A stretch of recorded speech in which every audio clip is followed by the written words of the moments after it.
2023 itu menurut gua hanya sekedar untuk ngasih pembuktian gitu bahwa Indonesia tidak kehabisan pemain berbakat. Ya mungkin contohnya Rosemary gitu. Datangnya dia ke Alter Ego tuh benar-benar jadi ujung tombak untuk Alter Ego, dan gak berhenti di Rosemary. Masih ada Alpha juga yang didatangkan oleh Alter Ego untuk mengisi kekosongan atau kekurangan dari Alter Ego. Dan gue rasa PMGC 2023 ini akan menjadi ajang global championship pertama gitu untuk Rosemary dan juga si Alpha. Jadi wajib banget kita nantikan performnya mereka di PMGC 2023. Dan please di notes, pastikan tonton Alter Ego sampai akhir. Of course, there are many more teams we haven't mentioned, but these teams will all take part in the 2023 PUBG Mobile Global Championship. So what do you think? Who will be the ultimate winner in this year's PMGC? Will they be from SEA? Well, there's only one way to find out.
At the beginning of 2020 PMGC, PUBG Mobile fans from all over the world were looking forward to the clash between Nova and BTR. However, multiple teams from the South Asia region showed incredible strength and had shot up the leaderboards in the season.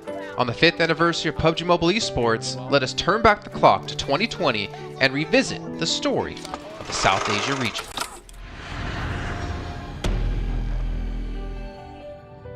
The 2020 PMCO Fall Split Wildcard may have gone under the radar for many fans, but it showcased the power of one specific team. Zeus Esports successfully took first place, securing a spot in the 2020 PMGC.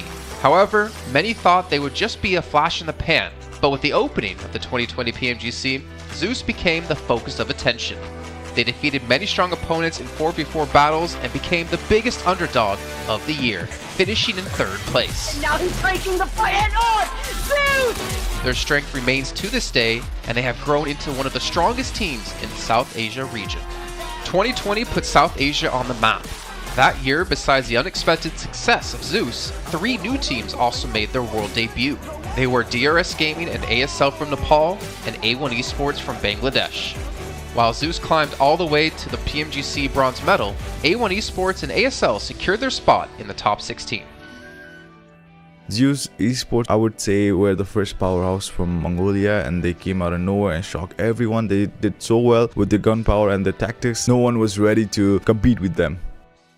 As we moved into 2021, more South Asian teams continued to have their presence felt on the world stage. Stalwart Esports had a memorable 2021 PMGC, ranking 3rd in the East League and 7th in the Grand Finals, while 2 Nepali teams, DRS Gaming and Deadeye's Guys, didn't make it out of the league stage.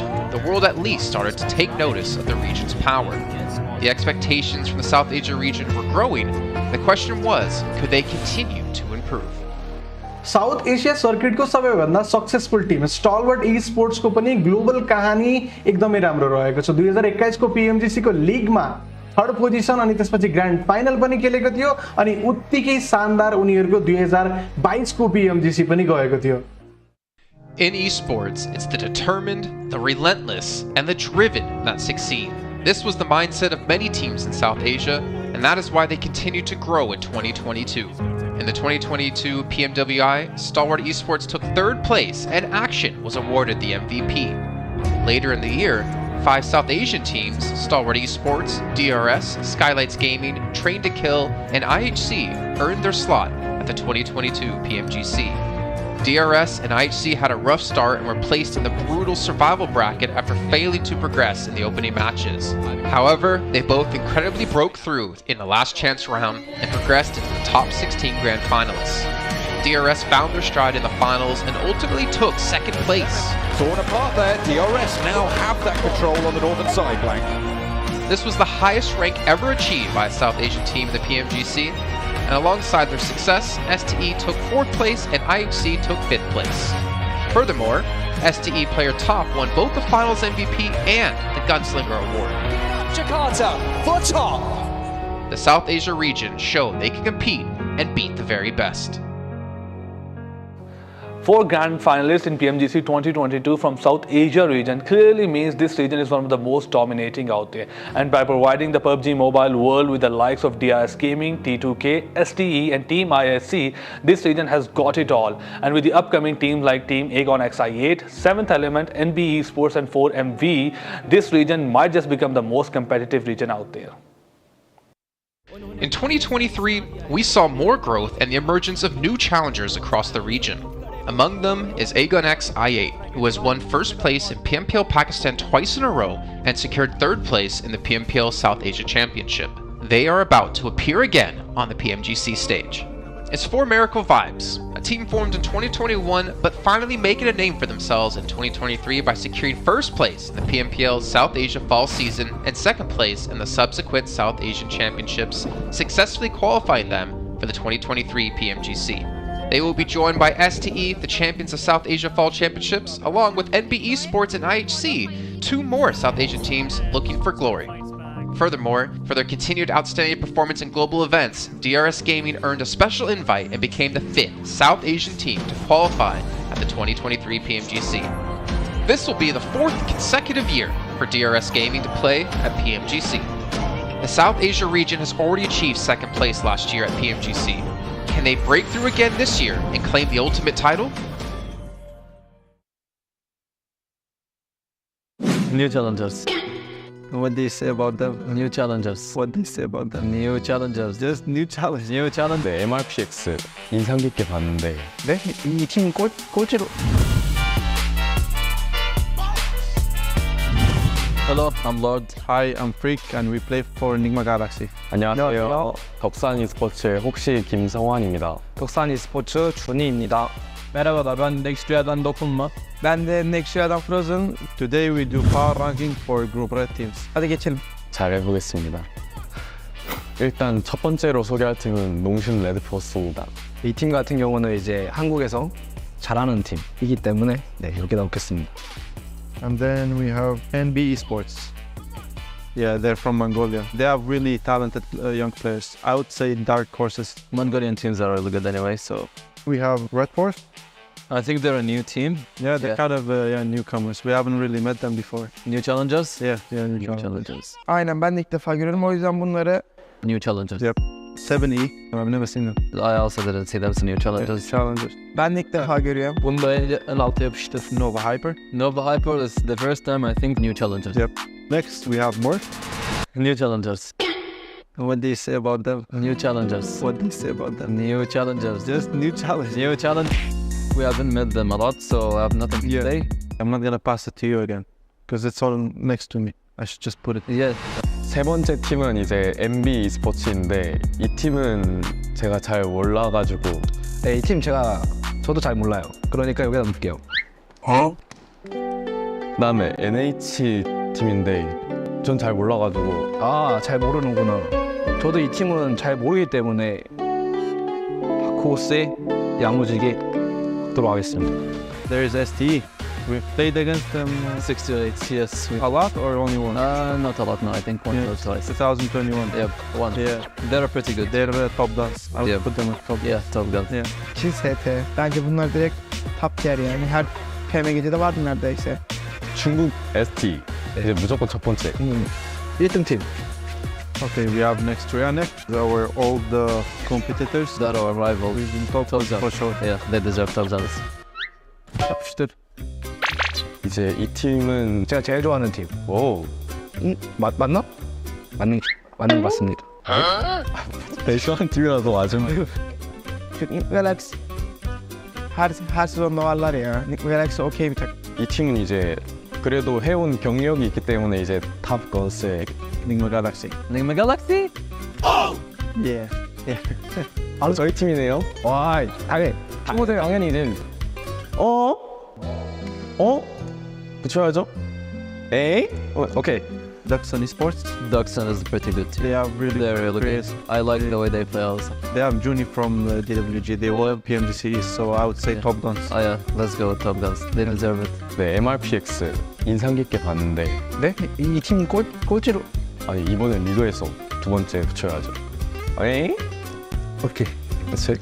We have the Brazilians in co-gaming, which I like a lot. Yeah. They have a big play style, but yeah. I would say top guns. Top guns, yeah. Yeah. They had a really good result last year. So this is our power ranking for group, right? Güzel oldu bence. Okey yaptık. Bence bazıları belki değişebilir. Siz de katılıyorsanız yorumlarda belirtin. Katılmıyorsanız da söyleyin yani bu takım bence buraya gitmeliydi falan diye yorumlarda belirtin yani.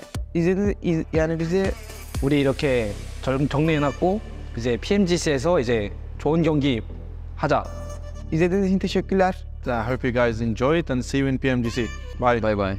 바이바이. 바이바이. Güle güle.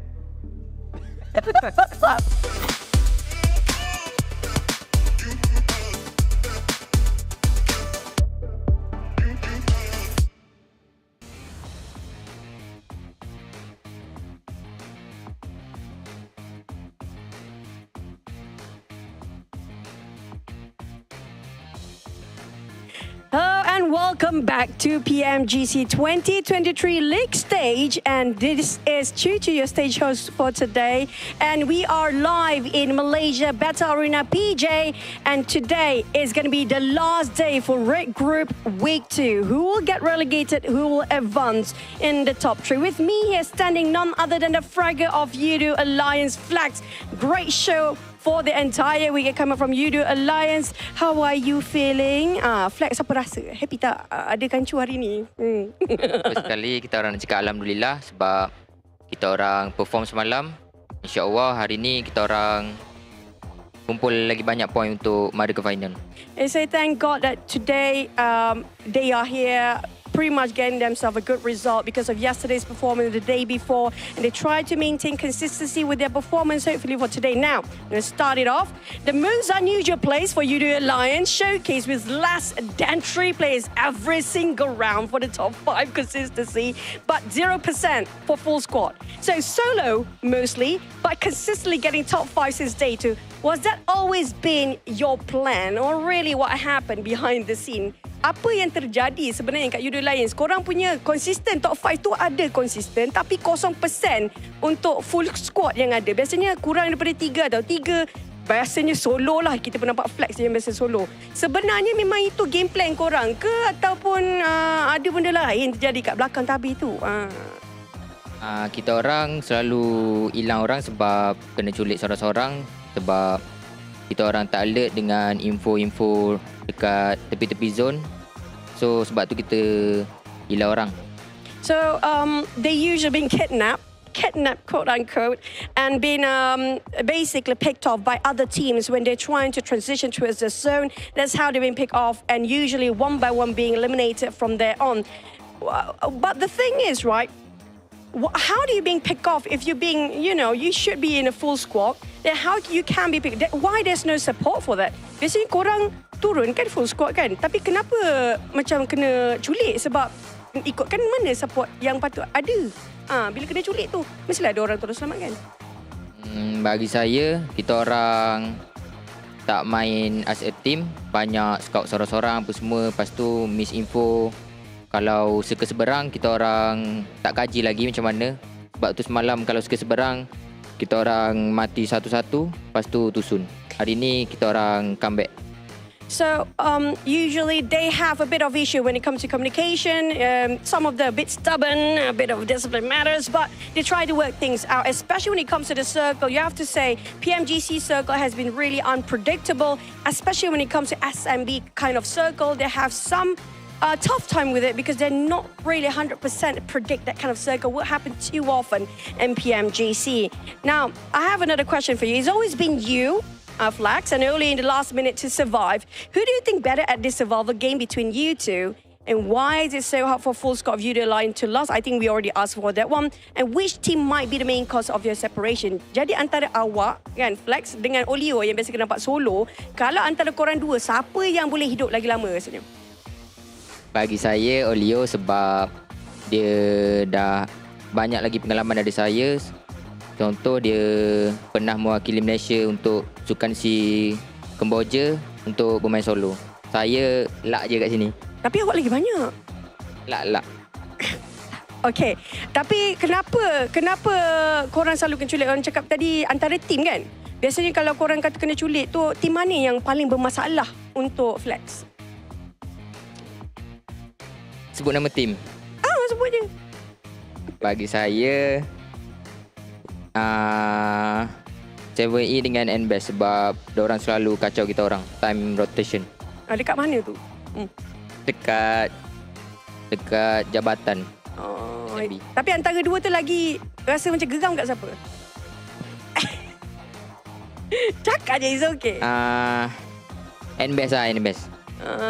Okay, so what they mentioned just now, between him, Flax and Olio, he thinks Olio is actually have more chance of survival rate because he's very well experienced.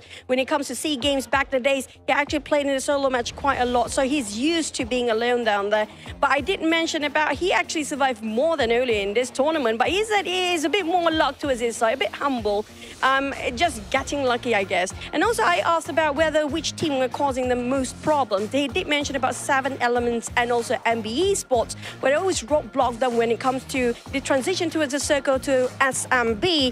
And in between those two, I think MBE Sports, what he said, MBE Sports giving them more trouble than 7 Elements when it's scoped down to only one team. Now, UDO Alliance very close on getting top 3. With this play, it has been going on for the past 2 days. It's been consistent for you guys, but do you think it's enough? Do you believe that with this play is enough for you to get in the top 3? Or you feel like there's some sort of change you need to do to be sure and confident enough to be in the top 3?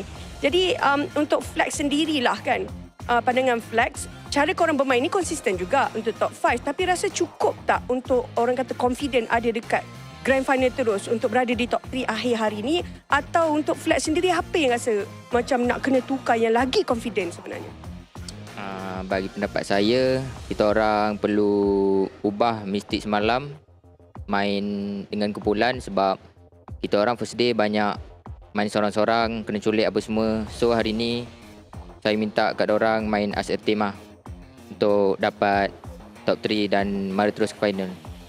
Untuk Flex sendiri rasa macam tak cukup lah untuk main yang baru-baru ni pun memang tak boleh nak push banyak lagi lah. Kalau bagi saya, kalau kita kena main ni lah kumpulan enggak baru lepas. Okay, so basically what he said, he doesn't think that it will be enough. Even though they were quite consistent getting in the top 5, but elimination-wise, it will not be enough. It's so crucial and vital for them to work as a team. They had a bit of a reset, they had a bit of discussion, and he's trying to implement as a team. Let's just go by a team. He had enough surviving solo yesterday and the day before, even though Olio actually do the same thing. But I think the pressure on this one particular man, I think he had enough. And that's it for our interview. We're going to toss it back to Carter to narrate our day. Who will get the top 3? Will be any region that you yourself love, or will be a different team entirely? Will STE still stand on top? Now, Carter, get ready and hype up. This is your time to shine. Take it away.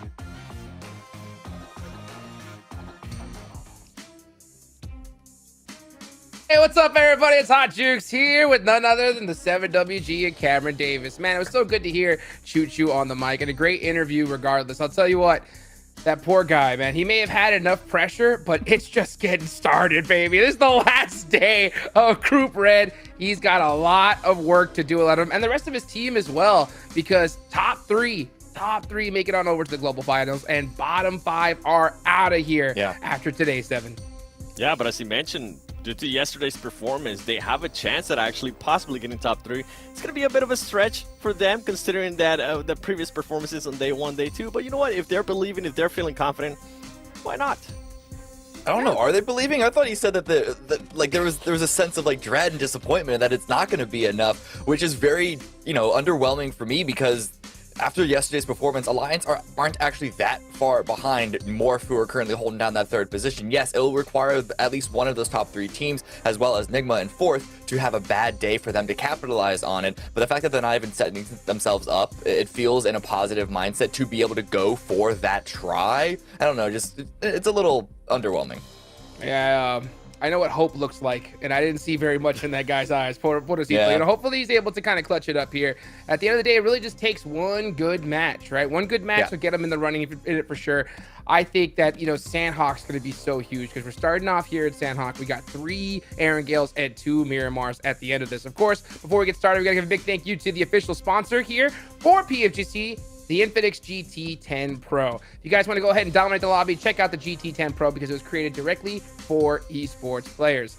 Of course, while you're at it, go ahead and search the TikTok as well, PMGC 2023, so you guys can keep up to date with everything that's going on, and also get some sneak looks behind the screen. I tell you what, I've been following the TikTok, X, all the different social platforms, and I really love to get that, see the players just kind of happy and excited to be there. Unfortunately, 5 teams are going to be going home after this, 7.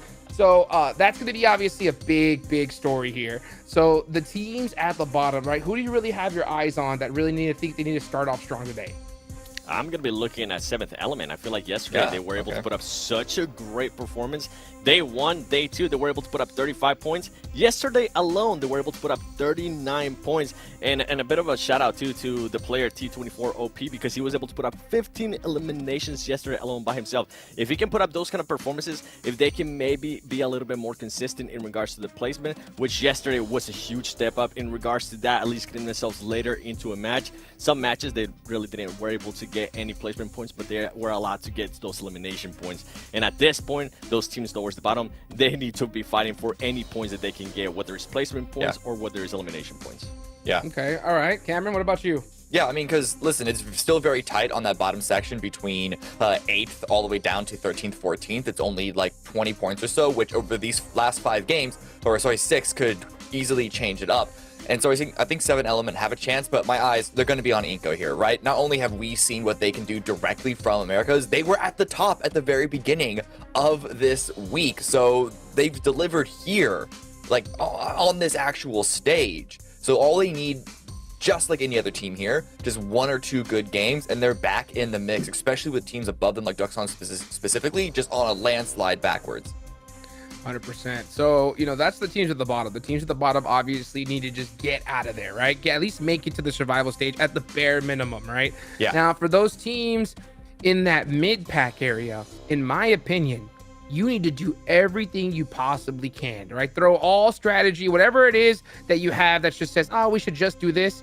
No, I think you need to do whatever it takes to make it into that top 3 here, 7. So, I want you to pick one team, okay, out of those teams below that top 3, right? What do you think that they need to do, right, starting off here, if they're gonna have success and actually make it up to that top 3? I mean, if I'm being completely honest, the teams that are going to be challenging for that top 3 is going to be Enigma Galaxy and Udo Alliance. If I was to say any other teams besides that, it would be me being very, very optimistic. Yesterday, I was kind of hyping up and hyper, but I was also telling us how we were blinded by their win because they just weren't consistent enough. And they showcased that yesterday. The consistency was completely out of the door. The placement points were out of the door. Yes, we know they can get those eliminations, but it's nowhere near it. I'm actually going to be looking at the team right there in 4th place, Enigma Galaxy, because if we look, and something that Sute kept mentioning yesterday, and it kind of stuck to me, was they're relying too much on Coops. So I decided to go back, look at the numbers, and he wasn't wrong. He was absolutely right. So shout out to Sute, because Coops, day 1, 20 elims. Day 2, 12 elims. Day 3, an outstanding only 2 eliminations for Enigma Galaxy. And that's because of the way that they were playing, completely different from what we were seeing in day 1 and day 2. And that's currently why they are out of that top 3. If this team just can go back to the basis of what they were doing between day 1 and day 2, which is pretty much committing to a spot, whether it's a crazy rotation or whether it is just committing to a compound, even if it is on the outside of, not on the outside of the circle, but on the edge of the circle, it's going to allow Coops to put himself in a position where he's going to start picking off those ilms, and that's what they need him to do, especially because 2 ilms from that massive performance in day 1 and day 2. Oh, you can't be having that. Yeah, I didn't realize that the Coops numbers were looking so poor yesterday. Oh man, SD versus Morpho. Morpho was a team that really good.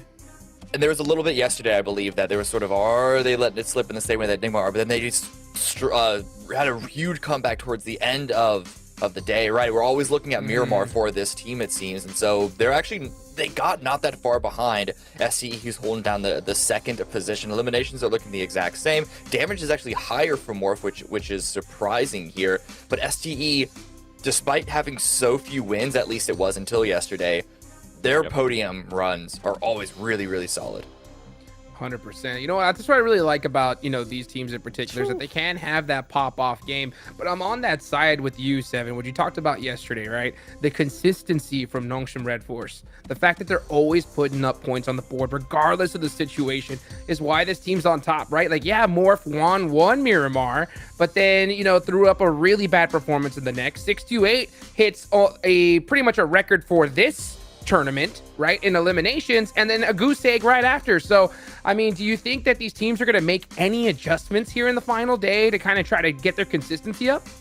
I hope they do, because that's the reason why, even after, I think it was yesterday after the first match with Nongshim Red Force, what they were able to showcase to me that we weren't necessarily able to see on the screen, by just me watching their play, their adjustments on the fly. We've been given excuses for a lot of teams in regards to, yeah, you know what, maybe the circles aren't favorable. Yeah, you can't really maybe do much in that circle. But Nongshim Red Force, if you go back and just look at the map play that they did on the first Sandhawk yesterday, acknowledging that 628 was going to be holding that bridge, they were like, you know what? We are not even going to try to do this. We're just going to go with a completely different alternative rotation. It worked out for them, and that's why I don't think, I mentioned it yesterday, I don't think nobody's going to be challenging this team for that first place, because they're able to adjust on the fly. Another team, though, you guys were mentioning Morph. It's a little bit scary. This team cannot be relying today so much on Miramar. Yeah, you guys' numbers on Miramar are outstanding, but the way they are outstanding in such a way that out of the 101 eliminations, 60 of those eliminations are from Miramar alone. Out of their 47 placement points, 36 placement points are from their Miramar gameplay. Those are great numbers, but we're going to be playing 3 Erangels, we're going to be playing 1 Sandhawk, and if I know anything, is that Enigma Galaxy is going to be looking to hunt down that third place. And if Euro Alliance gets a little bit of hype behind them, maybe they'll start believing in themselves like I'm starting to believe in them. Yeah, and even if you are assuming that Morph are going to stay in the top 3 and go to the Grand Finals, that sort of binary, that sort of weakness on Erangel is going to be exploited even more. Not to mention, as Seven just said, all the opportunities for Enigma to come back if they do revert to their day 1, day 2 form. Because I can't get the two elims for Coops out of my head. That I didn't realize it was that poor. That's so tough. That's so tough, man. I'll tell you what. Now, one thing I really like what you said, Seven, right, is you can't rely on Miramar. And I will galvanize that by saying you can't rely on Miramar, especially today, right? Because in the final day, you don't know what's going to happen. There's going to be some teams so low on the leaderboards that they're going to be disheartened. You don't know how they're going to play. And if Nongshim Red Force pop off here at the start, they could do whatever they want in the lobby. So if I'm teams like Morph, Enigma Galaxy, I'm going to go see them in the break room and be like, hey, you guys need any drinks? You know what I'm saying? Like, how can I help you guys out today? Like, you guys are just doing a great job. You know what I'm saying, son? Yeah, well, I mean, if we're going to have any battle towards the top in regards to first place, I feel like 628 better come out. As you can see, one of the top performances here in Sandhawk. They better come out with their A game, and they better hope that they get a circle like they ended up getting yesterday, maybe perform a little bit better, because I feel like they should have won that Sandhawk yesterday. It was a bit lackluster of what we were able to see out of them. Now, going back a little bit to not relying on Miramar, and the reason why I'm being so harsh on Morph too is because the team that's chasing them Nigma Galaxy, yeah, yesterday their Miramar performances weren't up to par, but if we went back to day 1 and day 2, they had a second place finish at one point with 7 eliminations. They were also able to get a second place finish with 7 eliminations. So you can see that the team can definitely put up a performance where they can save their day, and we know Nigma Galaxy can perform in Erangel. We know that they can perform in Miramar as well. So this is why I'm trying to kick Morph in the butt and tell him to wake up and not just wait until the end of the day. And you know what? I'm gonna ask you this, right? Because you talked about holes in game, right? In different players' game. You know, Nigma Galaxy, I feel like one of the holes that we spotted here was the fact that there's certain circles towards the end where there's no center play available, right? Yeah. And in those games, they struggled, right? I mean, as opposed to the other ones that they had in the past. So do you think that they're gonna make some adjustments here, Cameron? Like to just expect the unexpected?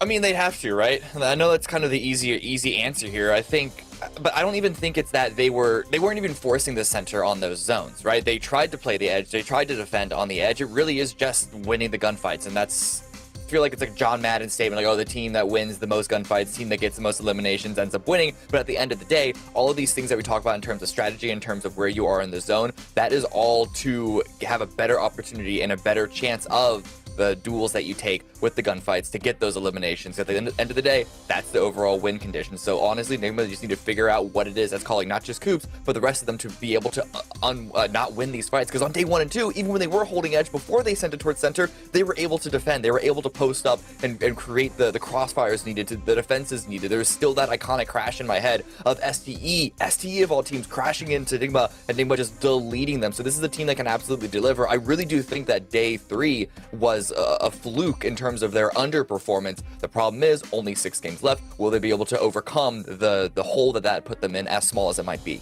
See, I don't even think it was a fluke. It was just the way that they were not. You were mentioning gunfights there. There were zero preparation for gunfights if you compared their playing style from day 3 to day 2. They were already set. They were willing to all be together. Yesterday, what we kept seeing a lot was there being super split. So it wasn't a fluke. They're just not preparation at all, not being set, like how we heard Lord say at the beginning of the day yesterday on his interview.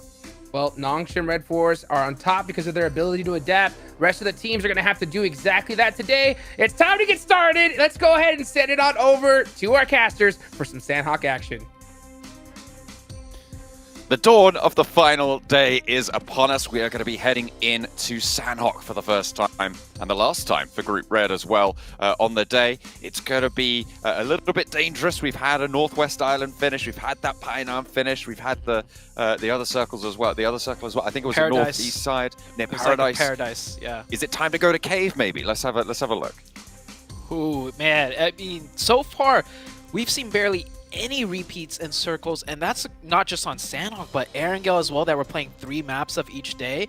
If the pattern holds true, we could expect, you know, Cave or a very far eastern circle, maybe even a boot camp circle. That would be, you know, great fun to see.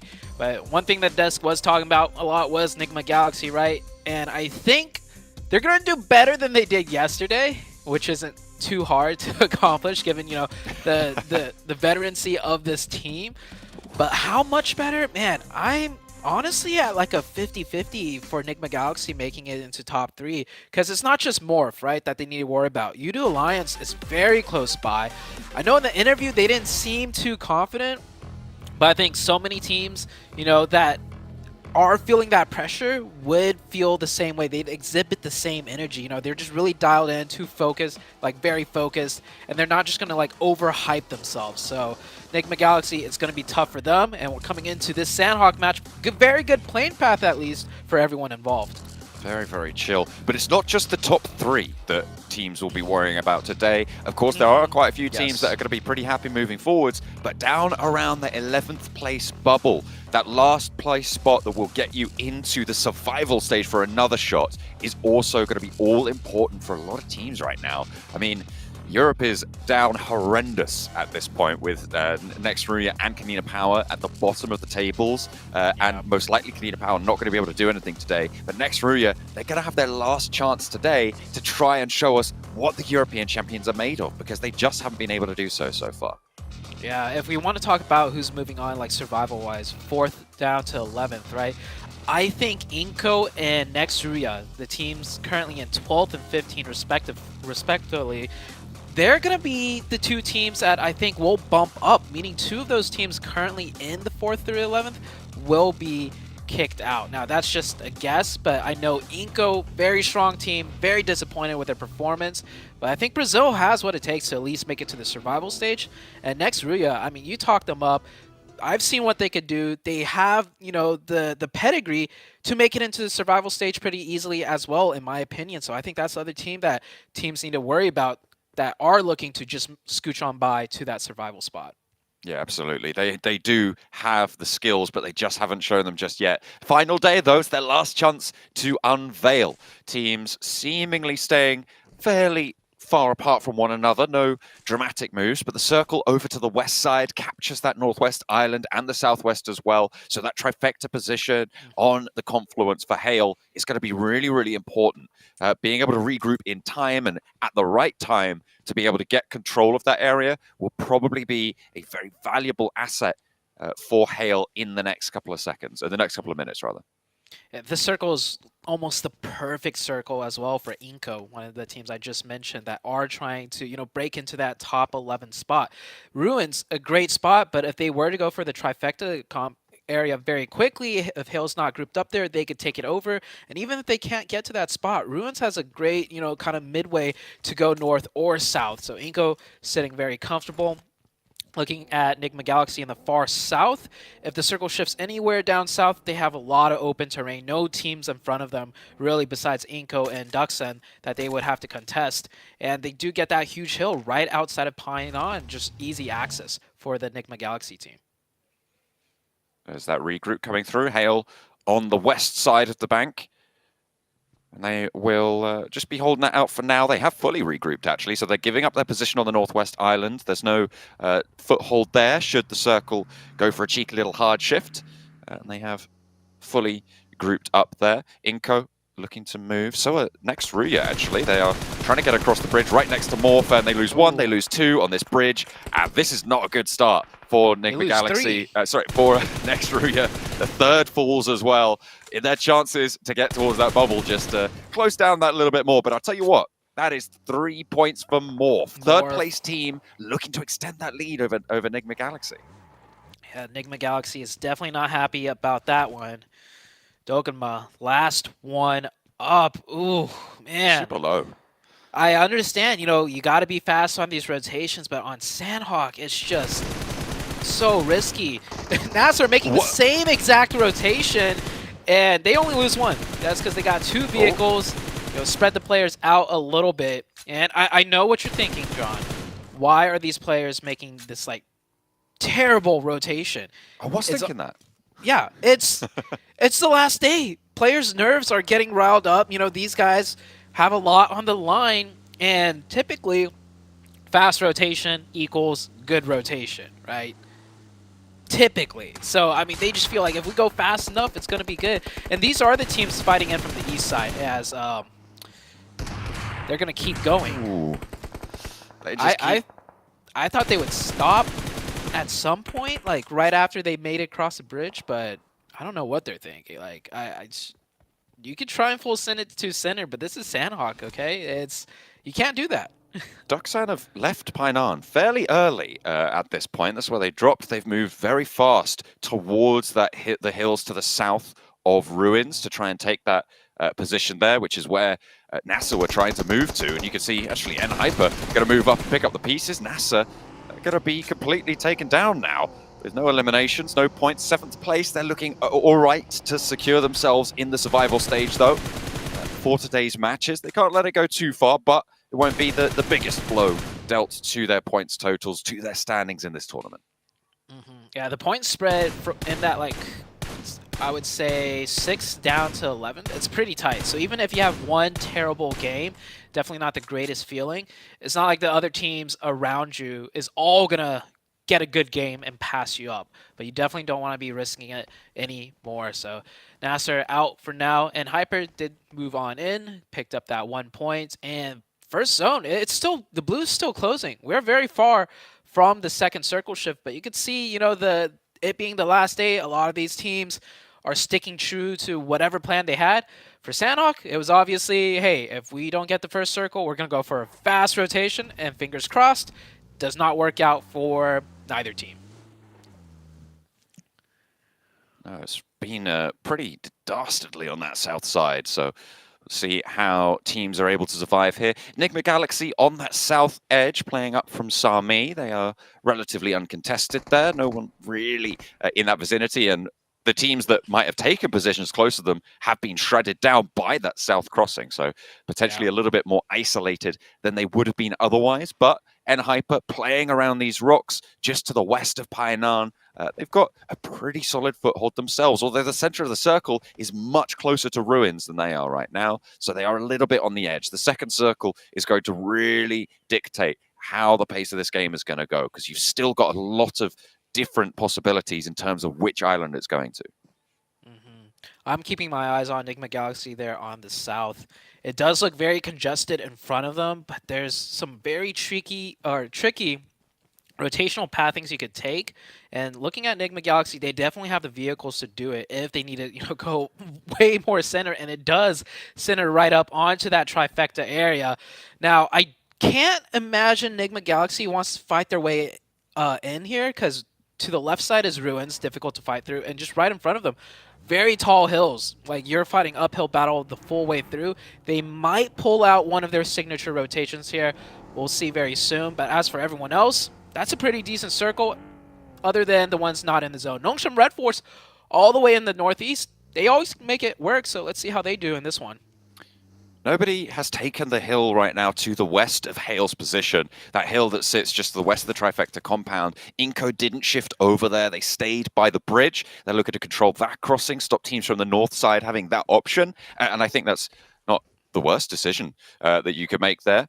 And it looks like Duxan may be looking to strike out for that central hill right now. A lot of control from this location. A lot of teams like to post up there. So we'll see who's able to take it. It looks like Duxan leading that charge. Yeah, Duxan is going to convert all 4 players over. I was thinking they might be able to do a 2-2 on both sides of the road, but they're going to play a little bit more safe here. As here we have Nongshim Red Force. This is on the northeast side, right outside of boot camp, so very far away from central spot in the zone. They're definitely going to just play it slow, take whatever fights they need to, and slowly work their way in. Don't want to take those bridge rotations. We've seen, what happened earlier, so I don't think they're going to elect to do that. And everyone's just condensing, just, tighter and tighter. The circle didn't really hard shift anywhere, so it's still kind of a question mark for a lot of these teams as to which island it's going to end on. The south does have more landmass. The east side, where boot camp is, way less, but it could still, do a little shift towards the east, and then you get a 50-50 between the south and east island. So I think teams are really just prepping and waiting still. Nongshim Red Force potentially looking to hold out Kanina Power. Becker, forward position.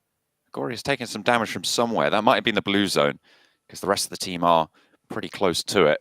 XZY, overlook towards Kanina Power. He's scouting out. They haven't revealed themselves just yet. I don't think Becker's position is known. He's just scouting out, listening for footsteps, listening for that maneuver. Yudo Alliance, in the meantime, are moving in a little bit further south. They have just left the blue zone, which is why their health bars are quite low, but Iftar moves forwards first, and Sporter launches that nade. Diversion immediately from Yudo Alliance, and they can readjust, go a little bit further south, and try and cross closer to Painan. Yeah, Yudo Alliance sending their scout player forwards, getting that info. That's very good for them. Yudo Alliance doesn't strike me as a team that, likes taking early game engagements, so they will avoid that fight if possible. They do find that south side rotation, like you mentioned. Zone is about to shift once again. Right now, STE on the north side of the Trifecta compound, and Hale just right in the center of everything. Taking a look around, Inco's still in that Ruins area. Not too much movement so far from Circle 1 to Circle 2. The team's able to get more central half, like Duxan and Hyper, but it will come down to this third shift. This is going to be the pivotal one. STE have managed to make their way through there, and all 4 teams on the northern side are probably thinking about how they're going to make this cross happen, because Honestly, at this point, it's last team standing on that northern side, and most likely you're not going to get much further than that. Can you farm those points, get those eliminations? Because this river crossing has become very, very dangerous. With Hale in the compound at the trifecta, with Inko controlling the bridge, with Duxan on the hill, there's very few places you can go. You might just have to go for a full send and hope that you can win the crash without a third party taking you down. And Hyper looking for a crash of their own. They've sent straight on through into the middle, past Duxan, and into the side of Ruins. They've managed to find the corner and actually post up. All four making it in. Alive for now. One player caught on the outside. Koi down to 1 HP, and he does get caught by Inko and quickly flushed out. I don't know how he ended up that far outside of the compound crash. Maybe one of the wheels got shot out and he's forced to hop out early. But Hyper make it in. Pretty central. 3-man, and they should be safe there. There's no way any team is going to want to cross over the roadsides in the open. Too much sight lines. Inko is fine with that one elimination. They're just going to wait for now. And the big thing is they got a point onto Hyper, right? So they know it's Hyper there. They could track the elimination feed to know what's going on. If they do want a third party, say if Hyper gets into another engagement, a team crashes on them, that could be a huge point opportunity for Inko. 1 point found. And in a crucial position as well. I mean, Duxan right now have 2 eliminations, which means that Inko still have a little bit more to do. In the meantime, 7th Element, they've been on this North Island for a while. Nongshim Red Force, I'm surprised that they went for this wide North rotation as well. They are now behind all of these teams on the North Island, and they're all going to have to look to cross. I mean, maybe you just look to farm up an elimination point or 2 or 4, rather, for the team. Divine, not going to strike for 7th Element, but they're going to know that there is a team rolling down this hillside. 2 players in the US looking to move forwards, but Goku Bot is waiting. Sporter's toast here. There's no way he gets away with this. Steps out, the shotgun nearly goes a little bit wide, but handles it in the end and gets the spray down for the flush. Yeah, the 7th Element, really good heads-up positioning for this potential maneuver.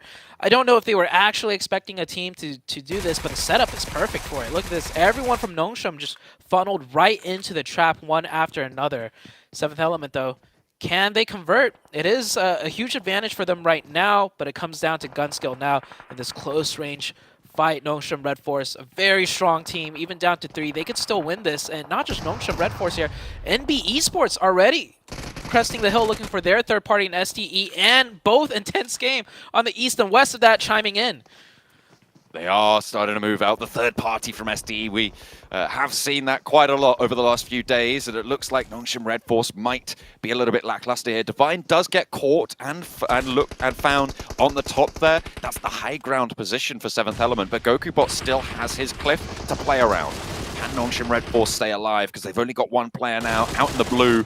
XZY wants to try and turn it around, but GokuBot seems to have spotted something, and the rest of STE are going to be looking out this way as well. NB eliminated.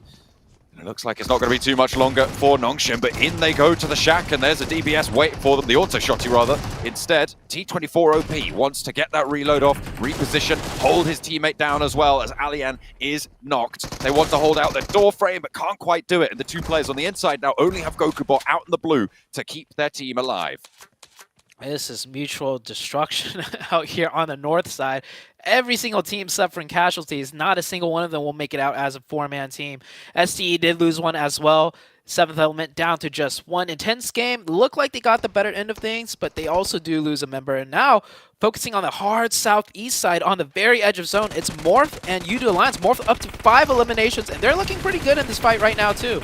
A scrap for third place, remember. Udo Alliance are on the chase, but it looks like Morph have been able to open up for 1. Traded back by Udo Alliance, who are playing just as 3 right now, so the numbers advantage still for Morph. They have 3 players up and active compared to the 2 for Udo Alliance, and Flax is very, very exposed. Olio on the back lines, trying to launch some nades over the road. Flax does get flushed away, which means that they are going to be playing on as 2 no matter what, even if they're able to win it out against Morph, who still haven't got their res, by the way. Hale trying to hold out on this trifecta compound. This is STE's opportunity. You can see they're making their move as soon as Hale have this engagement to deal with, and Get Slow is knocked on that northern side as well. So he's going to really, really struggle to hold out STE, so the crossing can happen. Can they make it work and get their foot across the river? I'm surprised FaZe and Hale are still both here looking pretty healthy because Kanina Power was on the backside of all three of them here. So neither team really suffering too many casualties. FaZe getting the better end of things with 4 up. Blue Zone forcing them in. Hale loses 1. It looks like they're going to be losing this fight as well. Smokes are up, obscuring some sightlines, but this should be easy for FaZe. Venturas goes low. Shotgun misses, hitting the tree. Finally gets a shot in. But is that enough? He gets a second one. FaZe down to just 2. Moving out past the smoke. Really sneaky play there. FaZe players falling like flies, but they are able to handle it. STE in the meantime have leapfrogged their position and look for that third party onto a wounded FaZe and will be able to take them down fully. STE marching in from the north side. Ducksan in a brilliant position now with this shift coming through. They have an excellent hold on this south side. Teams leaving from Ruins, I think, are going to have to struggle through this one now as Inco have the backstop, but moving past the remaining 3 players of STE is going to be tough. And Hyper, who sent themselves into the shack, into the building that they have relatively early, they're going to have to leave as well. And did Morph just get taken out? It was 4v2 against Udo Alliance. Yeah, Udo Alliance with a very strong defense. I don't know how they pulled that off, but all of Morph are gone. Udo Alliance is still up. Enigma Galaxy, I think yesterday's day kind of has shaken their confidence. They could have third-partied that fight way earlier. Like you see on the minimap, they have full control of the south side, uncontested. They could be third-partying many of these fights, but they're just way too slow to do so, and it might be they're just playing it a little more safe because of yesterday's games and how they went, that they're being a bit more passive, but that is, you know, forfeiting them a lot of third-party opportunities right now. Morph, they did go down there, but they got 7 eliminations. Remember, they took 3 from Nextruya. Dokuma is still alive, by the way, for Nextruya. But they took a player as well from, I think it was NASA, who crossed that bridge as well. They were able to get 3 eliminations in that fight with Udo Alliance. So this game is far from a bust for Morph right now. And Udo Alliance going to need a little bit more if they want to catch up, because remember, Morph is that 3rd place mark. Are they going to be able to find that pace? STE not quite finding the final player there for 7th Element. Actually, STE losing a player, getting flushed out there. That is really not ideal. Nextruya also losing Dokuma, the last player for them. Yeah, STE down to 2. 7th Element really just being a thorn in their backsides. You saw him constantly being scoped in right there. Next zone is about to shift here. Duxon has been just chilling on that hilltop with 4 up. And same with Enigma Galaxy on the south side. It looks like it is going to be shaping up to be those 2 teams as the 4-man squads, and the zone does go to Duxon and Enigma Galaxy. Enigma Galaxy in a much more comfortable spot, I'd say. Duxon will have to worry about Inco and STE as well, potentially.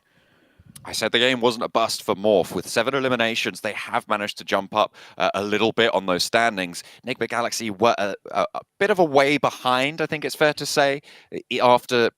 Before today's match, they started the game 17 points behind, in fact. With those 7 extra, that's going to be up to 24 points behind. So they will need a pretty big match here. That first elimination, the only one that they've been able to find so far. So, still would need a 14 elimination chicken dinner in order to draw level with Morph.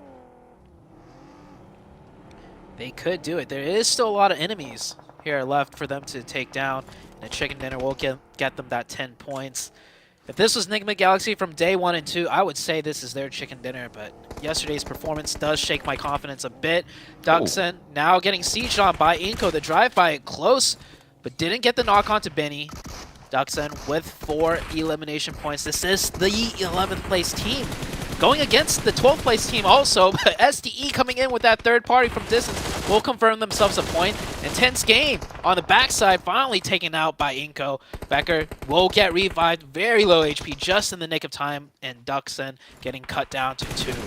STE also losing another player down to just the last. Hero has that smoke cover. The nade moving forwards, the shots through the smoke. They know that they've connected on one, and he's continuing to push. Nade in hand, wants to find a first knock, perfectly cooked right over the top there, and it's dangerous now for the last player, but Hero will fall. They have managed to handle it, but now Inco can swell over this hill. They can crest and just roll down over Duxan. There's very little that you can do here. You're going to need a miracle nade, or maybe even 2, to be able to hold on, but the vehicle is going to swing on through. 2 players hop out, and it is doom for Duxan on the northern side. Now, Inco can turn their attention south, but Becca's been knocked again. They'll have to slow their roll slightly. Just slightly. Nigma Galaxy getting the full zone. I don't think they're going to look to pressure them anytime soon. Nigma Galaxy only 2 elimination points. But with this zone, they should get 4 more onto Ingo. They should. Very great spread out in Nigma Galaxy. All the angles and sightlines covered. This is going to be a very difficult push for Inco, even with 4 up. And here it comes. They have the vehicle to make it fast and furious. Let's see what they can do. But yeah, the off angles, the setup is great for Nigma Galaxy. Straight onto Coops, and they have Freak on that off angle. An excellent spray down onto 2 of Inco, and that might have just sealed the deal right there. But Coops having to get a little bit of retribution as Ralph was taken down by the last player from Udo Alliance around the edge. So it is a 2 versus 3 as the flush comes through for Becca, but he's knocked on the off angle, and the last player falls quickly. Nigma Galaxy able to hold their line on the south side. They moved up with Coops in a decent position on the shack, and they had everything going in their favor. They had no threat from the side angles, no flanks to worry about. Udo Alliance made it a little bit spicy, but Nigma Galaxy back on top. All right, here we go. We got ourselves a show today. Nigma Galaxy, it looked like they were dead yesterday, but they're back from the dead, starting off the day with the chicken dinner, nonetheless. And what's even better is Morph, they didn't go down without a fight either. They were picking up elimination points and made it in there too. It is going to be a fight for that 3rd place. And we can't forget, John, Udo Alliance was there at the very end. Sure, they're a bit further down on the leaderboards compared to these 2 other teams, but hey, they're putting up a fight, and with 5 more games to go, any of these 3 teams, they could still take that top 3 golden ticket. Absolutely. I think Morph are still just a little bit ahead. They needed 14 eliminations on this match to draw level at the end of it for Nigma Galaxy, but this, as you say, is a very good start. Unfortunate that Next Ruya gave those points over early on to Morph for their campaign, but that's just how it goes sometimes. Nigma Galaxy able to just play from that south side. A very calm game from them. Nothing super special, but they made it work. Udo Alliance, you're right, they survived a long time, but that gap ahead of them is still stretching as both Morph and Nigma Galaxy made profit on that match. Oh yeah, definitely so. And I am a Coops fanboy, full disclaimer. Coincidence? Coops gets MVP of the match and they win?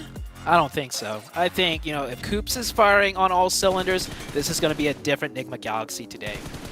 Well, hopefully they'll be able to maintain that momentum. Nigma Galaxy take the final Sandhawk of Group Red. I don't think so either. Oh boy, here comes Coops and Nigma Galaxy getting a crucial win here off the start. It's so crazy. Like you talked about it earlier, 7, right? If Coops doesn't do well, this team suffers. And if he pops off, boom, we see this squad on top. Yeah, now we'll take all the credit. All right, the credit goes to Sute because that is pretty much what he was telling us yesterday when he was casting this game. So all credit to Sute, but I mean, we saw it perfectly here too. He was able to get 4 eliminations in that match. But the way that they were able to play that finish was so beautiful. That is the difference between the Nigma Galaxy being actually set for a fight, being able to cover all the angles to what we were seeing yesterday out of Nigma Galaxy. And even before that, they were holding compounds towards the south of the circle, towards the edge of the circle, which is something I was hoping that we would start seeing out of them. I'm loving what I'm seeing out of Nigma Galaxy, and I'm also loving what I'm seeing out of Morph. 7 eliminations, 0 placement points, but it's okay. It's okay, Morph. At least you got some points, and if not, it would have been a completely different story. Nigma Galaxy would have made a bit of a gap there between them and Morph. Yeah, and for Nigma specifically, I know that there was questions about why aren't they third-partying more. They end the game with 7 eliminations, which is definitely on the lower side, but this is Sanhok, right? If they were to try and leave the holding position that they had on the south side, there's always that risk that they're going to get backfilled. The amount of just greenery, the high grass, all the trees, someone crawling up behind you, and we know there's going to be a couple of solos. Alliance are in this game, and they always seem to go down to a solo. So, I understand that they wanted to play conservative and just control their space, control their area. When they noticed that the zone was favoring them at least a little bit, they didn't want to give anything up, especially if it meant going down towards the low ground. So I think even with the low number of eliminations, this was still a very calculated round for Nigma to be able to secure. And we're 100%. Talking about the top teams, right? Let's talk a little bit more here about the bottom teams as well. Inco, 12 points. All right, Inco. I like the aggressiveness that we saw out of you guys there. And I feel like we also have to give a bit of a shout out there to Diaz because this team, boy, you were talking about it earlier too, Cam, as we're seeing the head-to-head between players. a big drop off from DS. 50 points in day 1, 36 points in day 2 and 3 combined. And for them to at least put up some points here in this match and continue their hopes alive of being at least within the top 11, that's good to see out of them. Yeah, for Inco, this was definitely a good round for them, right? 6 elims, second place. That's objectively good, right? I'm not super this to me isn't being like, oh, they're back, right? Obviously, it's still not nearly big enough. 6 elims still isn't all that high. A lot of that is because with the nature of how this circle was, there was all that bridge crossing, so much fighting on the north, so much fighting on the east. So there weren't that many opportunities to begin with for Inco to get a whole bunch of those eliminations. But this is still at the very least a good opportunity for, again, that momentum to build up, that slingshot into a good performance. And it pushes Inco up into 10th place. They're out of the bottom 5 right now, but those points are still super close. The big concern is that there is a 15-point gap between 12th and 13th place. So unless something changes soon, it is just going to be the 4 or 5 of these different teams just trying to stay out of 12th place. 13th through 16th might be locked in quickly. Speaking of slipping out of 12th place, right? Duxon put some good points on the board as well. That was 10 total. That puts them in 11th. That's 3 above FaZe Clan 7. So, these teams are going to be fighting it out tooth and nail for the rest of the day. Yeah, this is why I was giving the props, because this is exactly what we wanted to see out of these teams that weren't even within the top 11. By the way, a team that's currently not within the top 11, but I did enjoy what I was able to see out of them. 7th Element. They were able to surprise Nongshim Red Force. They were able to surprise some of the other teams as well and secure at least a couple of eliminations. Remember, at least I'm judging some of these teams completely different. Towards the top, I'm going to be a lot tougher on you. Sure. Towards the bottom, I'm going to treat you like you're a baby and you're barely learning how to walk. Okay. Any little baby steps here out of them, we'll take them. Calm down. That's a bit much. I do want to say on that graphic that there was that gold outline, right? I believe that is the 10-point gap between 12th and everyone above.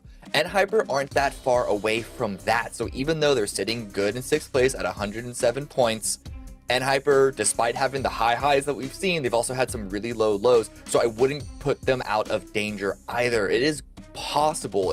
A lot would have to go wrong just because of how many teams there are between them and 12th place. But I do think it's something that they need to be concerned about, of not making sure that they can at least get one win today or one top placement today to click them over 110, 115 to really stay out of 12th.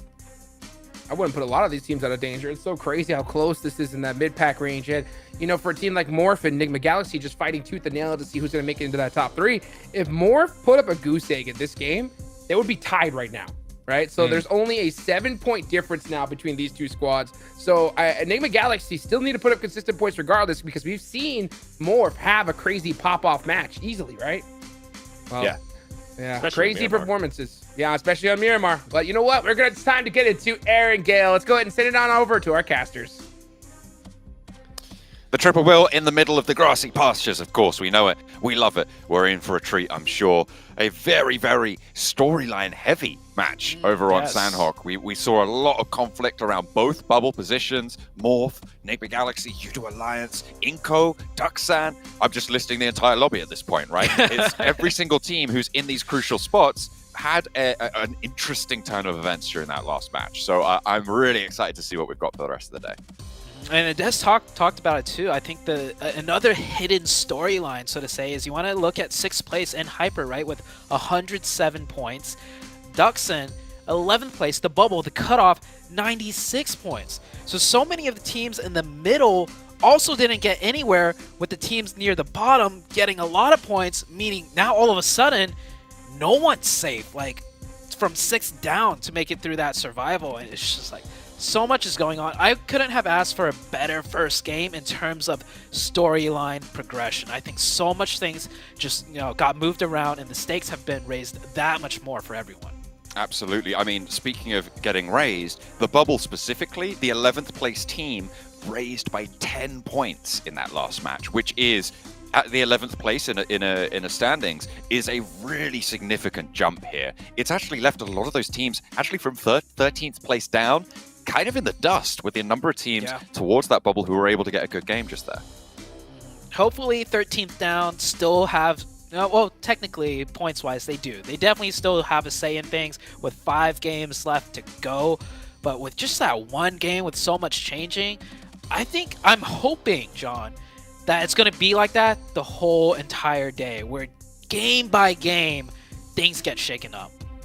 Hopefully, I mean, that would be the most exciting. Although, that would mean I'd have to do a lot of mental arithmetic as fast as I can today. So, I don't know. We'll see if I'm able to last out, if I've got the neurons firing today, as I hope a lot of these teams do as well. And as Hot Dukes highlighted towards the end there, Morph's game, they were firing on all cylinders, able to pick up 7 points. And if they hadn't got those 7 points, that's the only difference between them and Enigma Galaxy right now. It would have been a tie. Morph would have won the tiebreaker based on the chicken dinner count that they have right now. Morph on 3 chicken dinners, and with that last one, Enigma Galaxy only on 2. So Morph would still be in, but right on the bubble with a tied scoreline.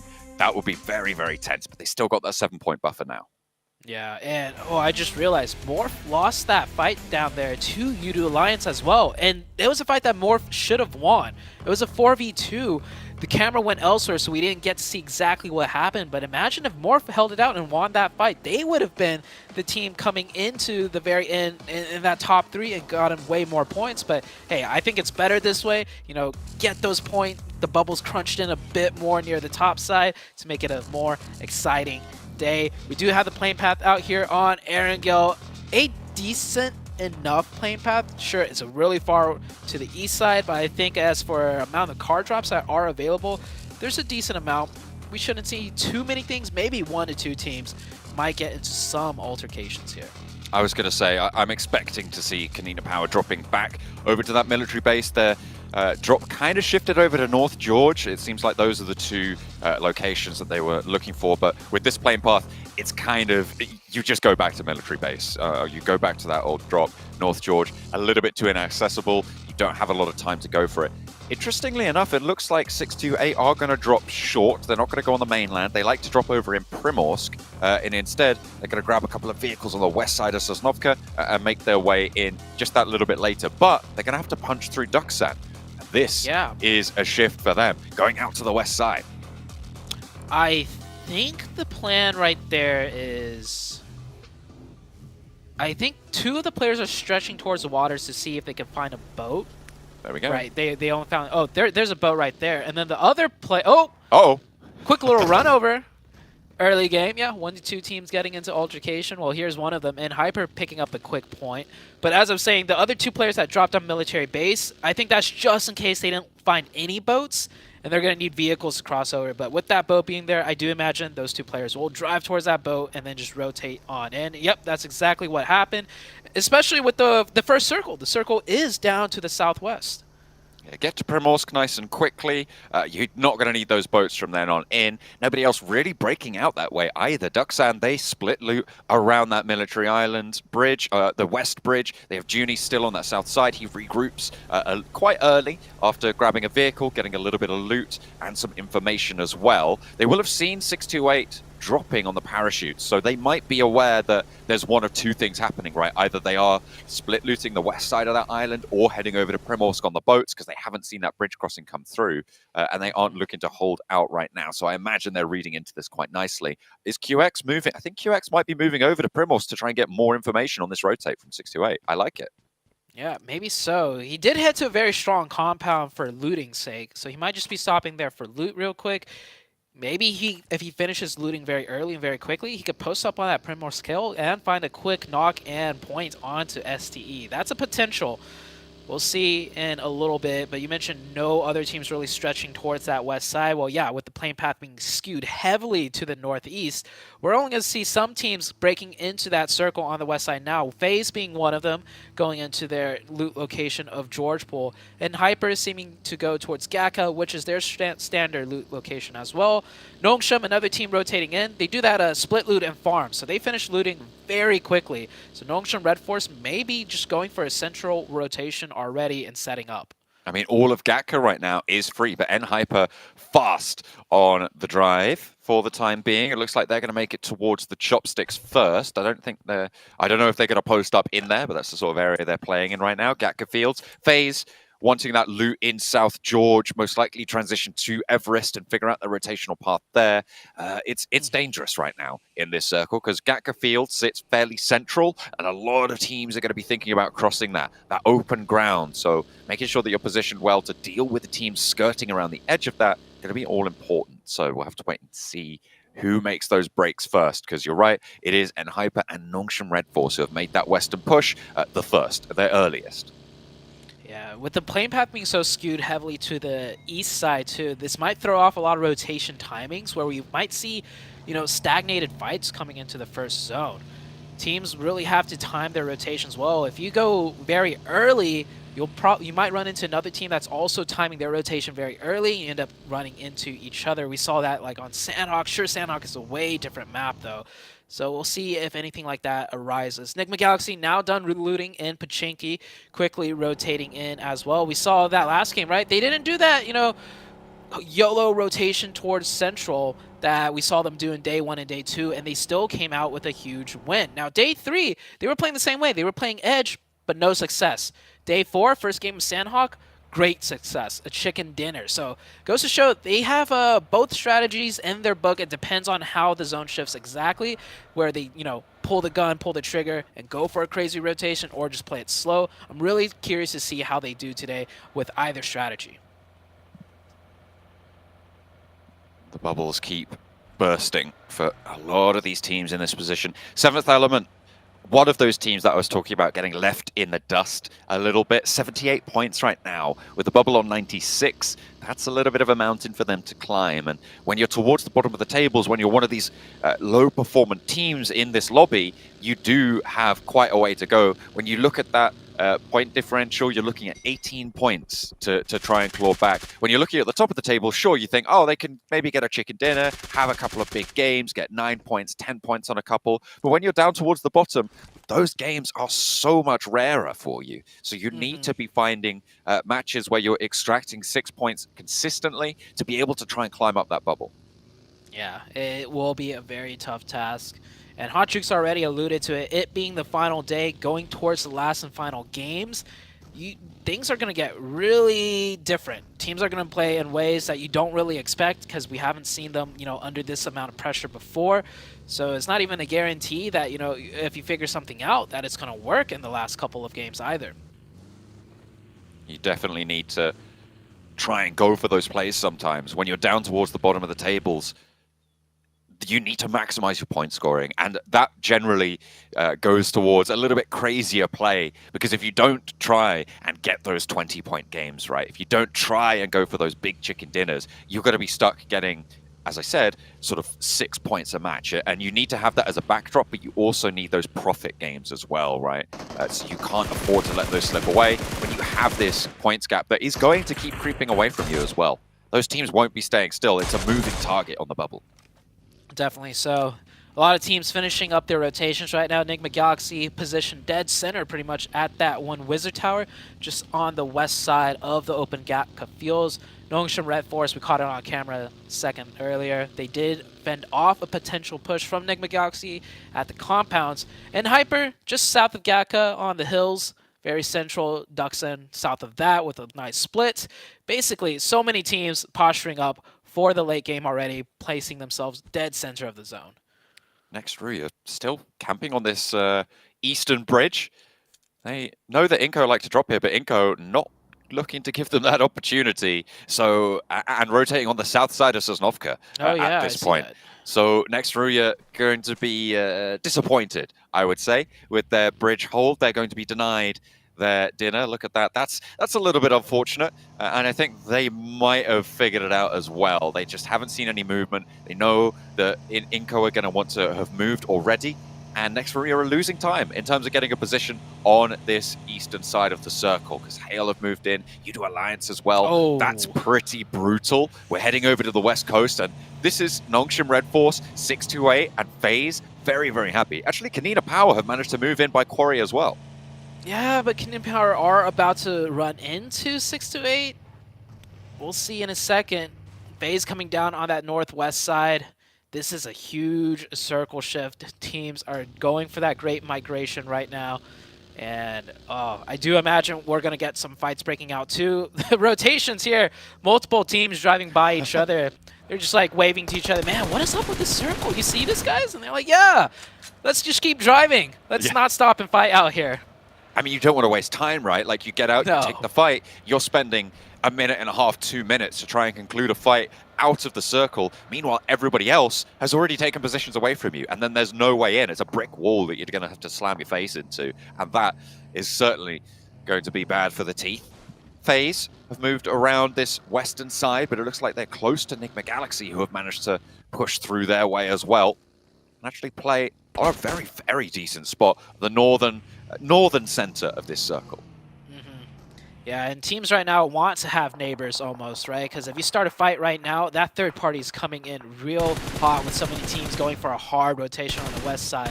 And Hyper getting caught on their rotation. And Hyper, you know, they make fast rotations, and usually that's enough. But at this stage in the PMGC, you can't just only rely on fast rotations to make a good rotation. Like, other teams are all moving a step ahead of you just based on where they drop to begin with. And Hyper close to Duxan. Around the swamp. Just trading off these buildings. A little bit of pressure here and there. Duxan split around the side of the quarry. And they are going to be chilling for the moment. I don't think Hyper are going to be looking to push just yet. They haven't figured out exactly where they want to go, but there are only 3 and they can't really risk this position. Inco just about coming across this bridge now. They might still run into next Ruya. Yeah, I wouldn't be too surprised, because just naturally, if 2 teams are coming in very late on the east side, each circle shift is kind of going to pit them in the same direction and the same optimal pathing, meaning, you know, the chances of them running into each other do go up. We'll see if that does happen. Circles closing. We are going to head into the next circle shift without too much action. Only 62, or not only, 62 members still up. So only 2 players have fallen so far with these hard shifts to the west. And one of those was on a hot drop, remember, on the the vehicle. So that's a really, really slow start with the amount of dramatic shift that we've had.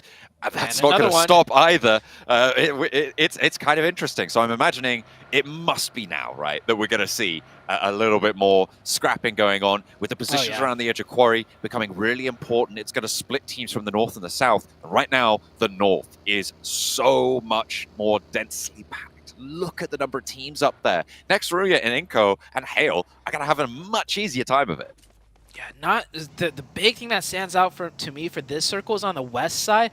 Not only is a huge majority of that open land, the other thing is it's just like 2 giant hillsides too. So whichever team controls the hill controls all of that open space. So there's so much dead area in a huge chunk of that zone. The northeast has a lot of cover with buildings and ridges and all of that, so we might see a lot of teams just stuck in on the northeast, and maybe just one more team filling in on that west side.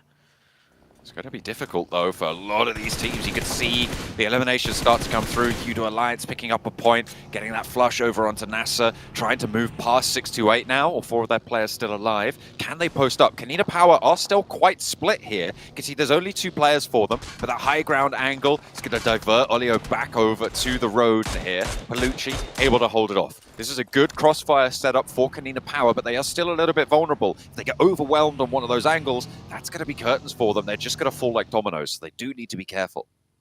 Man, I can't imagine the comms out of these players right now making this crazy rotation. Getting shot from every which way. Morph coming in onto the backside of Intense Game. They'll pick up a quick point.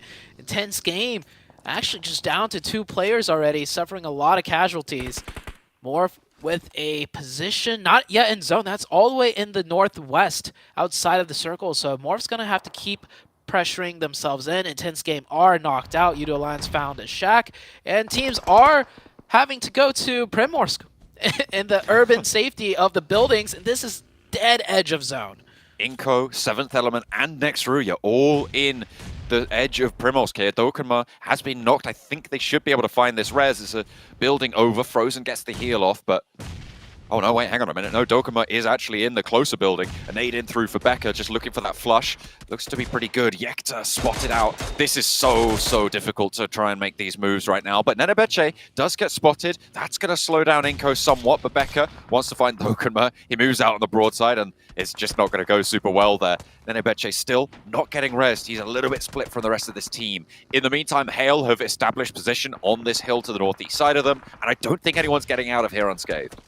Oh yeah, so deadly. Yeah. And looking at that west side, no teams made it into that western area. FaZe and Kanina Power will hold down everything. Udo Lions got close, but they did end up taking a shack along the roadside. Next circle coming out, and it is going to go into that dead zone towards the west. Kanina Power, surely now they'll probably think about grouping up. But man, it's still the same thing. Not many teams will find spots to play. There are some shacks scattered around, so I imagine we're going to see teams full sending some shacks here. Kanina Power going to hold those central shacks. In the meantime, Nextruya trying to conclude their fight, but so are Inko, and Nextruya definitely taking the L on that one. Inko able to keep it together with 3 players. They lost Nenebeche earlier. Oh wait, hang on a minute. No, they got it back up. Got revived. I take that back. I thought he would have gone down there to the 7th element angle, but no. All 4 players from Inko. They are fighting to stay inside of this top 11 spot. They'll have to go a lot further this match, though. Picking up 2 eliminations down in Primorsk. They'll need a little bit more. I now am looking at Kanina Power and thinking, if they can't do it here, they can't do it anywhere. They should, by all rights, win this game, but we've seen that they have been a little bit lackluster. Can they make it work right as the close comes through? It might even be too little too late, because they're 39 points to the 96-point bubble. It's just too far, even if they're able to take it. Kanina Power needs to win this game. As for them winning the game off that position, I'm not sure. I mean, they're in a great spot in center, but they have no control. They're surrounded by hilltops. On the south side, Udo Alliance trying to take one of them, and then on the north side, FaZe is there, along with Morph. I think Morph did just full send the shack with 4 players.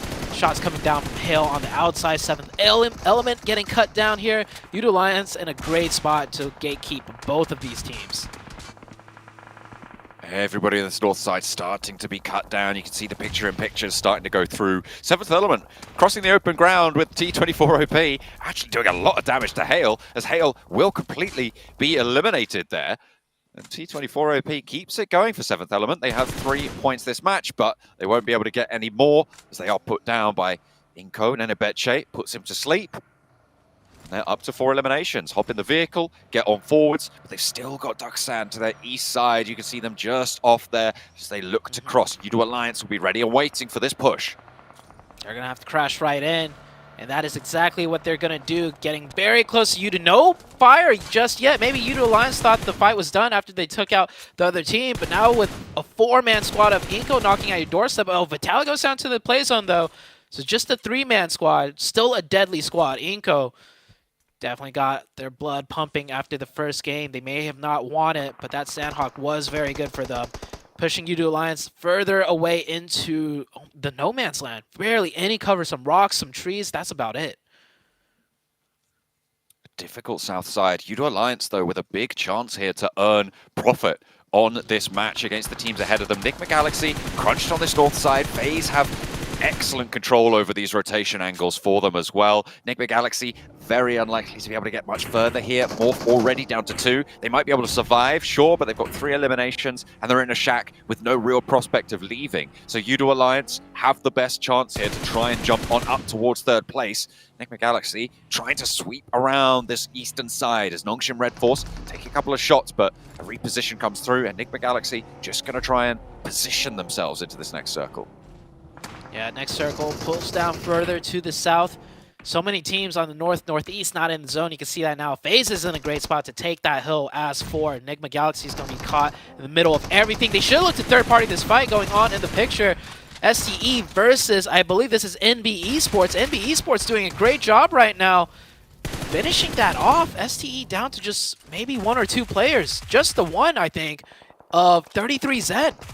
Getting the spray onto Mondo, a really good start to his potential resurgence here. Hero very likely to get flushed in this position, as there's the third party. Nigma Galaxy want to sweep through. They've lost Ralph though, so it's a little bit more dangerous. Sprays, damage, flushes coming through now across the hillside as well, as Nongshim Red Force losing all of their players on that crash. Ralph is going to be Rezable here. Nades pour over the top as Fist tries to hold it off the last player from NB, and he's taken even lower. The spray from Lord keeps them there. Ralph got flushed there. I think that might have gone down to a nade, so Enigma Galaxy playing on his 3. And actually, hang on a minute, NB is still going. Lord hasn't managed to get the flush.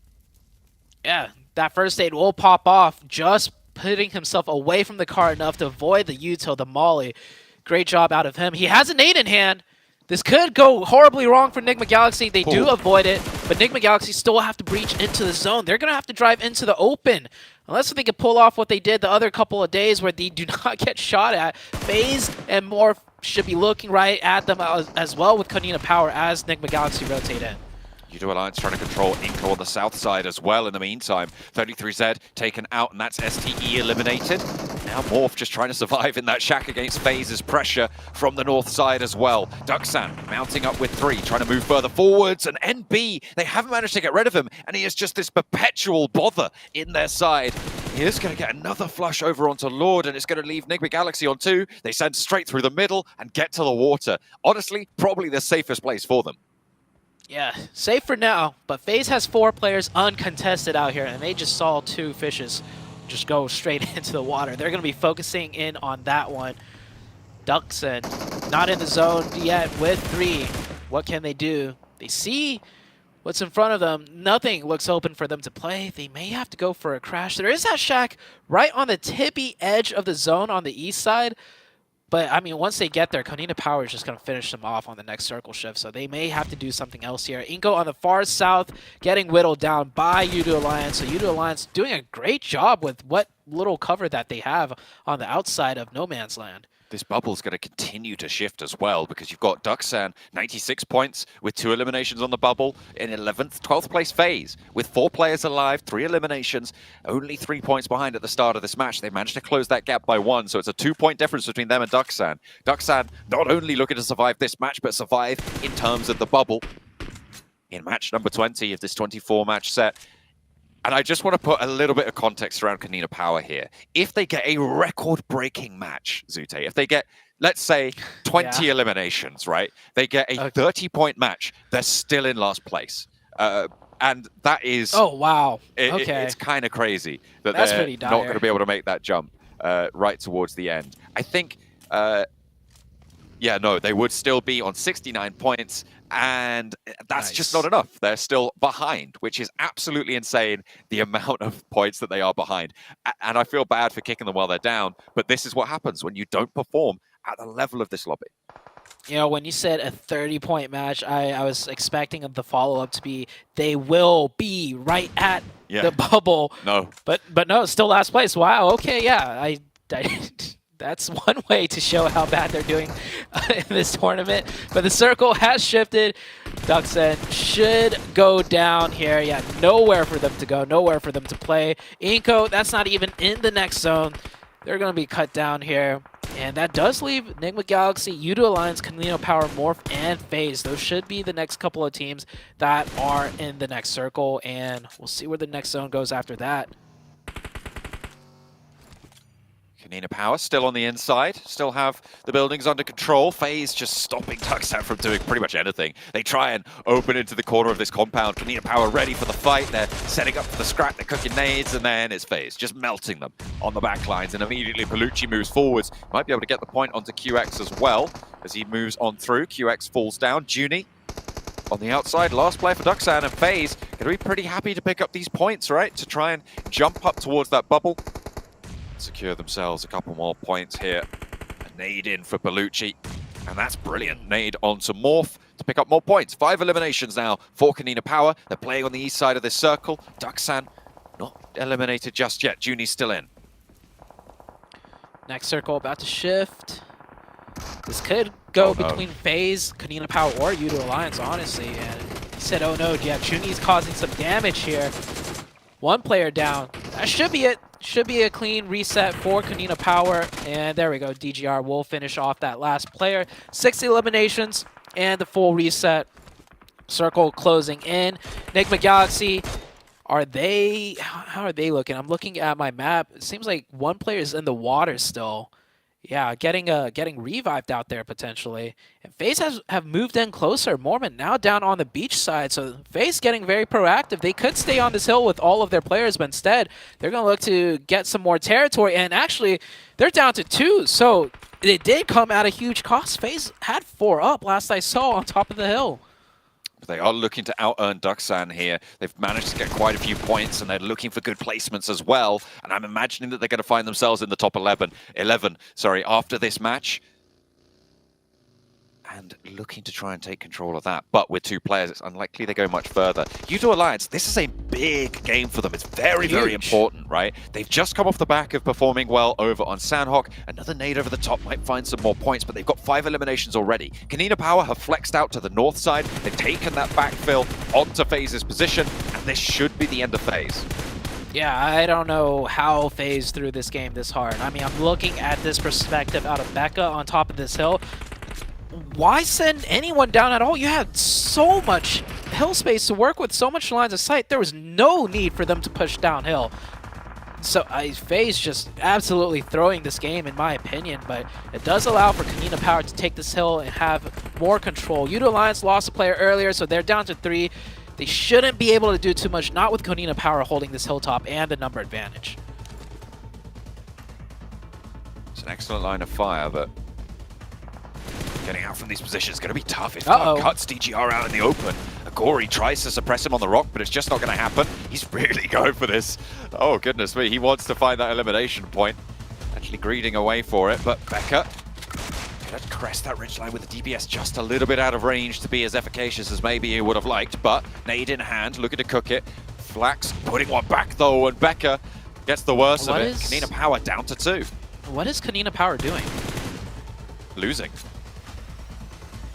I think that's the short of it. Like, there's no 2 ways about it. Like, what? Like, the first player going down was terrible, but when Becca crested that hill, as an ex-comp player myself, I saw him cresting up that hill with so much open space. That was not the play. FaZe make a move as well, taking down another player of U2 Alliance. That helps out Kanina Power quite a bit here. Kanina Power down to 2. They could get that revive onto Becca as well, which is what they should look to do. Make sure they don't be in nade range, however. Pull up a little short. Don't revive right on top of where you stopped the vehicle, because that is an audio magnet for that nade. And, okay, pulls off far enough, gets the revive. This should be good. The ball's still in Kanina Power's court, but looking a lot scarier. And, okay, no revive. Down to 2 for Kanina Power. This is potential for FaZe, actually, with Palucci relocating down from the high ground. They don't have that threat for that angle, which means the beachhead is much more maneuverable. That ridgeline that slopes away from the mainland as you sit on that beachhead gives you quite a lot of cover, gives you lateral movement, but they are cinched in a little bit. Can they find an opening?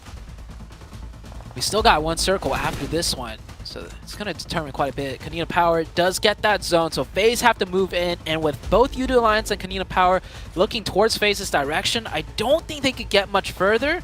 FaZe is definitely going to need an opening knock onto at least one side of this. They can't cut down the middle. Palucci with the DBS out, reloading. Wonder if he has the ammo in his other weapon for some long-range capabilities still. FaZe now forces Snake in. The smokes are out. They are in the zone. No util out of Flax, so they will be safe from grenades.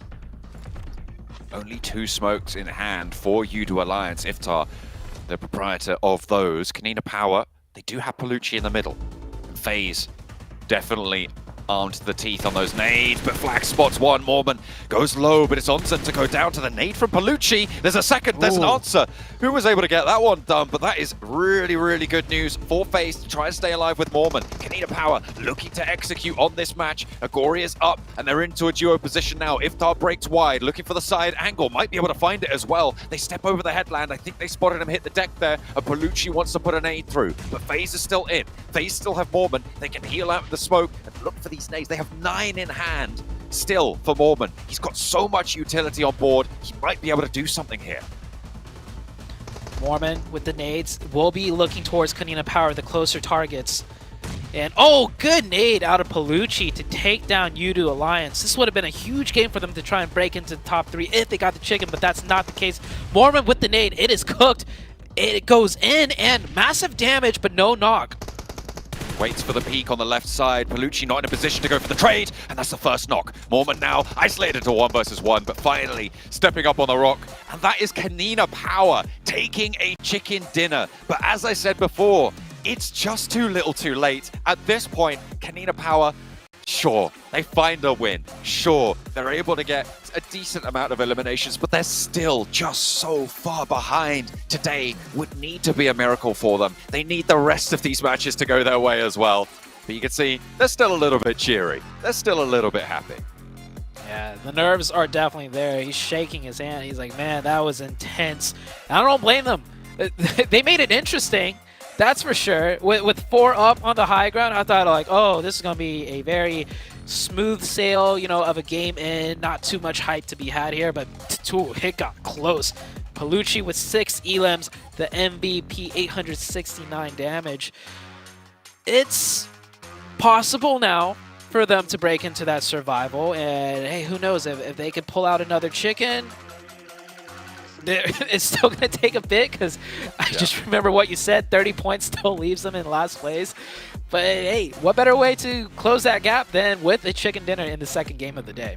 And I do want to give them a little bit of credit as well. They came into this tournament without Of Hayes, who they've been playing the entire season with throughout so far. DGR, the coach, stepping into that player role. So they are playing at a bit of a disadvantage. They don't have the synergy that they've built over the course of this season. But still, it is a little bit lackluster from this roster. DGR putting his best foot forwards and really stepping up for the team. So I think they've got to be proud of that as well. Kanina Power, they were able to take home the chicken dinner, but it might just be too little too late. It's too late. Okay. It's too late. Straight up. All right. Kanina Power, congratulations on getting this chicken dinner. And this is like one of those side effects of the last day that I talk about all the time, right? Is on the last day, the teams at the bottom, they have nothing to lose at this point, right? Like, to be honest, Kanina Power could win every single game and still not make it in. Like, that's how behind they are. But when you don't have anything to lose, you finally start playing your game. We've seen this happen time and time again, Cameron. Yeah, and honestly, it's FaZe that helped gift Kanina Power that victory because, as what Zeus was saying, they had that high ground. There really was no reason for them at that moment to try and go down to the beach side. There was no way that crate was that valuable towards them. I understand that hillside was not going to stay in the zone forever. They would have to leave eventually. But then, like, keep someone up there to have that high ground angle, high ground advantage. The way that Kanina Power just instantly spread out and took all of that zone, that was the only way that they were able to win because they still got so close at the end, so much back and forth between Kanina FaZe and Alliance. It could have gone any which way. You know what? The hands were shaking. The hands were shaking after the chicken dinner. Regardless, I mean, you got to give it up for Kanina Power making it this far in the first place. And at the end of the day, that experience, right? That experience of being able to get a chicken dinner in a stage like this is something you got to definitely walk away proud from. And hopefully they can learn from it, right? And maybe next season come out a little bit stronger, Seven. Sure.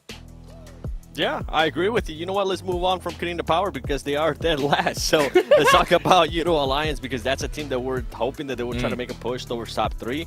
With this performance here, I mean, it's not going to put them at top 3, but it is going to close at least a bit of a gap because Morph, even though Morph has been getting those elims, they have been getting eliminated early on. As you can see, there are 5 points for Morph on the right side. And then Enigma Galaxy, I'm enjoying what I'm seeing out of them. They fully send it to the water.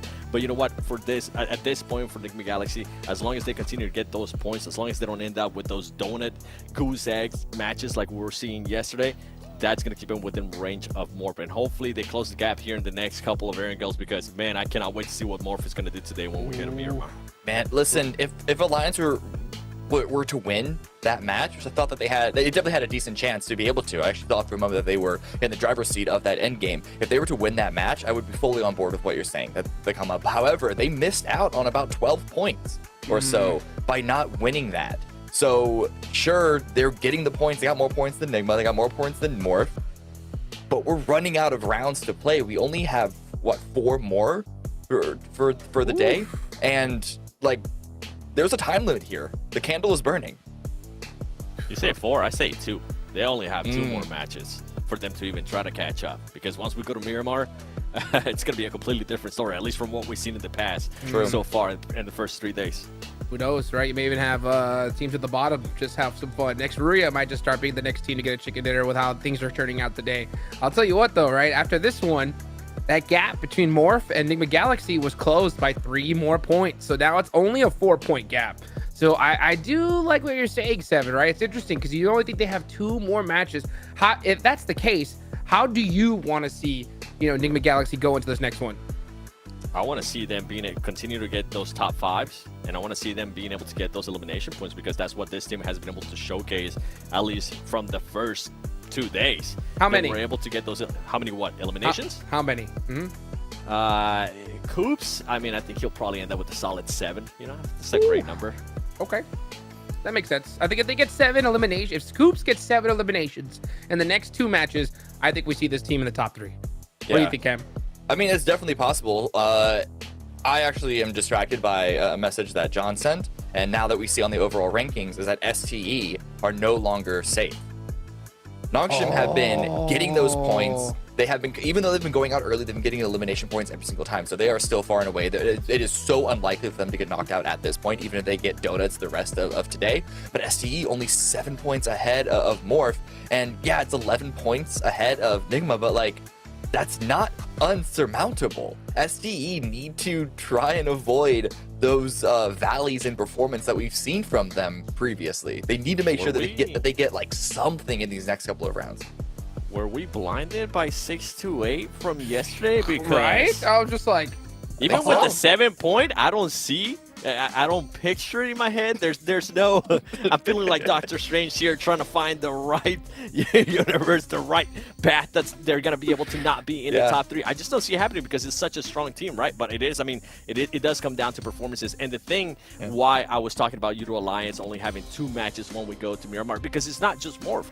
I've also talked about how Enigma Galaxy has been able to put up some good numbers when we actually go to Miramar. And so far, I mean, Enigma Galaxy has been putting up good performances. It's not of the likes of back-to-back chicken dinners, but at least they get a chicken dinner to start off with. They were able to at least get some points here in the last match. They just need to continue to do that, because I think everything's going to work in their way, and I personally have Enigma Galaxy being in the top 3 at the end of the day. Okay. All right. Well, you know what? Let's go ahead and, of course, give a shout out to our official smartphone sponsor here for the PMGC, and that's the Infinix GT10 Pro, a phone created for esports players. You guys want to go ahead and own some PUBG Mobile? Go ahead and check out that GT10 Pro. Guys, we got a lot more action to go, so make sure you get your popcorn, get your drinks ready. We'll be right back after this break.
Welcome back, everybody. Final day for Group Red, and 5 teams are going home at the end of this.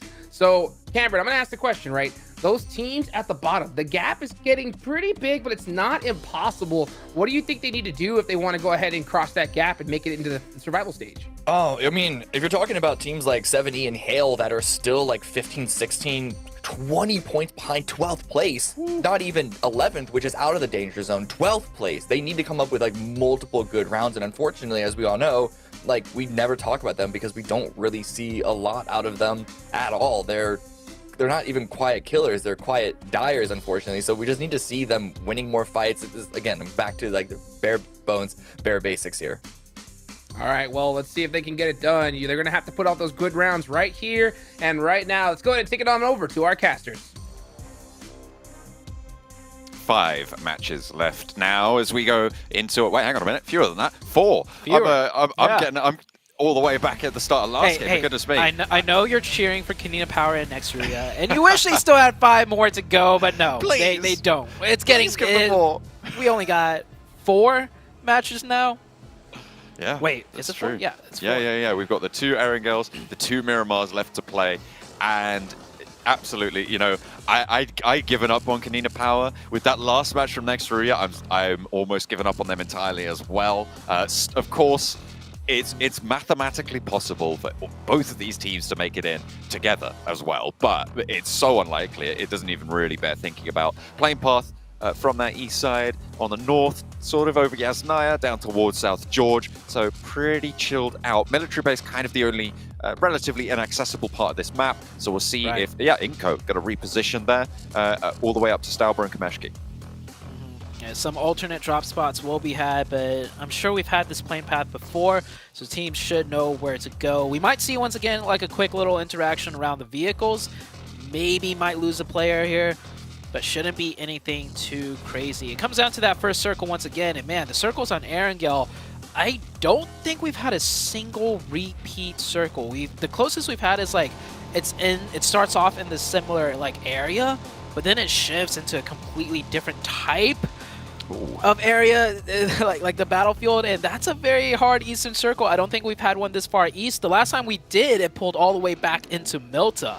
So I don't think that's going to be the case here, but we'll see.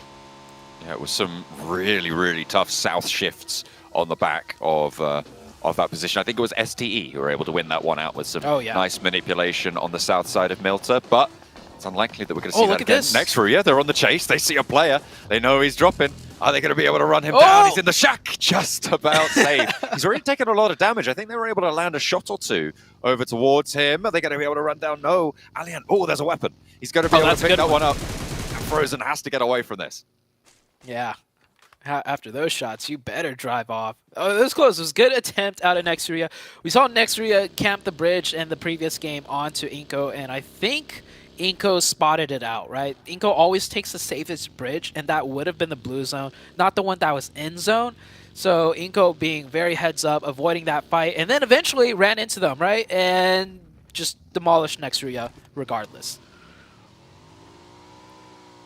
Dokuma picking up the bike, getting on for some more loot.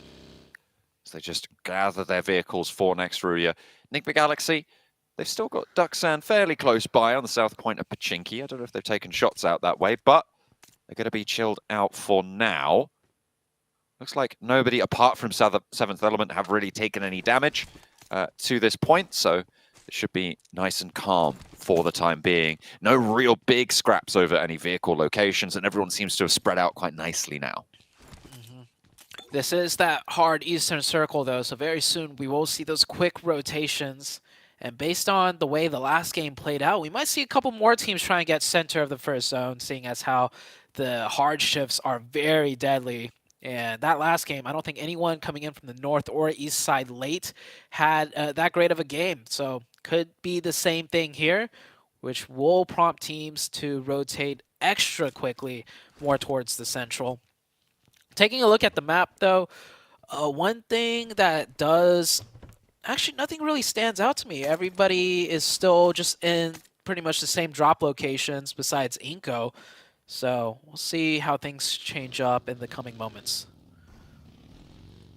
Intense game, just looting up through Lipovka. Nothing super dramatic right now on this eastern side.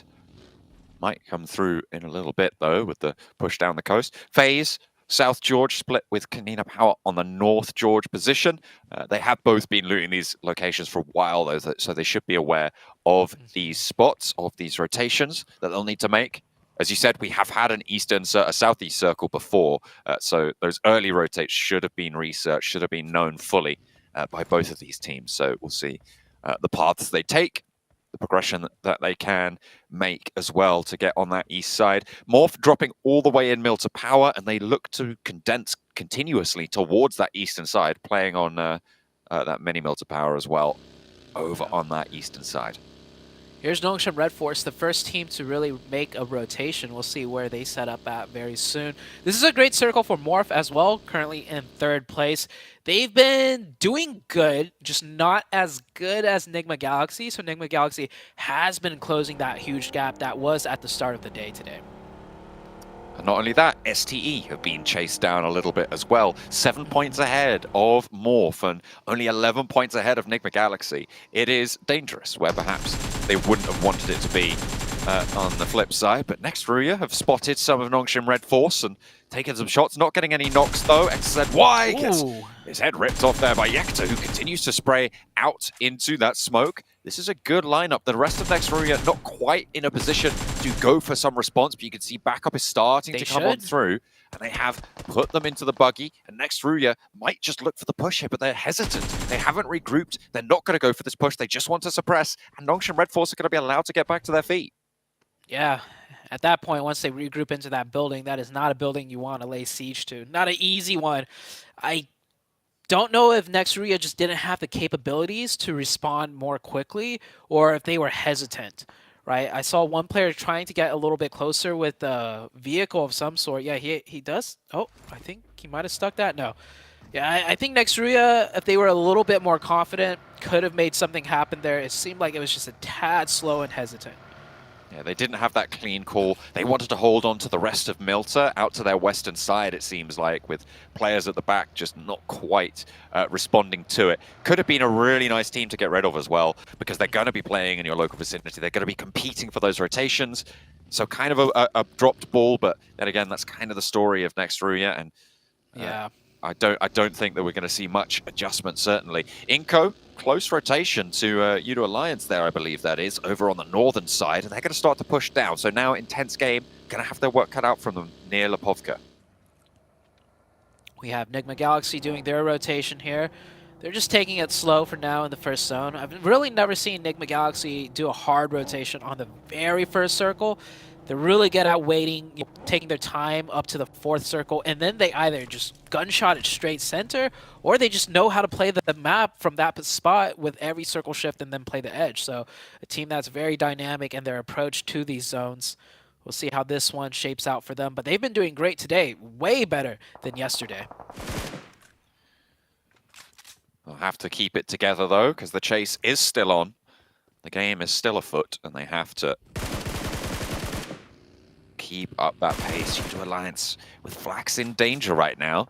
NASA giving them trouble, and Flax gets taken down. That's a really good spray coming through from J7 to keep that pressure up. And immediately they go in for the flush. This is what we wanted to see from Next Ruya. Finding a knock, going on in. Sure, you're not crashing onto a building here. It's a little bit more open, and you know the player's isolated. Was it? It was taken away by Intense Game.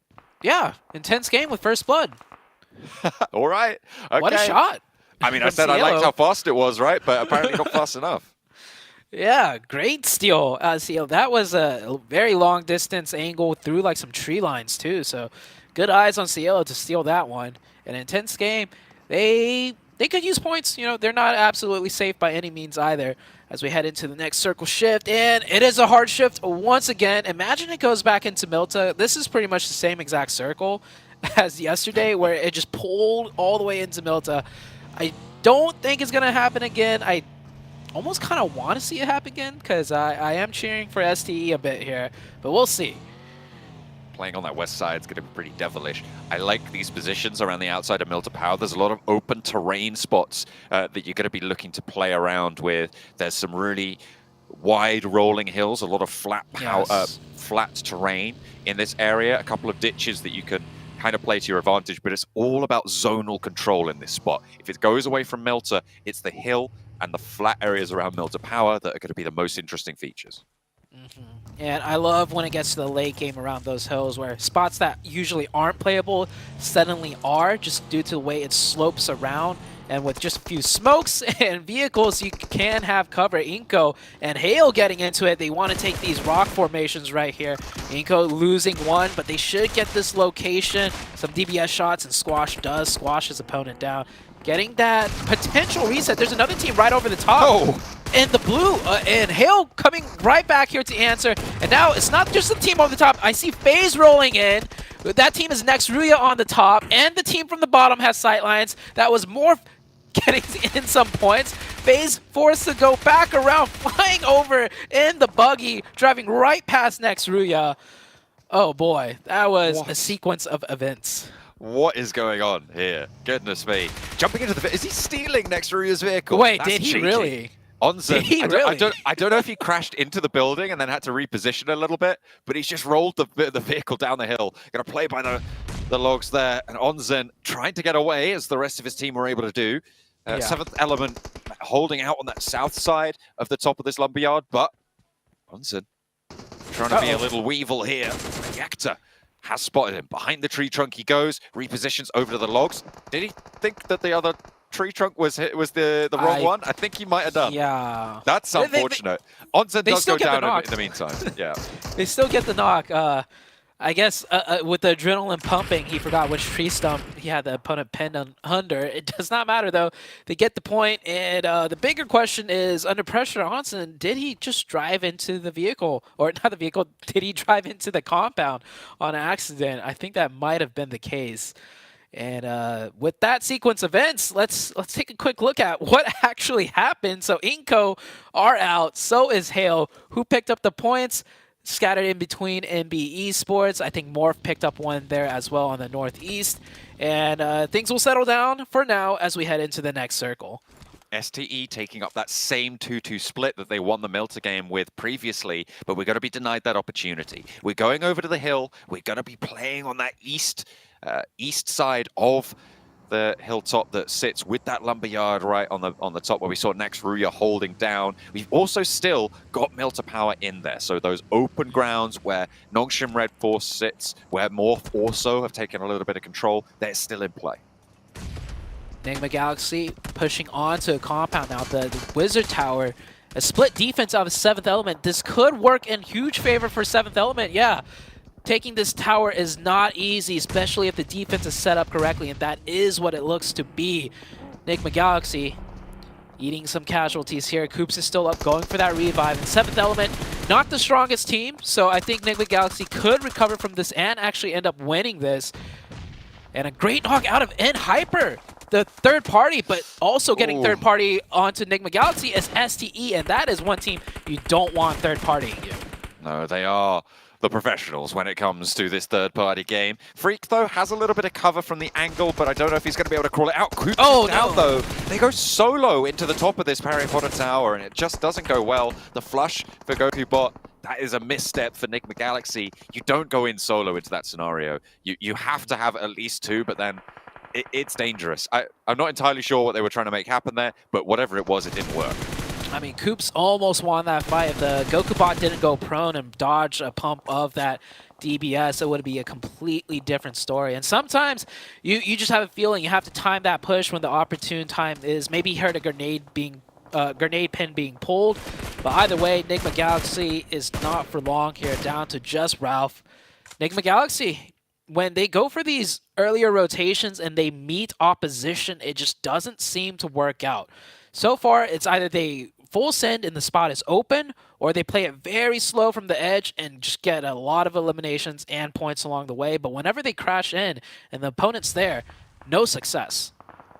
4 points, the gap between Enigma Galaxy and Morph, but right now Morph are in a fantastic position compared to pretty much, well, basically everybody else in this lobby. Enigma Galaxy not going to be allowed to earn any points this match. That means that Yudo Alliance have a chance to jump up as well. Yeah. But they're kind of isolated towards Prison. However, the hills around that area only really have one major team holding on that north side as it slopes down from that lumberyard. You've got NASA to worry about, but if they can handle that, they might be in with a chance to try and leap from Enigma Galaxy and chase down towards Morph. Yeah, The big problem, though, for Yudo Alliance is more so the fact that they only have 3. And working those hillsides with that many angles and slopes and ridges, you want 4 to maximize lines of sight, and that is not going to be possible with only 3 players. We'll see how they do, though, as we head into the next circle shift. And look at STE, by the way. Where are they on the map, John? They're on the west? Wait, where what? else are they? Yeah, they're also on the far south. Now, I'm not saying it's a good play, because it looks like they are running into Duxton and might lose 2 players for no real reason, as no, they're going to drive back and they're fine. I mean, they're getting a lot of info and opening up a lot of option plays, so that is a very heavy-duty scout work, if I say so. That's kind of crazy. I was looking at the west side lane like, oh, they're really tightly packed together. I can only see 2 dots there. And then I'm like, hang on a minute. They're all the way down to the southeast side. Goodness me. You're right. That is really fast scouting. Not sure I like that. Did they just lose a player to the blue zone? I think they might have done. Oh. That's bad. Oh, no. Is Sunan going to go down? Oh, no. He's got the bandages. Does he have time? The bandage is just about going to top him up, but it's... Oh. This is the worst scout I've ever seen. It's terrible. Why would you do that? They made that choice. They did that to themselves. That is awful. Like, why? What is going on? I'm sure they caught some bullets too. Okay, but like. But yeah, no, yeah, I'm with you there. Like, even if it hard shifted to the like east or southeast, it's like, well. I have no words. Justification. No there justification. Is no reason. Exactly. I mean, I don't know what they were thinking. Honestly, they were in such a good position to secure their spot in the top 3, right? But now they're playing as 2 outside of the circle on the west side. Yudo Alliance is still alive. And Morph are going to try and overtake them as well. Yudo Alliance, luckily for them, running into Morph. So potential to keep that top 3 as it is, but that's just not what you want to see from a top-performing team. Yudo Alliance, however, might be looking to rack up a couple of points here against Kanina Power with the first not going their way. Potential for a second as well, but Palucci eats the majority of the damage. I think Kanina Power, yeah, they're just going to give up on that one. Players 3. Yeah, losing Palucci. Arguably the best player for the day so far out of the team. They're going to lose 1 and looking to lose more as they push right into Venturas here. Venturas pops off some shots. No real connections, and he's got to commit. He's wide in the open, getting definitely overzealous there with the pushes, leaving way too much cover. Kanina Power is penned in, though, from all angles. Maybe they can... Nope, they can't reset. Mormon coming in with the nade. That is Kanina Power out now. Oh, I can't believe they ruined their chances of getting to that bubble with that nade. Goodness me. That's what did it. Nothing else. But FaZe, yeah, they're going to be playing from that northern side. They did manage to jump up quite far in that previous match on that first Erangel. And now they're playing with 2. They're looking to extend their lead across the bubble because it is still very, very close, all the way up to 6th place. Morph, meanwhile, on the north end, now contending with Nasser Esports here. J7 pushing up with that DBS. Decides to back up, just creating some space so he can maybe get this revive. Morph, how many players does Morph have? Morph has 4, so if Morph does want to get aggressive here, they can. They have the zone. They're gatekeeping Nasser out for now, but maybe they're looking more so to close this fight now rather than later, because if you leave a full man team behind you in a bad position, sure, they might not be able to take you out, but they're going to be a pain the whole way through. Nades over the top and another knock over towards the enemy players there. It's going to be good. Full suppression. Circle not too dramatic, but look at the hold from Boohoo. Finds 1 and 2. There's the Kareem forwards with the buggy as well. And they're looking to just sweep across with these NASA points and be able to rack up a lot in their security. And they're chased towards STE as well, putting them at the back of the pack to be chased down by Enigma Galaxy, by Yudo Alliance, but not looking like that's going to happen this match. Really, really solid stuff, keeping all 4 alive for Morph. They've been playing nicely on this northeast side. Yeah, Morph doing a great job in the most perfect game too. Enigma Galaxy going out very early, like you mentioned, with almost no points. Actually, maybe 0 points, honestly. It was, Morph still with that 4 on the northeast. This could be a huge game for Nextria. They are in the best position, in my opinion, and they have 4 up. Nextria is a team that does need to break into that top 11, and this could be it for them. mean, they've got a big gap to make. It's 29 points for them to try and make up. Yudo Alliance still fragging out with 2. Can they take down FaZe? Yes, they can. 2 players alive, looking for that res, and Yudo Alliance with the blue zone pushing in cannot afford to go for that pickup onto Cluck. Iftar will be going on as a solo. Doesn't have any first aids, though. Didn't have time to loot through the bodies there and pick any up, so just going to be really, really down on your luck. 7th Element going to try and take shots at the buggy, take out a tire, but Iftar makes it in. Next Ruya, though, will have heard this. They might reposition and just take down shots here. You can see Zed Wolf repositioning for it. Iftar knows what's up, drops that smoke as Zed Wolf tries to find the angle. Yeah, that smoke, maybe a giveaway more than anything. Iftar will try and survive, and I think 7th Element should be able to see him too. That Wizard Tower does give them some line of sight. Here comes Nongs from Red Force, finally having to make a move. They came here very early down in the hard southeast with the zone pulling away. They are forced to push in into Morph also. A big team here for them to contend with. This is quite a wide swing, playing for this northeastern side. A team at the top facing off against Morph, who, with a good game, could feasibly catch Nongshim Red Force at the top as well. It's looking like they're going to be able to overtake STE, but can they do even more potentially this match? If they take down Nongshim Red Force here, the stakes are even higher. They might jump to first if they can get a good game. 16 points the difference, and the first knock goes their way. Boo Boo Hoo looking to move forwards, has backup as well. Spots the player close by, but the nade is perfect. The burn is there, and Morph are starting to fall in response. Nongshim Red Force holding it down, but players are starting to fall on both sides. Sports are so low, but able to get this first aid. A turn around the corner, and Tizzy is down. Last player to stand now on that forward position. Can they hold it through? Can they hold the angle? Sporter with another nade. Yoru is there. No. And the shotgun rains through the door, and Morph are now down to 1. Just Rocky to survive. All he needed to do was just wait a little bit. Rocky was there. Rocky was getting the reset on his team. He did not need to press in through that building. The adrenaline maybe getting to the best of him. If he just stalled, that would have been a full reset for his team because it was a 2v1. Sporta was the last one up. He could just stall, take the 2v1, back up, wait for his teammates to get revived. That was a huge dropped opportunity, in my opinion, for Morph. But they've been doing good so far this game. They've been picking up the points, and a double nade. Nongshim Red Force just can't be stopped. They hold Morph to task, and that is really good news as well for the teams chasing, because Morph have been slowed on their extension. They should have had one of the best spots here moving into this next circle, but both of these two teams now going to be denied that opportunity. A really good holdout for Nongshim Red Force. Despite losing 2 of their players, they stop Morph's progression. So in the long run, in the tournament game, rather than just in this match, it's a good result for Nongshim. Definitely so. Circle popping up right in the middle. Next Ruya is the next big team that really has to make a move. They do have 4 up. They could contest 7th Element's position here. 7th Element caught in between Next Ruya and the solo out of STE. Shing, last one up for STE. Boo Boo Hoo, very, very low. Sporter with a nade. Been on point so far with these.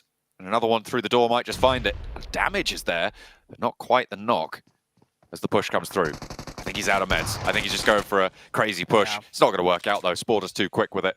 And that is going to be Morph down. 7 points on the match. I think they got a placement point or 2 as well. So they'll be up a little bit ahead of Enigma Galaxy. They'll extend that lead a little bit further. And Yudo Alliance went down as well. So they can continue to stay as safe as possible. Yeah. Great hold out of Nongshim. The start of that fight, it was Morph's advantage through and through. But Nongshim Red Force, just such a veteran team, holding that off. Here comes that push I was talking about. Next Ruya on to 7th Element. DBS catches the first one. And Shing with the perfectly timed third party as a solo nonetheless. Usually solos are way more passive, but he's right here to take the fight when it's breaking out. 2 players from 7th Element. Next Ruya rolling in now with 3 after that flush goes through. If she can shred through next Ruya, Shing actually has a pretty decent chance of holding face on this western hillside, but Goku bot on the off angle going to prove to be tricky to deal with. We'll see if he's able to have an impact into this engagement. Nades keep going long, and Shing is fighting through. I mean, this staggered hillside, right? These stages, these plateaus, these ridges as it goes down, giving him a lot of movement potential. Not really too many sightlines to worry about from Ducksan as well down the hill. And notice where he's throwing the smokes. He's not throwing it on top of him because that's just going to attract the util. He's blocking the lines of sight and throwing it away from him. He gets further into the zone. Maybe he's trying to get into a spot where he could kind of just sneak by and let next Ruya and 7th Element take the fight. That would be the most opportune way to play this out. Another nade putting out some damage. No knock, however. 7 teams up. Not yet in the higher placements of points, so he does need to survive a bit longer. Pops the smoke behind him as well, so maybe continuing that distraction game. Looking for someone to peek from next Ruya. They don't need to just yet. They don't need to go aggressive, but Xing is such an operative in this location. Nongshim Red Force might be able to sneak a couple of shots over that way if they can find an angle, but they're still a little bit around that headland. It goes down the side of this hill. Harry Potter Tower's still in. Intense game, a more central position than most. And the next zone just about to close.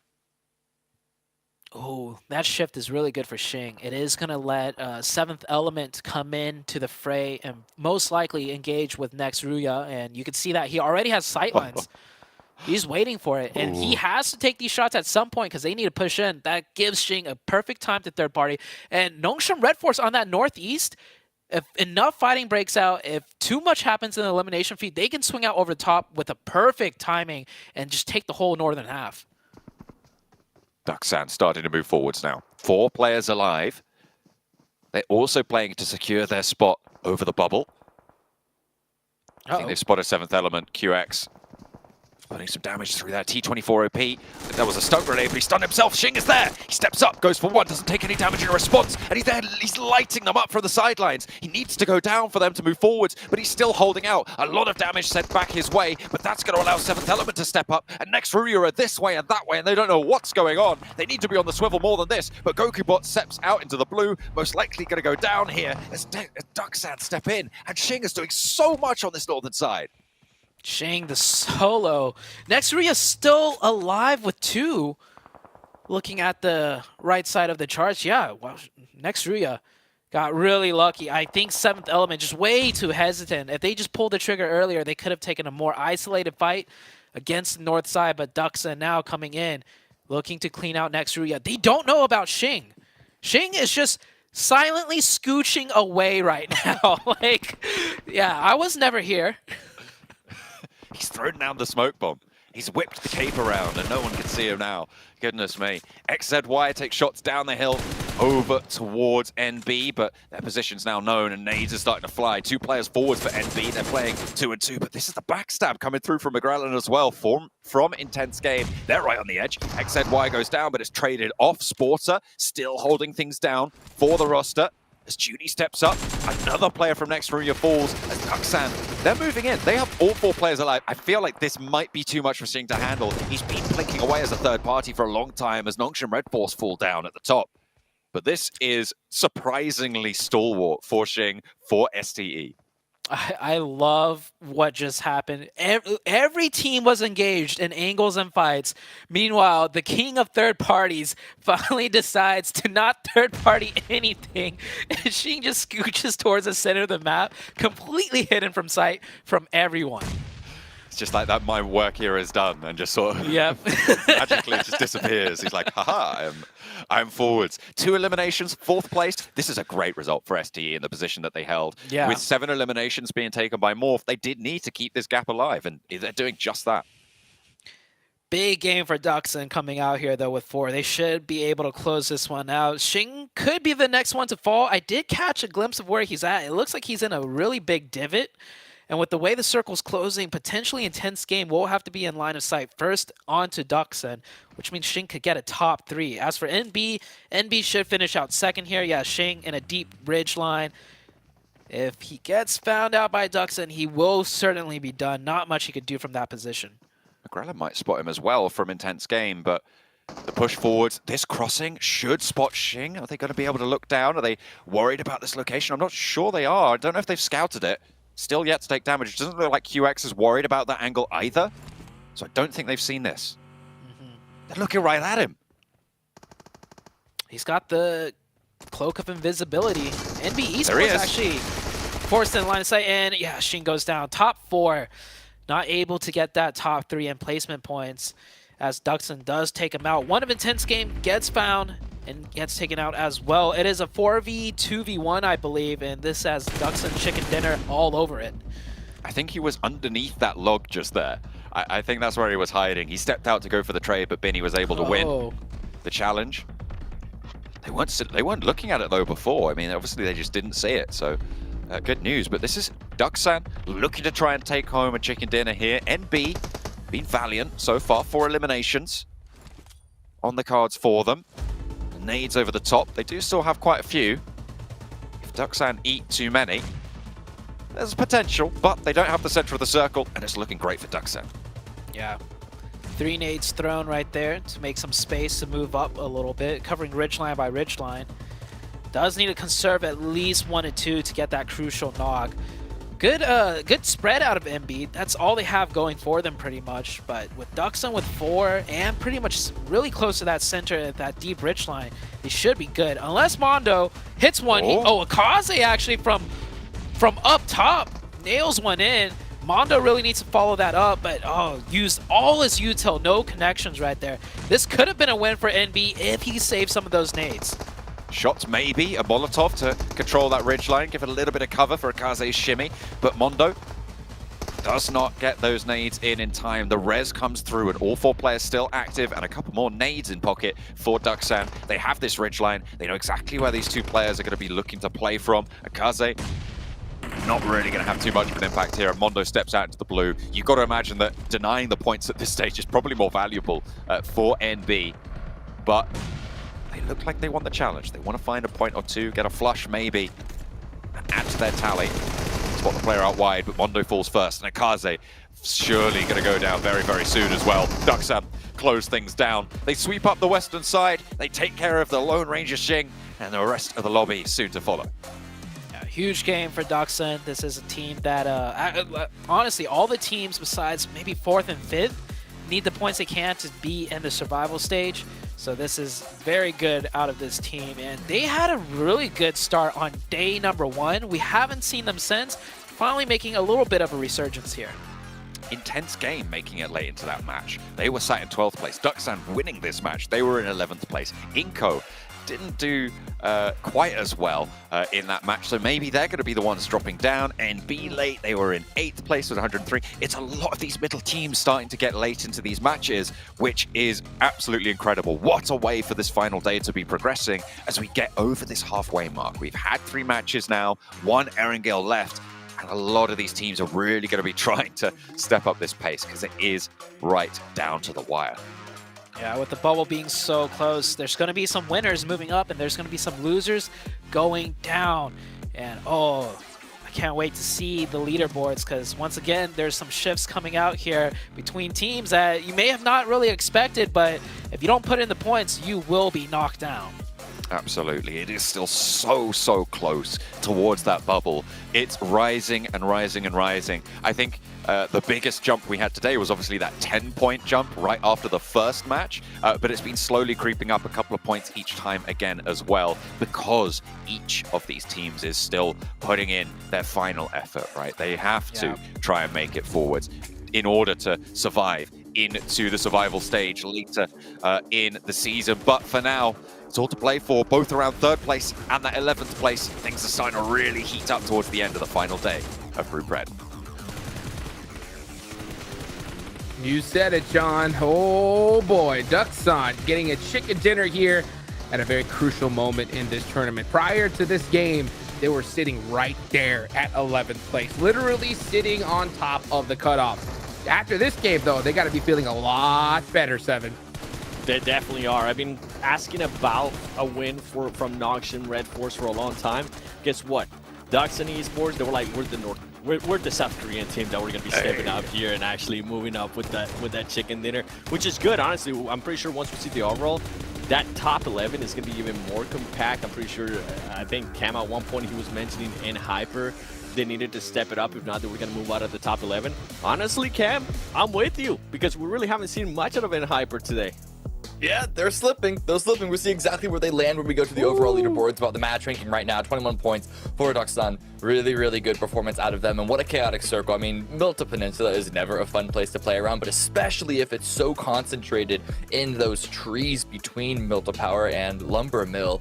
It's so hard to manage spacing, and so the fact that Doksan was able to keep so many members alive all the way to the late game just shows how good chemistry they had, at least this time around. Now, can they get any more going forward? Because even with these 21 points, I don't know how far away from the danger zone that has put them yet.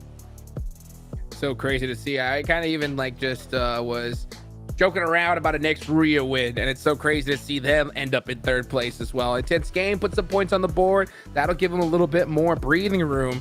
But, you know, now that we're kind of done talking about the bottom, we'll talk about them some more. But I'll say at the top, Nigma Galaxy, 0 points here, Cameron. Yeah, as far as that Nigma comeback, this didn't really work out for them this time around. It was, they were like close to the center here, right? This wasn't, I don't know, this looked like a game that they should have at least had a better performance at, right? And again, the chaotic zone for them to play around in, but the gunfight just didn't go their way. They just didn't win the fight. That's very, very problematic and very worrying going forward into the rest of this tournament. If they don't make it into top 3, if they go to the survival, like this trajectory that we're seeing them on right now, it's gotten so long looping into all the games yesterday that there's a possibility that they peaked at like the start of this group stage, and like that's it.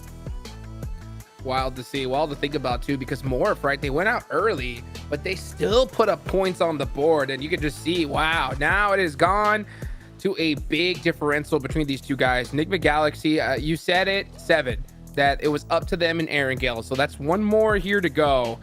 How are you feeling about them going into the rest of the day? Not good. Not good at all. Not good. I had this team being in top 3 with the way that they played it there. I mean, you kind of heard Cam talking about him too, them not being able to adjust whenever they get a tough circle. I wish they wouldn't have pushed towards the middle of the circle. This is a team that needs to learn how to play that outer edge of the circle as well, because I feel like they could have set themselves up. They might have gotten just so used to day 1 and day 2 where they were getting away with some of the rotations towards the middle of the circle, that at this point they were maybe starting to feel themselves, start to go and send it, and then out of all the teams, 7th Element decided to stop them, and 7th Element decided to get some points for themselves. Ooh. And I mean, that's another team that I've been hoping that they can make a push for top 11. They really haven't been able to do much. They've been they at least got some points there in that last match, but they also need to step it up, right?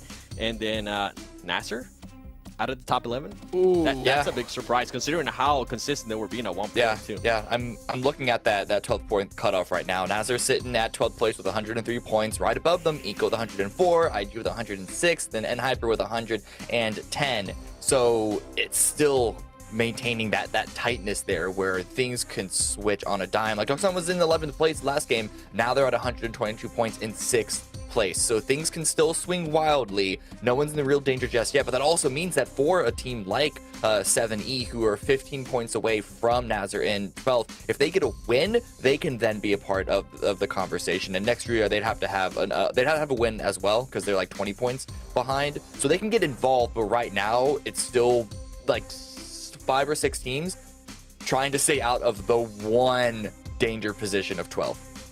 Well, you know what? Speaking of danger position, right? It's so close there. Now that 7 Elements got some points on the board, they are, I believe it's 16 points away from Inco at this point. So Cameron, like with that kind of gap and so few games left, do you think they're going to pull out like some kind of crazy strategy to kind of make that up? Man, we were talking about this during the games, about this idea of when do teams start targeting, and especially if you're in the bottom 5 when you have nothing to lose, like do you start like actively targeting someone? I think the number of options for who 7 you want to target, it doesn't have to be just Inco, it doesn't have to be just IG. I really do think they just want to set themselves up to be incredibly proactive during the game, not to like go in a hot drop or anything, just be ready to fight anytime you hear an option for a third party. They need to target this Erangel. Yeah, you know what? Okay, all right, 7 said it. They need to target this Erangel. Let's see if they're gonna do it as we go into the final Erangel, Group Red. Hey, you might want to target someone, but how many targets can you do at once, right? There's about like 7 people that you need to be worried about at the same time. It's just so tough. right now at the bottom of those tables. Just try and play your best game. I would suggest just stick to your guns, stick to your strats, try and figure out where it's been slipping up and mend those small holes. But it's really, really rough right now. We're going to the final 3 matches, and we've got about 7 teams competing for that bottom spot, that bubble to the survival. As far as 7th Element goes, I feel like they just need to be a little more decisive. We saw towards that very end there, they took way too long to take their shots at Nextruya, and Duxon ended up pushing beneath them and taking them out before they could have done anything. They could have taken out Nextruya, picked up a few more points, but they didn't. And I like what Cameron said too. I think be ready to third party. That's probably the easiest thing a squad can do that doesn't involve them getting completely wiped out. So if you need the points, especially if you're not in that top 11, third party is the safest way to go about it. Trying to pick up those points, just get the little scraps that they can really start to add up to as well, especially down low on the tables. The plane path gives access to basically the whole map here in a way that we haven't seen for a little bit. There's always been one sort of corner of the map where I'm like, oh yeah, that's probably not going to be viable to get to. But I mean, even up to Georgia and Zaki, which I don't think anyone's really going to go for, but certainly accessible to the northwestern side, pretty kind across the board. We should see FaZe head to George Pool still. They've gone there even when the plane path is further out. This plane path, very nice for everyone. We'll see where the circle goes. And are we going to continue the pattern of the circle popping up where we have not seen yet? So what haven't we seen? We haven't seen shooting range. That's one of the staple zones. Yeah, a Pachinki one. Where else? I feel like we've almost seen everything that Erangel has to offer besides those. We haven't. I don't think we've had a coastal finish yet. Coastal. We've had a coastal. Which coast? Like. Well, on any coast, right? I don't think we've had any cliff finishes. Oh no, wait, we did have that one. I think we did have one actually. I have to say that back, where it was right towards the end. But circle goes a little bit on that east side, keeps a little bit of Sosnovka military base in there, but it's mostly on that mainland, centering on Potato Hill. Uh-oh, Morph! Cleon goes down. Uh-oh. That's a big one. That's pretty big for the standings, right? 168 points in 3rd place. This is Nigma Galaxy, and to a lesser extent, Udo Alliance's now chance to open up a little bit of a gap. Morph playing on their north side. I imagine we're not going to see them until about phase 4 now, with only 3 players alive, trying to push in from that north edge. But that is a really bad start when you're defending that place. Yeah, that's definitely a blessing for Nigma Galaxy after their terrible previous game. Morph starting out with 3 should give them a little bit of sigh of relief. Nigma Galaxy, though, still has a lot of work to do. We've seen them just consistently fail when they are met with opposition rotating in. So if that doesn't happen, like if they don't meet opposition, great. But if they do, which is more than likely the case, you know, coming into these final stages of the tournament, they really have to be able to, I don't know, I don't want to say change something up. I think it's just the execution. They just need to execute things better when it comes to that. It's pretty late in the day to find these adjustments, though. We're 22 out of 24 matches in, right? It's very few opportunities to really bring that to bear. And even if you do make those adjustments, there's still that probability, that potential for you to just lose, even if you do everything right. So over the course of 3 matches, that probability can be pretty impactful. Over a 24-game set, if you're doing everything right, on average, you earn more points and you do better. But when it comes this late, you kind of just need luck on your side as well when you want to pick things up like this. So this zone, very standard. Probably one of the more standard ones we've seen. I'm taking a look at it. It can get tricky if we start ending up like in a shelter ending, because everything around the shelter area is highly contested, right? You have the big dips, then you have the scattered compounds here and there, and that's about it. But besides that, if a circle goes anywhere else, there's a lot of different dynamic-ness to the zone where a lot of teams could play in. So we'll see what the circle holds for us this time. So far, Erangel circles have not disappointed. It's always been very unique in some sort of way. It's been really good to see that variety, not always going down to the same place. 7th element, fairly central on this circle, just sort of southwest, this shelter area, playing in this compound. Quite stacked up, so no wide position being found for them. In stage one, I feel like you can flex out a little bit more, get a little bit more info. You could potentially even have an outpost even up towards Potato Hill from that position, flex back in for the next phase, but they stay very close to one another. They are very central, which is probably the saving grace for it, but they don't get a lot of information from that spot. No. Yeah, I like to see them do a small 2-2. Just go up a little further north. There's that small hillside that gives them so much line of sight everywhere else on the map. I do understand they may be nervous though, right? They're barely going to be able to make it into that top 11 if they get a really good game. So maybe their goal is just to, hey, just keep 4 up. And if the circles work our way, we'll get the points. They don't want to risk, just having one player getting caught and then thirsted, which can be the case when you're playing on that north side. Nasser, another team very close by to them, Spec already on that hilltop that I was talking about. So 7th Element is just going to hunker down and wait for the zones and hope the zones keep shifting onto them. Nasser, a little bit more spread. Next Ruya trying to move in now from Milta. They find their compound. They're into the garage, and they'll take control there on the southeast side. Slaying rotations in that area, I'm sure. Not too many teams looking to push into it just right now, but Inko from Novo going to look for a cross. Next Ruya not going to guard them out this time. They learnt their lesson. Kanina Power still on Sosnovka military base as well, and they're going to probably have the toughest time of getting off that island. Oh yeah, Kanina Power, that's going to be tough for them. And yeah, I guess why... A good reason why Next Ruya isn't camping the bridge is because last time it just got spotted out and Inko just went the other way. So they don't want to waste any time. Also, this is a zone where Next Ruya could get very good positioning into like a second circle shift. Unlike the other game where they were so far away from the zone out on the east side that, they may as well go for a bridge camp if it works out. Long distance shots being taken, NB Esports. This is right around the shelter area. NB will be the first team to take down the shelter area. So they can hold it for the first zone or two, but eventually teams will start filling in and they will have to share it if the circle does keep going that way. Enigma Galaxy jousting their rotation route, spiking out from the sides of it. Slowing down. Ducksan leaving that bridge camp as well. So an opening on the west to move past Inko. Moving up to this bridge, and Kanina Power might just wade straight on into it. Nenebeche informing his team that one of Kanina Power's gone through. I don't know if it was spotted either. He's seen the rest of them now, and I think he's going to take the spray. Zagori takes a lot of damage, doesn't quite go down. He tries to strafe across, tries to keep that spray going, but has to swap it out, and Agori has the back of the buggy now protecting him. Nenebeche can't quite connect, but he's counted. He knows that there's still a player on the south side. Yeah, that was close, down to 1 HP. He almost got Agori here, but Kanina Power will make it through. Palucci, the one that didn't cross, he can most likely take the other bridge or swim across if need be, but that will slow down the entirety of Kanina Power from grouping up. Inko, I feel like they should have had at least 2 players there. Maybe they weren't really thinking a team would take that bridge and it was just on the off chance, but Nenebeche tries to make the most of it, doesn't convert the point.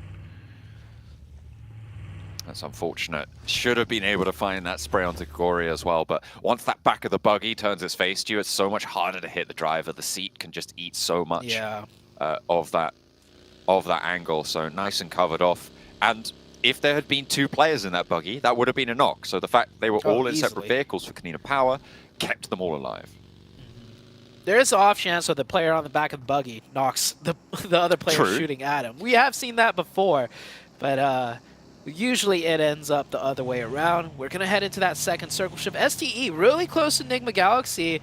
A lot of colors being mixed in on that southwest side. And Hyper, FaZe, STE, Enigma Galaxy. Circle does go north.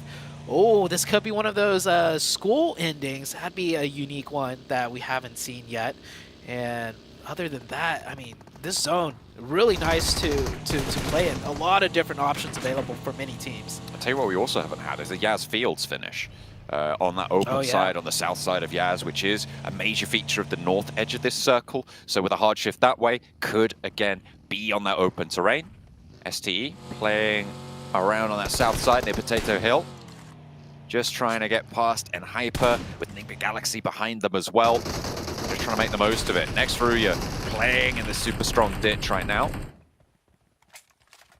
Just getting a lot of angles out towards this eastern side. A lot of cover found for them. A lot of teams will really like to play in this position. And next Ruya looking to try and hold it down. It's a little bit sequestered to the south, but still very viable. Yeah. Enigma Galaxy made one of their harder rotations towards central, and it was an uncontested area. So Enigma Galaxy just a little bit off-centered down to the southwest, but in a great spot, I would say. This might be a better game for them, depending on how the circle shifts from here on out. Looking at the map, a lot of teams have already adjusted. It's just Kanina Power and Inko and Duxen that still need to rotate in. Still just trying to get their foot in the door. Looks like Kanina Power going to sweep up past Prison. Inko just about across now the bridge. No casualties on either of those two teams, despite their earlier scrap. Duxan moving past Pachinki now, all the way on the west side, and probably a little bit better time to push in towards apartments and school through that angle, but there's a lot of teams now playing in the hills just to the south of Yasnaya Fields. No team really wanted to step foot in, but Yudo Alliance has a lot of control in that area. I mean, they drop in Yasnaya, so they flexed out down to the south, and they control a lot of that Yas Field, so the majority of the circle on the north side is owned by them. Yeah, a huge buffer being created by the Yudo Alliance with that split. I like that split. It is difficult to hold, though, if the circle shifts towards them, because some teams will full send those ditches that I think each Yudo Alliance player are playing solo. So they have to be wary of a quick group or regrouping if need be. Hale, meanwhile, taking one of the hills. This is probably the best position, I would say, given the spot on the map. They do have sight lines and access ways to the rest of the map, but problem is everything is pretty much taken, as you can see right there on the minimap. Everyone is right next to each other. We've only lost 2 players so far, yeah, so it is very congested here. Next pop just about to come on through. It goes southwest, so it keeps apartments in, over towards school. STE right on the edge. I really like this position for them. That circle has given them a lot of control. Yudo Alliance can regroup. Kanina Power maybe. Got to stop them from doing so over on that north side, but then again, they're going to have to figure out their way forwards. This is treacherous now. It's cut out the fields, which is the good thing, but there is still a lot of hillside that is going to be occupied already from this eastern edge.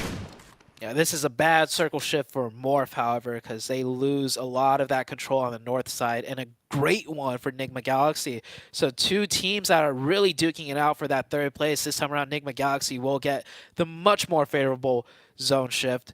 We'll see what Morph, with only 3, by the way, could salvage from a zone shift like this one. 12 points ahead. Morph sit in 3rd place. Enigma Galaxy trying to keep that position alive, keep that chase in the forefront of their minds as well. 12 points, very achievable here. And we said earlier with Morph losing a player, that it's going to be a little bit easier, but can Morph keep things going as well? Every single point they earn, absolutely crucial. And that's true of so many teams as well. Towards the bubble, Kanina Power sneaking around on this eastern side, close to NB now, but the blue zone puts more pressure on this rotate. It's going to force Kanina Power just to keep on rolling. Kanina Power have been wrapping east and west, constantly trying to look for some free real estate. And they don't want to take a fight this early into the game either, I don't think. We'll see where they do end up. Oh, not a good pathing right there. They're going to drive through multiple teams. If you're going to wrap, you have to commit to that wrap. If you wrap a little bit and then cut through into the middle, you'll cut right through into multiple teams. Kanina Power. Yeah, if you're going to do a wrapping rotation, you really need to commit to it. If you do it halfway, huge nade from Becca. I don't think he can cross over, though. And he gets knocked. Yeah, certainly won't be able to do it while he's knocked. It's all up to TGR now. The coach subbed in for this tournament. Stepping up to the plate for Kanina Power. Ruya, they've taken a heavy punishment from that nade, but luckily they have got all the reses available. No one flushed out just yet. Yekta, though, will fall prey to it, and DGR launching more ordnance in, trying to keep them down. There's a Molotov in there as well. Will the nades be able to go long enough? Because Frozen is still there, jousting out, spiking back towards NB on the northern edge. 7th Element have moved in front of them in the meantime. Next Ruya, this is really unfortunate. It felt like their position was really, really strong. A nade over to the back finds Dokuma from the grave, but Kanina Power are out nonetheless. Yeah. should be a reset up to 3, just as the zone is about to shift, so they'll have time to make that happen. 7th Element maybe looking to clean that up, Alien, and that vehicle getting close, but decides better of it. Looks like he backed off a little bit. And next circle is shifted out here. And look, Enigma Galaxy on a preemptive rotation. Ralph is already out there rotating, just maybe predicting where the zone might go and seeing what's open. But with that shift, I think they like where they were, and they're going to sit still. Inco will get close, and STE as well. And we know with STE, if there's two teams potentially fighting, STE will get involved. Enigma Galaxy need to be careful here. Here's the thing, though. What I want to see, if Inco and STE start to clash on that south side, which most likely they're going to at least spot each other, I want Enigma Galaxy to flank out. I want them to push away from their current position with at least 2 of their players, maybe even throw 3 out that way and try and third party as much as possible. That, for me, would be the play to try and make, but you could see it's dangerous to try and make that move very difficult. while the fight isn't going on. So they need to wait for that third-party opportunity, and potentially they could sweep around behind STE on that eastern side. Yeah, the third party is going to be very difficult. You can see the ridge line, like the sloping hillside extends all the way around, so you don't know if there's going to be a 4th head further down when those 2 teams are engaging, and then you're just caught in the middle of it. So we'll see if that does play out that way. They definitely should look for the potential.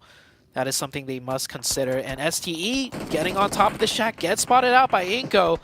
That could be the opening knock for Inco to get very aggressive. As for Enigma Galaxy, I feel like this fight's a little bit too far away for them to really step out and fight, and Inco are getting the better end of things. Well, here goes one. One of Enigma Galaxy has left. They are moving down south to try and get an off angle here. STE potentially under threat. They are regrouping. Enigma Galaxy are going to push out for this. Just a little bit, though. They're scouting the rest of these hills. They're playing it safe. Inco losing players. STE looking for these reses, and the scouting is coming through. Closer still for Enigma Galaxy as Ralph is being bold here. Has got back up now as well as STE look to move. Inco are there, and they have moved up. 2 players have flexed on out for Enigma Galaxy, and STE roll around the side. 33Z want to get ahead of Inco. They have managed to establish a front line and a back line. Wow. None of their players are down, but Sunan's flushed away. Hero now trying to chime on in, and Inco are starting to fall. Becca now the last to stand, and Wow. it's just STE. 2 players from Enigma Galaxy are there. Can they find any value?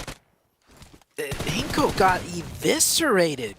They had cars set up, they had trees, they had smokes, they had 3 up, and STE still just finished out those 3 in a blink of an eye. That was disgusting to see. Man, STE really pumped it up right there, and I don't think Enigma Galaxy even got a chance to third-party anything. I mean, they were busy scouting, right? They were trying to clear the side, but all of the fighting was going on just over that ridge. Good attempt out of Enigma Galaxy, but I think STE will continue on with 3. Where are they going to end up in the zone? We don't know yet. They still have a long ways to go. Meanwhile, on the east side, a lot of teams right on top of each other. U2 Alliance, with only 3 players, they did lose 1. NB Esports catching a grenade from next Ruya here. U2 Alliance should push up a little bit further. Great nade, great confirmation as well. U2 Alliance keeping NB under pressure. 7th Element, they're split a little bit. Push-up doesn't go super well, but they managed to clear out the rest of NB, and U2 Alliance can continue on, try and keep up their pace towards Morph, who are widely split right now on 2 players. Rocky all the way on that west edge. Yoru hedging their bets on the east side of it as well. Yoru gets the shift. Now it's over to Nasser. Nasser gets a beautiful shift right there. STE did lose 1 player on that south side, so they are forced away. Enigma Galaxy will keep 4 up going into this late game. On the northern side of things, it is Duxon, the team that just got the chicken dinner previous, going into a fight with Intense Game. A lot of players falling on that top side. Hale just fell down as well. Over in that 3-way engagement on the north edge. U2 Alliance still trying to push on up, clear out their flanks. Frozen goes down, looks to get flushed. Zedwolf steps high, but the foot smoke fades, and it reveals him to Flax on the low ground. 3 players alive, and 5 eliminations found for U2 Alliance. U2 Alliance doing a really good job here. Problem is, Enigma Galaxy's up with 4. Morph is still alive. STE is still alive. All the teams U2 Alliance needs to chase after are still alive. Intense Game catches a knock right there. And Intense Game forced to back off now, down to just the 2 players. Cielo under pressure, gets knocked as well. Junie has the angle onto him. Intense Game trying to lead on out with their forward guard, but it's just not going to go well. They get chopped up. And I think that was Morph actually picking up a point for it. Yoru slows down their forward position. Really nice turn up for Morph to add a couple of extra points to their tally. 2 eliminations on the match. And it's really just dribs and drabs that they need to try and hold on to and hope that Enigma Galaxy go down. Yeah, Morph right now really split. Rocky all the way on the west, Yoru all the way on the east. I think they're just taking the gamble of at least one of us will get the zone, and Rocky is not in circle. Rocky should go out, leaving Yoru the last solo for his team. STE 33Z the last solo for his team. And Nongshim Red Force, you know, we haven't seen too much of them, but that's because they've just been chilling at that compound right there with 3. They have a great spot in the zone to execute the rest of the match as well. Just try and stay alive near NASA. That crash onto NASA's compound is going to be really, really tough. Neither FaZe nor Enigma Galaxy can go for it straight up because of the other team. They are keeping each other at bay from that position at the moment.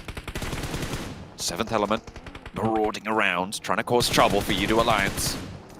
As they get very close to the bumper, and Cluck able to handle it. Oh. Pop out of the buggy as well to stop that car dead in its tracks. A really nice pickup, a flush as well, and another point added to the tally. T24 OP in the meantime has gone down as well, and there's still more buggy play to be taken on as Nongshim Red Force on the northern side trying to stop Ducksand from moving on in, but they're taking casualties, they're taking punishment. Junie the last to stand. Ooh, that player will go down, bleeding out very low. Doesn't eat any bullets, but should bleed out here. Junie mounting a heavy opposition here against the last 2 of Nongshim Red Force. Nade towards the backlines, but cooked a little bit too long. Junie needs to find the heal in order to go for this fight any longer. On the covered offside, but Hyper might try and flex around this angle or maybe even go for this crash. Enigma Galaxy, speaking of flexing, they're moving Ralph out on that eastern side. They've got 2 players out there as well, so Coops and Ralph both playing towards 7th Element and U2 Alliance here. Junie picks up some more util for him to use. I don't think Nongshim fully realizes it's just a solo player. They might be expecting one more out of Duckson, but it is a 2v1, and I don't think they should be playing any more passive because he's just getting free util use, and if one of them get knocked, it will be a 1v1. Enigma Galaxy continue to clear the south side. FaZe have been shunted a little bit further up north. They've taken a casualty now.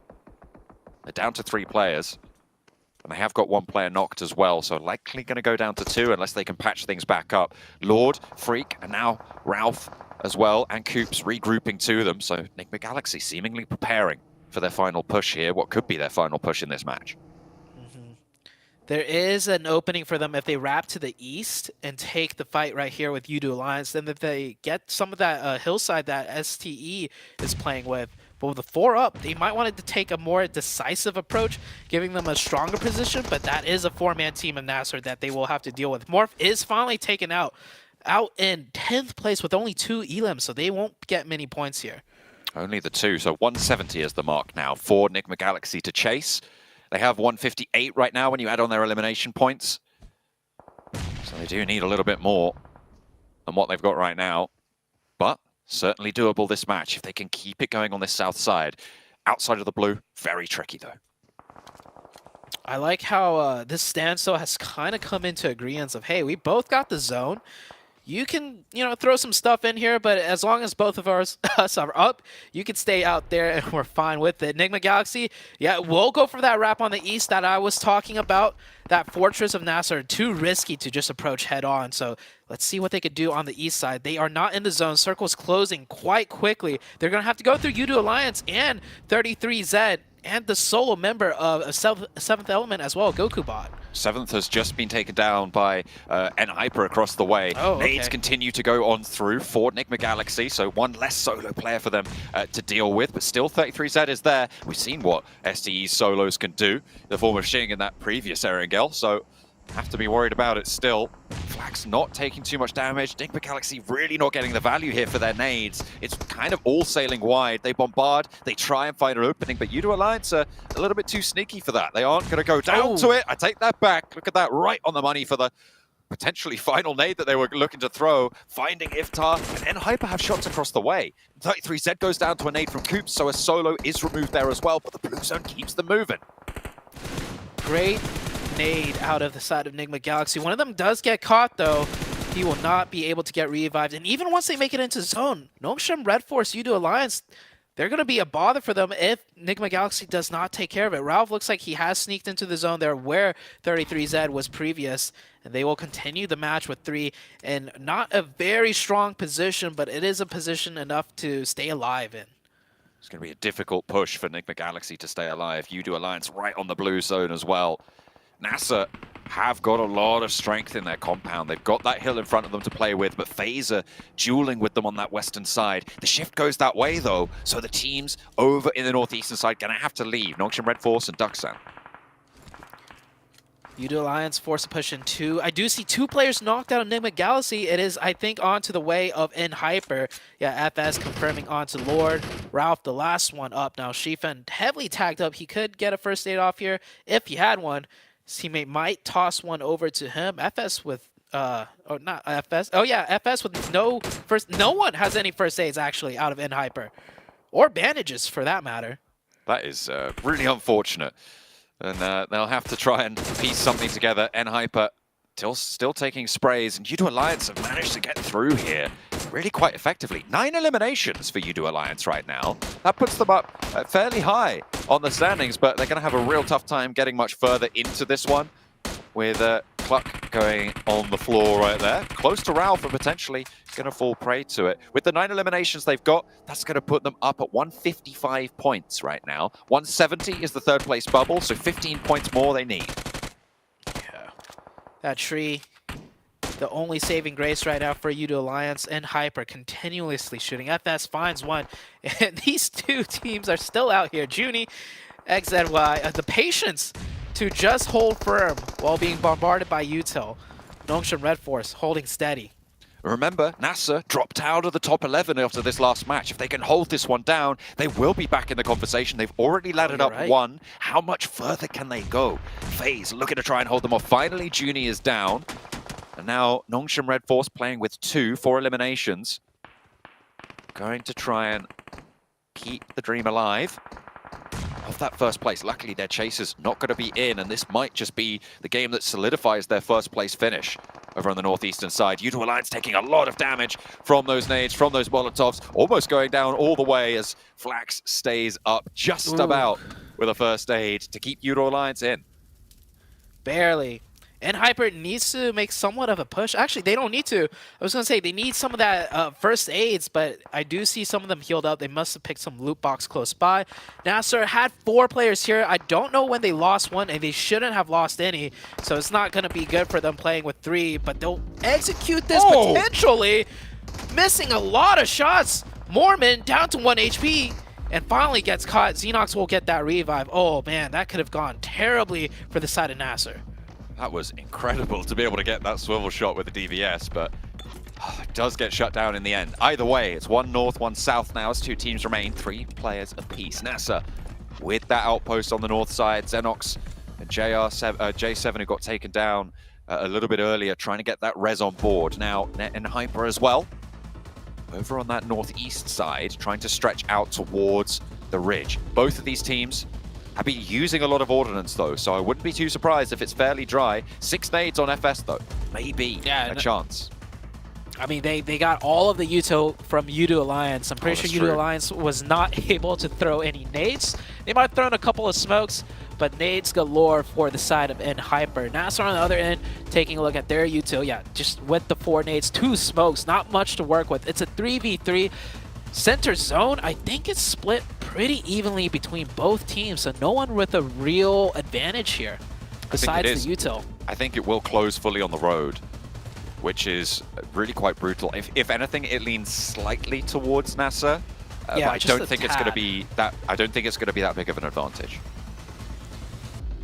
It might be just enough though, because look at how much coverage Nasser has to work with, or like angles across the road, to the point where if NHyper is forced to crest up first just a little bit, Nasser will get a few seconds of opportunity to use a little bit of a ridge to take the fight to NHyper.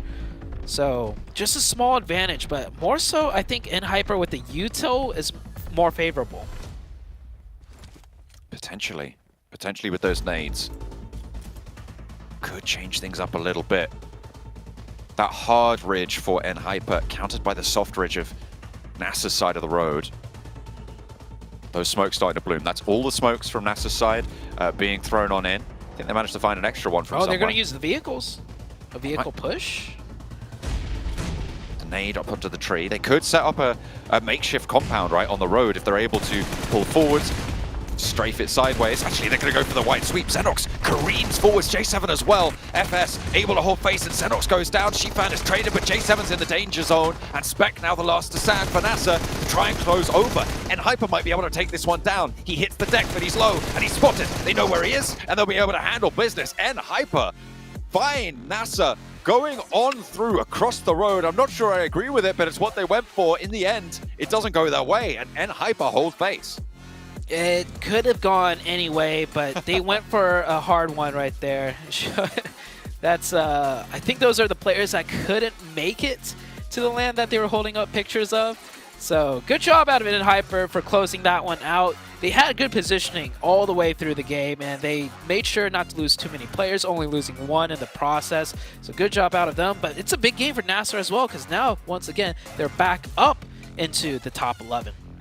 Excellent stuff from NASA to be able to clamber their way on through, and then Hyper to get themselves out of that dangerous area. Two big point scoring games coming on through. FaZe were in fairly late, and we thought maybe Udo Alliance could do a little bit more, but they will continue to be on the chase. A lot of eliminations found for Udo Alliance. Udo Alliance had a big game, but I think it was Nigma Galaxy that made it in quite far ahead. All the teams ahead of Udo Alliance, right, stayed alive pretty deep in, so they might have caught up by some points, but not as much as they would have liked. Not quite as much as maybe would have been favorable, but you take what you can get. Still 2 matches left to play. There's a couple of teams starting to extricate themselves from that melee around the bubble, but we'll see what more they can do, because it's Miramar up and it's only 2 of them to play. And Hyper, with that win, kind of feels a bit more comfortable once again. They were slipping. They kept slipping. This was finally the game for them to kind of shoot up a little bit to secure a spot in the survival stage. Taking a look at the stats here, yeah, Udo Alliance with 34 smokes used. They really had to stay alive through a lot of teams, you know, pushing in on them. This honestly was a great game for Udo Alliance with just how difficult it was and how much they managed to get from it. They were able to stay alive for quite a while. A lot of nades used there. They had a very difficult push towards the end, trying to get out through on that north side of the road on the east edge of it. It was very, very open, and they weren't able to do too much, but they still got a little bit done. Can they continue the chase? Only 2 matches left, and everybody still very much right on the edge of their seats. Ooh, they got a lot done. So did quite a few other squads here. Udo Alliance are now in the race, folks. 2 more matches left to go. It's going to be on the side of Miramar. At the end of the day, though, it's North America pulling out a chicken dinner here. And Seven and Cameron, right? I think we both agree that we all have pictures of Kindness and Rin in our hearts. Yes, absolutely, of course. But this is what we were talking about for NHyper. They were really needing this because, again, with the binary, the stark contrast between their good games and their bad games. They were having a lot of the bad ones. But here it is, their 3rd win. Actually, the only team with 3 chicken dinners that isn't in contest or even in the top 3 at the moment. But I'm pretty sure at this point we can say tentatively, but fairly confidently, that NHyper are safe from being in the bottom 5. I agree. They're safe in the bottom 5, but also too far away from the top 3. So hopefully these guys are, just using these last 2 games to prepare for that stage, because it's going to be a doozy. You got to deal with Luxy, Zuxy, so many other big names as well, and future names, because we got another group stage coming up. But this is the end of Group Red. And y'all, Udo Alliance, 14 points on the board, 7. That's huge.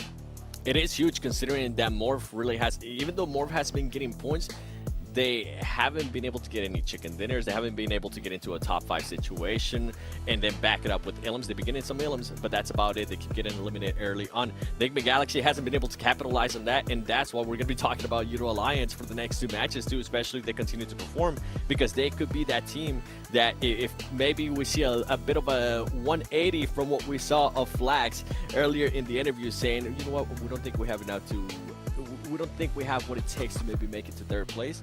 At this point, I mean, you guys are right there. I want to see the confidence because they're only 10 points behind to tying it and 11 points taking over. Yeah, it's definitely doable for them. They're gonna need to have 2 good games, hopefully one of them to be a win, and of course Nigma and Morph to both perform suboptimally on these last few rounds, but it is well within the realm of possibility for Yudu Alliance. Man, the reason why I'm saying no fear is because I'm looking at that 11 and 12 place for 7 Element. As much as I've been a cheerleader for you guys, the reason why I was hoping that they would start targeting or we would see some life out of them here in this last Erangel that we played is because going into Miramar, this team hasn't really been able to perform that well in Miramar, and we know what teams towards the top are going to be looking to get those points, the teams that are currently hunting them, right? Morph, I mean, we know what they can do in Miramar. They've been able to get 3 chicken dinners out of that map. Nigma Galaxy, that's a team that's currently looking to at least make it within the top 3, and now Yudo Alliance as well. I don't think 7th Element is going to have what it takes to push that to that top 11, but then it comes the question of, does Inko have enough? Because Inko got absolutely destroyed by STE. Ugh, brutal. And I'll tell you what, I will not think that 7 Elements doesn't have enough if they do not go into this match and straight up target Intense Game at this point. I think they have to. They're 20 points away. They're not going to catch up to them just by playing their regular old game. So I think at this point, you got to go and you got to make it happen on your own volition. On the other hand, though, Cameron, Inko only 5-point differential. I don't think that's enough to kind of pull out any crazy strategy, right? You mean like that's not too big of a dramatic shift to go for like a hot drop or anything? Yeah, I agree. They can focus on playing more of their game, especially because so often we've seen good games out of them. It's just been way too many really, really poor games. I honestly don't know what to say about Inko. I don't know what it is that has led from like good rounds to a bunch of terrible ones and like a few good ones, and then back to being terrible again. It's got to be some chemistry. It's got to be something internally that they need to work on, because we know that this team is skilled. It doesn't seem to be this is a strategic issue like we could call out for a couple of other squads. Well, let's of course give a big thank you to our official phone sponsor here, the Infinix GT10 Pro, a phone created directly for esports players. You guys want to dominate the lobby? Check out that GT10 Pro. And while you're at it, make sure you search the TikTok as well, guys. Search that hashtag PMGC 2023. We appreciate everybody following all the socials, using the hashtag so we can see you guys a part of the conversation. And if you guys are on other platforms, tag us as well. Hot Jukes, the good old 7WG, Cammy D. Guys, we got a lot more action. It's going to be in Miramar. Don't go anywhere. We're going to be right back.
You can see the pressure on these guys' faces. It's coming down to the final hour here. 2 more matches, all in Miramar. And oh, you said it, Seven. You said it. When it comes to Nigma Galaxy, they had to get it done inside of Erangel. They didn't pass them up here. So, do you think that they got to pull something out of the bag here since Morph is in Miramar? I knew this question was coming. I don't want them to hot drop, all right, but I do want them to at least try to cut off more in a rotation. Try to catch him by surprise. I feel like that would be the best way to go for Nigma Galaxy, because with the way that we have seen Nigma Galaxy fight, whenever they take a fight and they are not set, it has gone the complete opposite in their favor for them. So if they can actually set themselves up, set up a trap, which we've seen. Remember what was it, the bridge camp? Yes. If I'm not mistaken, that we got a chance to see in Sandhawk. That was beautiful, and then we're set. If this team can set and surprise Morph, that would be a completely different story. And then they can open up that door, especially going into the last match. I think that's what they got to do. They got to find a way to stop Morph some way, somehow, but 9 points is still doable. Can they do it? Let's find out as we throw it on over the casters. I mean, you might be able to stop Morph, but can you stop U2 Alliance as well? Nigma Galaxy and U2 Alliance, 160 points for Nigma Galaxy, 161. Sorry, the other way around for U2 Alliance, 160 and 161. It is so close between these two teams. Do you go for these bridge camps? Do you go for these guarding plays and potentially lose a player or two and allow the other team to get an advantage? You might just be doing their work for them.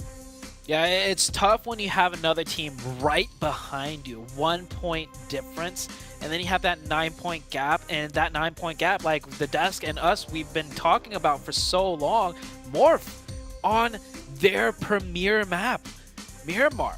So it's gonna be tough. It's like, if you commit to messing with Morph, U2 Alliance might just, pass you up because you're changing your own game plan. You might lose a player to Morph, but then if you don't mess with Morph, we've seen what they could do. They're going to extend that 9 point gap. So tough spot for Nigma Galaxy to be in. At the end of the day, I think it just comes down to the zone.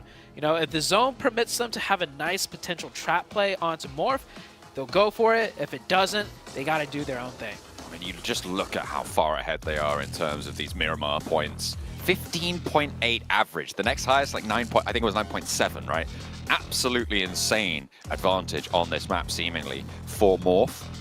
Right at the top, yeah, 9.7, and then even behind that, that's still a big gap from 9.7 down to 7.8 on U2 Alliance. But U2 Alliance are there, right?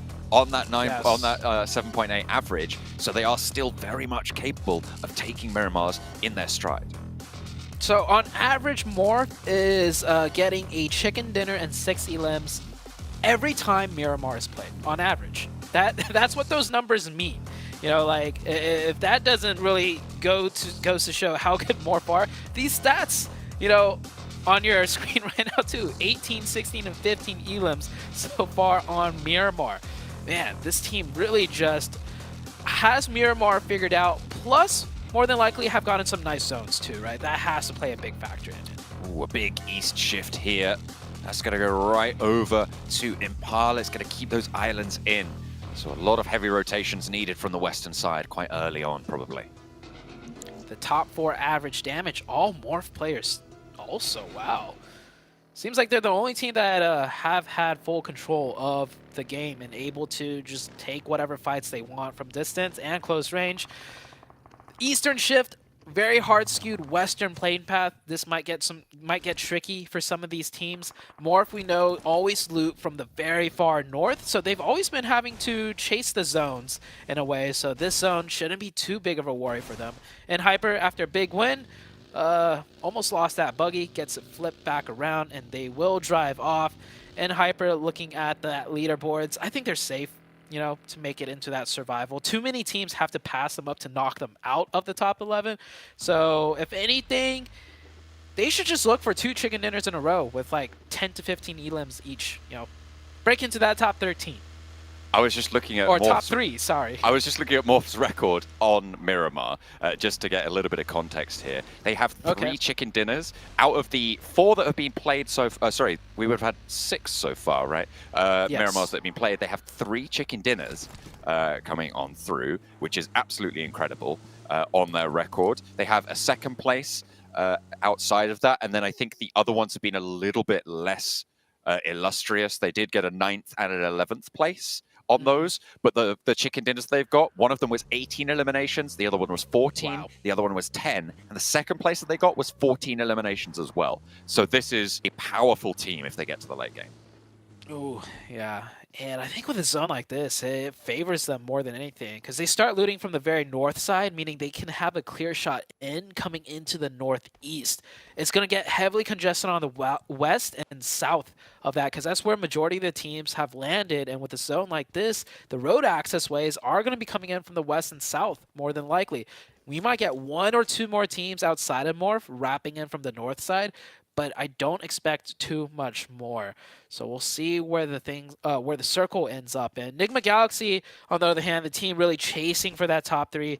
Far on the south, they always drop there, south of Los Leones. They can rotate in from the south. They have different road access ways. It will get a little bit tricky once they get towards the center of the map, though, because that is where there's the huge barren fields west or east of La Bendita with a few compounds that pretty much make it a no-go zone.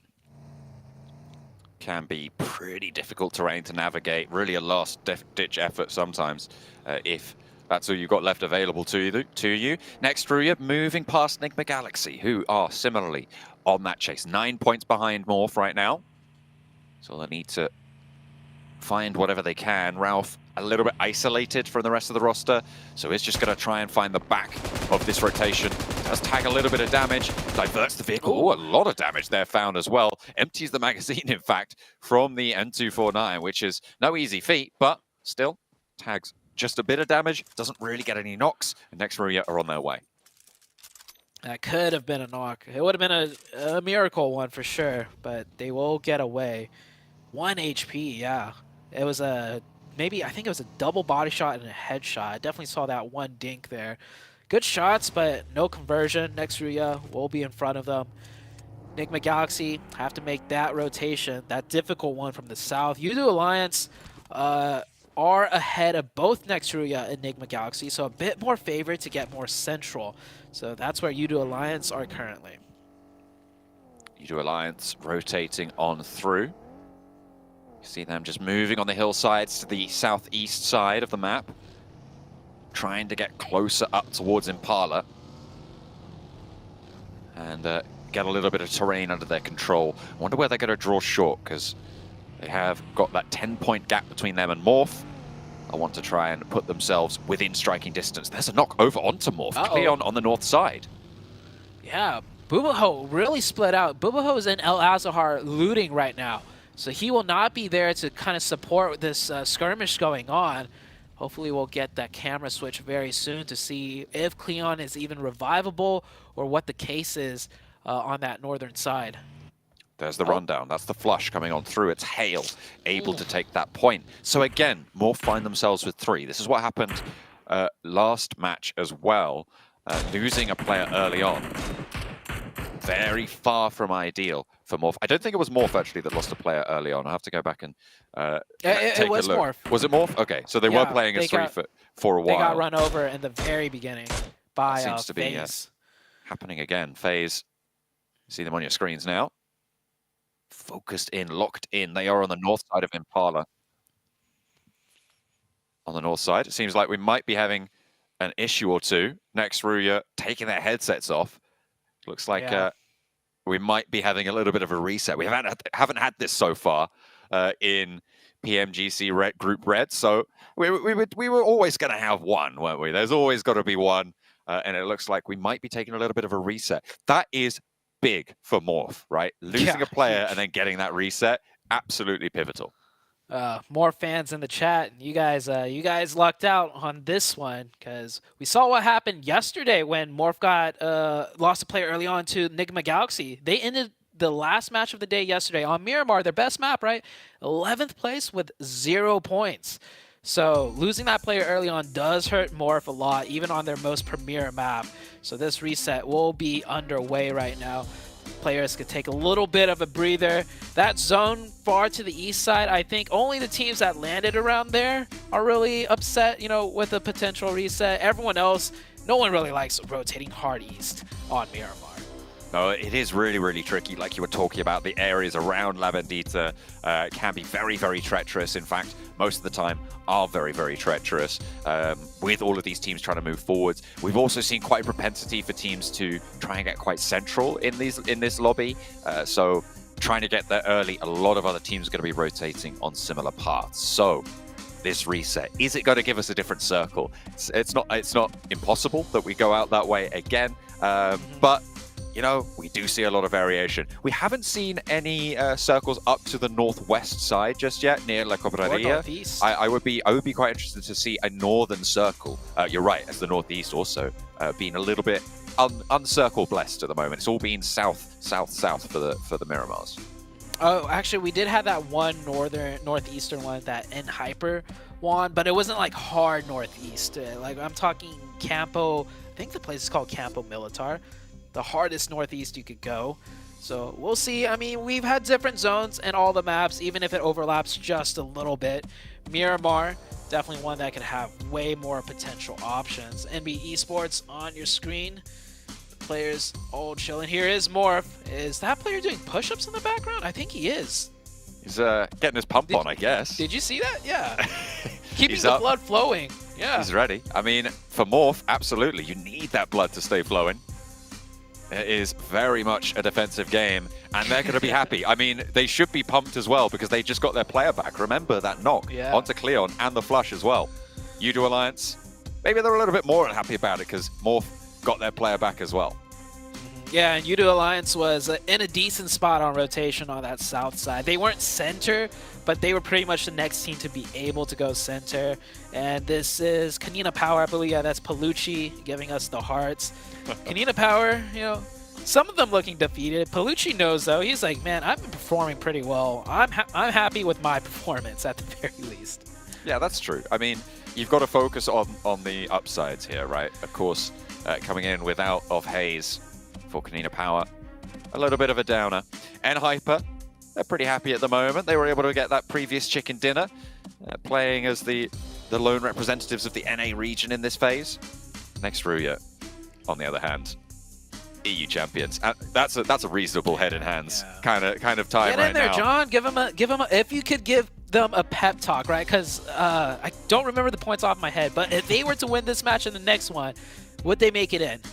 I think they would, right? They're 85 points right now. Bubble is 110, so they're currently on a 25. If you had a pep talk for them to get those wins in, what would it be? Don't suck, don't die. What can what do you want? It's like it's really difficult though for a team like Next Ruya who has so much power. It just seems like they're just losing these fights. They're maybe being a little bit too timid. Turkey in general as a region was always certainly within this European microcosm. Was always the aggressive region, right? They were always fast, going aggressive, taking fights, making these moves, making these rotations very proactively. And Next Ruya, it feels like they've just been... they lost their identity. I don't know, leashed, I guess. Yeah, I feel like a lot of the teams that have done very well in the past, when they get to this stage and they start meeting a lot of opposition and struggles, you start to lose your identity, especially over the course of 4 days, right? Day 1, day 2, you try to stick true to what you want to do. Day 3, you make some changes, and if it still doesn't go your way, you're just looking like a ghost of your former self, trying to figure out what can we do to make things go right again. So definitely a lot of teams, I think, are going through that a little bit. Seventh Element here, this is a team that's just been constantly just struggling to kind of throw their names up in there. And it's not like they're just completely terrible. We've seen them be able to do stuff here and there, but it's just overall not working out. No, their coach, Neptura, has been trying her best to keep morale high. And to be honest, I think a lot of us are rooting for them. They are a team that has played from the South Asia region. There's a lot of fans out there, so I know they've got a lot of support in this tournament. And it is not currently out of the question that they make it. Similar to Next Ruya, they are a little bit behind, 90 points to 110, so a 20-point difference. It's possible, but with their performances on Miramar, it's going to be a real test of character for the 7th Element squad. And to be honest, I wouldn't blame them for not being able to make it here, especially when you consider that the teams they're directly competing with are Intense Game and Inco, right? These two Brazilian rosters who, by all rights, I reckon Inco would have been in a lot of people's top 3 in this group. Oh, I mean, coming into this one, we thought the Brazilians would do really well, especially after last week's performance, but that is not the case whatsoever. I do believe this is Hale on our screens right now. Hale currently in 15th place, 80 points, so 5 points below Next Ruya. I mean, they technically also still have a chance. It is getting very difficult, and I think Miramar is the hardest map to get points on. Miramar is the map that requires the most amount of skill to navigate and figure out when, like, okay, We have to switch up our game plan at this stage in the circle and go for these fights and go for these points. It's definitely the most challenging one for these teams to work out. Something that's interesting, and as we look at Kanina Power there, something that's interesting is with that chicken dinner, they took a lot of the points away from some of those more chasing teams, right? The teams that have a little bit more competition for those bubble spots. So they kind of had an impact on the tables despite being right at the bottom and frankly in dead last. So it's been interesting to see how that's developed over the day. So all the teams just waiting to get back into the lobby, get back into the game. Yeah, Enigma Galaxy right there. Definitely feeling the pressure. It must be terrible to go from first place, like looking really solid, down to not even making the top 3. We had that happen before. You mentioned it. It was HVVP at the time, now Gaming Gladiators. They were first place, if I'm not mistaken, for the first 3 days, and they were first place coming into the 4th day too. Yeah, I remember it was crazy. And then on the 4th day, not only did they lose first place, they lost the top 3 qualification spot. And then they lost out over in the survival stage as well. It was really, really tough stuff for them to just not be able to all the way on through. But that's just how it went that time around, unfortunately for them. Looks like the players are starting to get ready to get back into this lobby, to get back into the game and try and keep their heads high here where it matters most, right at the end for these teams vying for the spots in the survival stage. 7th Element getting settled in right now for their 20-point chase to the bubble in these last 2 matches. You can see they are just in the warm-up right now, waiting for the planes to go over. We've got about 30 seconds now. Yeah, get those fingers warmed up. I do like that one player from Morph who was doing the push-ups, honestly. I remember when I was competing before I would start my scrims or a match, you know, I'd do some jumping jacks. It's good to get the blood flowing, get your body loose a little bit. I mean, you are pretty much tense the entire time you're playing this, you know, really having to focus in on the phone and holding that position. So loosen up a little bit, never a bad idea. We are about to head into the second to last final match of the entirety of this week. Miramar, we are back. We're going back on into Miramar. 2 Miramars to play. Morph given a second chance to play on with 4 as well. The circle was southeast hard towards Impala the last time around before the remake. The plane path cuts right across the middle, so not too dramatic here for the remake. The circle will decide though, are we going to go back to Impala or are we going to be treated to something else? Good circle for all the teams, or not circle, good plane path for all the teams. Last one, no one went out early besides Morph, but it wasn't off drop, it was off rotation. So this time, hopefully around, I think all the teams should keep all 4 up through the looting phase. It'd be terrible, you know, on a remake that this is the plane path you get, which looks great, and then you lose a player, right? Looking at the map, Enigma Galaxy still going for that south side. Nextria will alter a little bit based on that plane path, landing in El Azahar, and everyone's spreading out pretty nicely for now. Pretty chilled out for the time being. The Galaxy dropping down towards Puerto Paraiso. Maybe falling a little bit short on the south side of Impala, actually. Just touching down, grabbing some vehicles. Going to stretch out and rotate around. We know how they like to play along that south side. It goes southeast again, but not as dramatically as last time. So, over to Los Leones for the circle. Yeah, I think this one is much nicer for all the teams involved. Even for the teams who got the circle the previous game before the remake. I mean, one hard shift to the west, and then you lose everything because that middle ground cuts through pretty much road access ways everywhere. So this one, much more favorable for majority of the teams. Kanina Power firing off a quick shot, no connection. They will start their rotation now. We're going to try and regroup on the north side near Los Leones. Just getting through this terrain.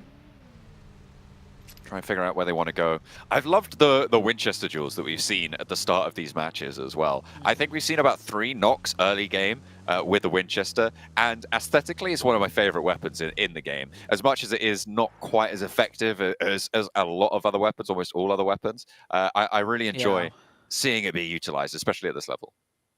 I feel like the Winchester deserves some sort of a buff, right? Because one thing that you mentioned, aesthetically, yeah, it's one of the more aesthetically appealing guns to me, simply because it comes with a scope. Not many guns actually do any other weapons come with a scope. I don't. Oh yeah, the VSS. Yeah, the VSS and the Winchester. That's it. But I feel like both of those guns super underutilized, simply because they just simply aren't that great. The Winchester in particular, give it a little bit of a damage buff maybe, and we'll see it more in use. That'd be nice. I mean, it is kind of a little bit of a not a joke weapon, but it's a little bit. It's an early game weapon for sure. I mean, it's like taking a double barrel, right? It's the same sort of vibe. It's one of those things that you can use, especially early game, and it has that presence in early scraps. But I think, especially when you get to the professional level, people are looted before they take engagement. So in general, it's not as impactful. So unless you pick one up and are fighting for a vehicle, you just don't see it being employed. And I think it's more there for the more casual audience who have 4 teams dropping in Los Leones right at the start, right?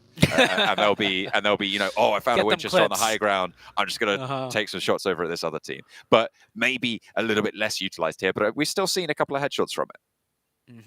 Myanmar top 4 win rate, or top 4 rate. That's an interesting stat. As you can see, Morph, of course, up there because you mentioned they've won 3 out of the 6 games and they got a second on the other. Nongshim Red Force, I think top 4 on the 3 maps we played, you'd find Nongshim Red Force in all of them. They are so consistent with their placement. Every single map, it doesn't matter which one, they're always in there, like towards the late game. So Nongshim Red Force, not surprised they're up there.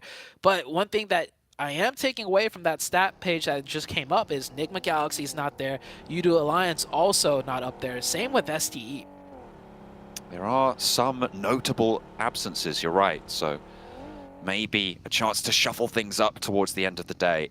The points very much not that far apart, but I think at this stage, Nongshim Red Force have, I think I would go out on a limb and say Nongshim Red Force have qualified for the Grand Finals. With what they've been able to do so far, it would need 3 teams to surpass them at this stage, and that's a 30-point gap to close, as well as a 30-point gap, a 21-point gap, and then what is that? That's a 13-point gap as well, right? Just say what you really want to say. You want to say Nongshim Red Force are going to finish first, right? I wouldn't say first. I'm not going to go out that far. I mean, there's potential for upset there because they are still, as I said, a 13-point gap between first and second place, which is surmountable. It's what we're looking at for Nigma Galaxy and Udo Alliance, after all. It's in that similar vicinity. But to drop down 3 places, I just don't see it happening. I don't see all 3 teams below them stepping up that far. That's definitely making a very safe call that they're not going to go out of the top 3. Yeah, I definitely agree with you. There is no way, because it requires multiple teams near the top end to have huge games, and they have to like share those huge games while knocking Nongshim Red Force out early. It's not going to happen. For me, I want to say that they're going to finish first just so I could caster curse it, but my caster curse never works that way, right? I have to really believe what I'm saying, and then it works. Right, okay. And actually, okay. Wait, hang on a minute, but you just said that you really believe that Nongshim Red Force are going to qualify. I'm saying you should say that. Well, no, I already said that, and then you said that as well. So now you've caster cursed it because you really believe I mean, caster cursing them out of qualifying, that's impossible. If that works... Whoa, you've just said it again. Stop that. Oh my god, he's a menace. He's a menace to the top spots right now. Zute, goodness me. Calm down. We've only got 2 matches left to play. If this was my own personal viewer party, my caster curse is amplified. I'll say that much. But it's not my personal viewer party, so I think they're safe. They're safe for now. FaZe will pick up a quick point. On to Intense Game. Nice shots, too. He had to hit all of those quickly before he got in cover, so good point for FaZe. Intense Game, 11th place. Losing a member here. Not very good.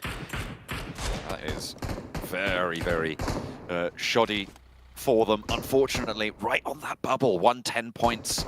Yeah. They just want to extract as many as possible. Inco right behind them on 105. It's likely that one of these 2 Brazilian teams falls on the bubble at this stage, but NASA isn't secure either, despite their chicken dinner, and NB ahead of, I mean, even up to FaZe, right? For me, the volatility sits from 8th place down to 12th. You could maybe include 13th in that as well with 7th Element a little bit further behind. So we've still got a decent chunk of teams looking to compete here. 5 teams total. Yeah, something that I believe Seven might have mentioned, Seventh Element, they're in contention still, but they are not very strong at this map. And same with a lot of the teams near the bottom end, right? This map is just very difficult to play in. So I do think most of the points that will be gained are going to be near the top inside, meaning the scramble for that bubble is just going to come down to the very last game, and it's going to get scrappy, I believe. Noxian Red Force climbing up to the high ground. All they need to do here is put 6 points on the board, right? Each Miramar. And it's likely that they do hold on to that top spot. From the south side of Los Leones, relatively uncontested, but Enigma Galaxy creeping around. You never know. Ralph is there. Morph all the way out on the northeastern side. They've managed to keep themselves together. Okay, well, we avoided it on the first circle, but we are going back to Impala this time around. So back to the east you go. They've already moved past the terrain to the west of La Bendita, though, for a lot of these teams. So a little bit of a stepping stone for them. That is just funny. for the lack of a better word, that's just funny. First zone was here. It's almost like Whiplash. It's like the circle gods were like, oh yeah, that's right. We wanted to see the circle in here. So let's shift it back over. We have had a circle in here before. I think it was day 1 actually, that Nongshim Red Force clutched out a huge win from inside Impala, pushing out when we thought they were going to be taken out because there's so many teams around them. So this circle, very familiar for all the teams. I mean, it's a common one in comp, and we've had it in this lobby too. Next, Ruya taking shots to the longhouse now with a scrap between Hale and Intense Game. Intense Game right on the bubble. Remember, they've already lost a player. They are down, and McGrellan stands up for them. A second knock is found as well. That's a third party coming on through from Next Ruya. On the side that Hale sit, they have just so little maneuverability here. An Intense Game thrown a life ring. Adrift in the sea right now near that bubble, and they want it to burst here. Gets low outside. The last player for Hale, Adrian, crawling on up the stairs to try and stay alive, and IG know that they can't step out, but the player gets 2, and they find the final player from Hale to stay alive here on the bubble. Great job for Intense Game to not go for the revive until the fight was fully finished. They knew there was only one up. Don't risk an isolated 1v1. Meanwhile, elsewhere, Hyper lost 2 of their players. Inko lost a player as well. A lot of casualties to be had. I mean, when you get a hard shift like that, teams will scramble for positions, and that will cause altercation. Shifan, last player up for Hyper. Luckily for them, they already got that big chicken dinner the last game, so they're not going to be too worried about being knocked out into the bottom of the 11th. Hey, look at that. Next Ruya, 3 points as well from that scrap. I think a lot of Hale went down their way. Intense Game did get 3 as well, so maybe it was from a different scrap that they were able to find. That is interesting for Next Ruya. They're currently playing on Impala. They are the only team inside of Impala at this point, so they probably have quite a big advantage. A chance for them to rack up quite a few points, as well as Seventh Element adding a point to their tally as well. Yeah, Seventh Element in a decent, actually not that great of a position. They're on the west side of the road that cuts down the middle of the map, so if it does shift east or south for that matter, they're going to have to cross through really tough intersections. Inko getting aggressive now, as they do know they took down 3 members of Hyper, and Shifan is last one up. Shifan is going to have to make it somewhere. Where's he going to drive? Luckily for him, Impala's pretty empty besides Next Ruya, and can't even make it there. He won't be able to. Gets to a hay bale. Will stay alive for now. Next circle comes up. Seventh Element gets that zone. More importantly, Intense Game dead center of the new circle. And Next Ruya on that eastern side with Morph behind them on the Impala Hills. Hyper eliminated, but honestly, that's not that big of a deal for them right now. Yeah. They are in 6th place, 131 points. With this last match left to play after this one, it's very, very, very unlikely that they go down towards that bubble. So they have done enough of the work. And to be honest, it's unlikely that they ladder up as well. The only thing that they'll be losing out here is a little bit of prize money. It's $1,000 per spot that they drop down. So we'll see what they can do. Into the drink for NASA. It's Enigma Galaxy actually spot them. And NASA still closer to that bubble and very much still in danger as well. Nasser needs the points desperately right now to feel somewhat safe. Nigma Galaxy camping the rotation here. We saw them do this to Morph the other day. That one might have been a bit more targeted, but here, I mean, with the way the zone shifted, you can definitely expect teams to take this road crossing. They haven't converted the point, however. Nigma Galaxy on the edge of zone with Ralph further in, and I don't think there's much places left for them to go, so they are going to play from the edge and work their way in. More importantly, keep the back lines pressed out as, wow, a great knock from Star onto Coops. Not sure what angle that was from, because Coops should have been the player playing the most safe, being the one that fired first. And there we go. They just disengage fully from it. Lord knows that the jig is up, and they'll have to fade away and play as 3, which is really bad news for them. But Morph are going to be happy about that. There's less threat on that south side. Udo Alliance are probably going to be a little bit happy about that as well, because they're right behind, and they now only have 3 players from Nigma Galaxy to deal with and try and lap them on the chase. 1 point behind, remember, and only 10 points behind Morph themselves. Yeah, Nigma Galaxy did lose Coops as well. One of the players that's really been making it happen for them as far as entry fragging goes. So down to the 3-man without Coops, it's going to be very difficult. Morph, very close by.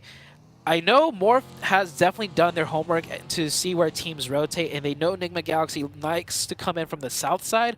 I'm not sure if they know for sure this is Nigma Galaxy here, but they are set up in a way to look for a potential knock. This is interesting that Nigma Galaxy have opted to go into these buildings instead of taking the cliffs to the north of to the west of them, sorry.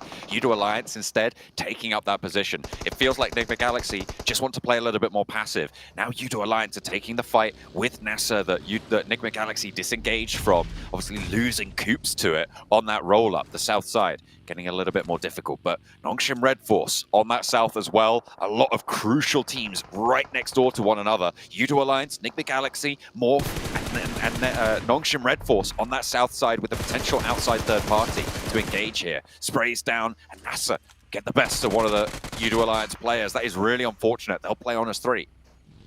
Udo Alliance really feeling the pressure right now. They go for it. They do finish out Nasser, but they lose one. Nongshim Red Force very close behind. And Nongshim, I mean, they're probably the most comfortable team in the lobby right now. First place with a huge gap. They should feel confident to take every third party that they want. And they are committing to this, getting very close. No opening knocks for them. However, they are getting closer. I don't know if they know Udo Alliance lost a member here, but with that circle shift, it gives them more time to go for this. Udo Alliance gets 1 member locked onto the side of Nigma Galaxy, so Udo down to 2. That is unfortunate. And Flax getting swelled upon. Udo Alliance might just be going down here and now as they lose Flax as XZY crests the ridgeline. Nongshim Red Force keeping up the pace here. 2 eliminations on Miramar. We know this is a powerful team on this map. We've said it before. Morph kind of stealing the limelight, but this is the second place, the second highest placing team on this map. So you do still need to be very, very careful of them. They've got a lot of power in their pocket. They're willing to whip it out. And they'll make sure that Udo Alliance feel the brunt of that pain here. Iftar the last to stand. 2 points on the match. And if Nigma Galaxy can stay alive with their 3 players, they're going to have a better time, but it feels like Nigma Galaxy are kind of locked into the compound that they chose to go into. This might be the end for Nigma Galaxy right here with this circle shift as well. It shifts in a way where they can get into the zone very easily, but it's just open sight lines onto the side of Morph for them to take shots in, and Nigma Galaxy is essentially boxed in. That warehouse barely on the edge of zone, so they could just kind of cower in there.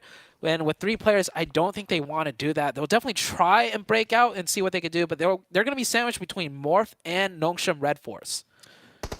Right in the center of the circle in the meantime, next Ruya, moving all 4 players from Impala, sending to that central position on the junction there, just a little bit ahead of Intense Game, who sit in the compound just a little bit to the south. They've got some terrain to cover them off there.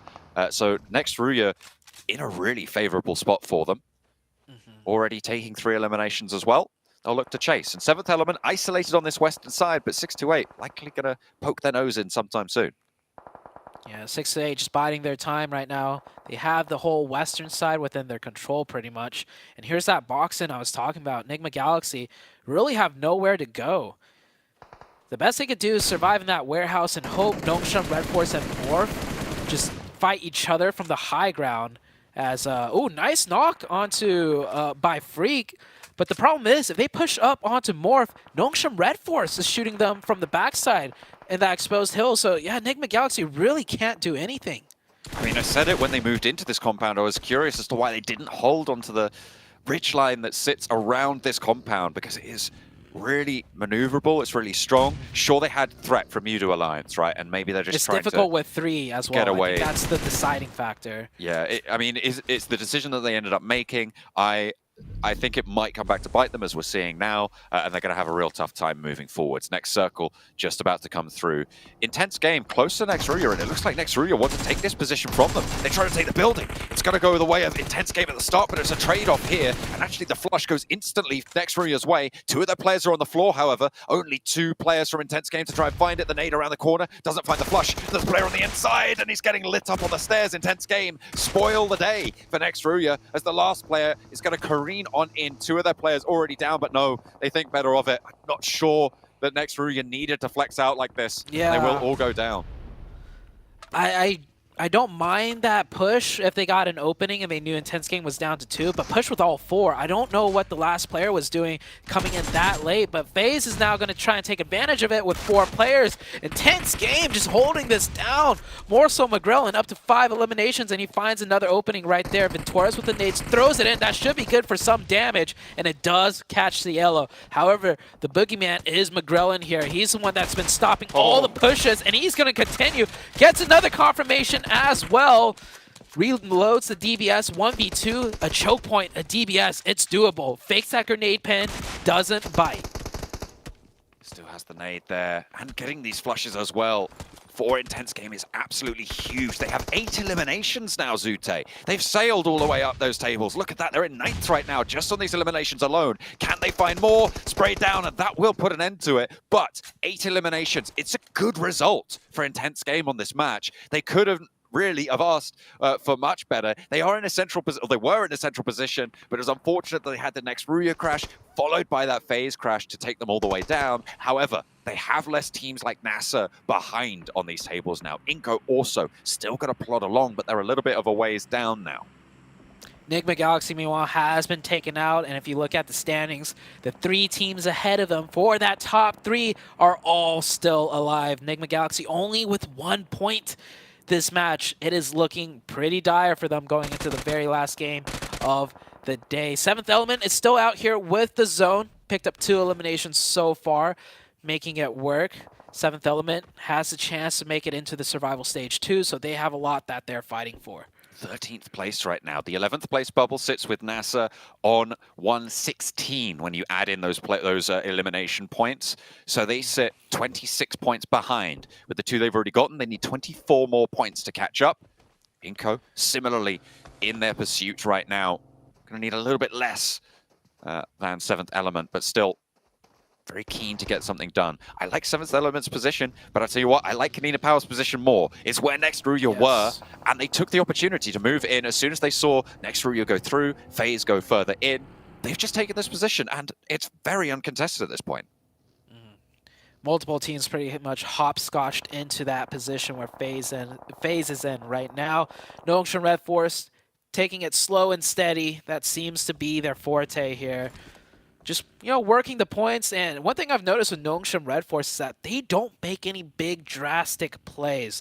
I don't think we've seen a moment out of Nongshim where we're on the edge of our seats. It's always they're just coasting by, just working the zones, working the rotations, making whatever points they can get, and it's just clean executions. Inco spotting Morph here. Morph, I think they took a knock earlier on. I don't know if it was flushed away. I think it might have been. Playing as 3 behind these silos now, with Nenebeche putting pressure on with the nades, with the smokes, keeping things nice and high on tempo. Both of these teams going to have to move, though. And this is where Kanina Power's ditch is going to be under pressure from Nongshim Red Force, from Morph as they try across the open ground. But Mondo is ready and waiting. A hop out there. Can he find the shot with the DBS? Yes, he can. So close. He closes it down. And this is Morph potentially falling. Udo Alliance and Enigma Galaxy have been shut down earlier on. But with Morph falling, going into this last match, it could still very much be all to play for around this 3rd place. Yeah, this was their chance to really kind of put a bigger lead between them and the 4th place team, but with that drive-in not succeeding, It could have been a whole nother story if the player did take down Mondo. That would have been their entryway in, but now they're caught outside with only 2 and still not in the zone. And Mondo, he knows where they are. Nade's coming in. The second one should be good here. Falls a little bit too wide to the left side there. And let's see what Cleon can do. He stands up and instantly gets pelted by bullets from the rest of the NB Esports team. Very low. Look at that. Just a sliver of HP left. NB have an excellent side angle there. Nenebeche in the meantime spotted by Yoru. Only the 1 elimination so far on the match for Morph. And they want a little bit more to keep be afforded that opportunity. Nades continue to come on through from NB. And right over the hillside, you've got Inko have managed to push in just a little bit ahead. Nenebeche, though, spotted by Cleon. After that knock that came through earlier, getting that flush. Steps up. That's bold. But is going to be able to get through. Good confirmation there. I think they pretty much tie in points for now with what Enigma Galaxy was able to do. If they stay alive, actually, they're in potential placement points very soon. STE naded, taken out. STE not being able to do anything, I think, this match. 7th Element still looking strong in their compound. They have sent Alien out a little bit to get some more control, look for some more point opportunities. Longshan Red Force barely in the zone on that ridge side next to the road. Kanina Power need to land these nades first before Nongshim Red Force can mount up. They try and cross. Tizzy rolls back around. He's just looking for that information. Agori looks for the res over onto DGR. Kanina Power could reasonably hold out Nongshim Red Force, but they've allowed Tizzy up to this shack, and I feel like that might be their undoing. Luckily, there are other teams suppressing this progression, and around the top of these windows, they're not going to look to post nades just yet. Agori has to cancel that res onto DGR, so they have to try and just play it on. Becker on the off angle. It's going to slow things down, but he's exposed in the meantime. And another player falls, and a flush comes through. They're lighting it up, and the cross comes in. Nongshim Red Force making it work. Yeah, Nongshim Red Force, I don't know about that one. That nade stops things, and I think the player that took the peek wasn't in sync with the player from the shack. And that's it. Nongshim Red Force stuff down. I think that was definitely the poorest execution I've seen out of Nongshim Red Force. I know Kanina Power had 3 up in the ditch, and it is a difficult push, but Nongshim Red Force was looking so good, and to be stopped short like that, they will bow out. 6 elim points for Nongshim Red Force, though, so if anything, they are just widening the gap. For the time being, they will sit atop. They started the match with a 13-point advantage. That is stretched out now. With those 6 extra points, they're on a 19-point lead going into the final match. But this has been the story all day today, Zute. Look at the teams are still in. 7th, 8th, 9th, 12th, and 13th place. These are teams looking to defend and progress. This is a very, very volatile circle. And then you've got that outlier of Kanina Power, who are still very much in dead last, but a factor from the south side nonetheless. Yeah, Inko with only 2. Sitting in 12th place right now. They managed 4 elim points, and I don't know if they could get much more here. They're barely outside the zone. They will have to cross into the open. NB with 4 are going to be looking their way. FaZe also looking to defend that compound. It's going to get very tricky for them to, if they can, even make it further into this match.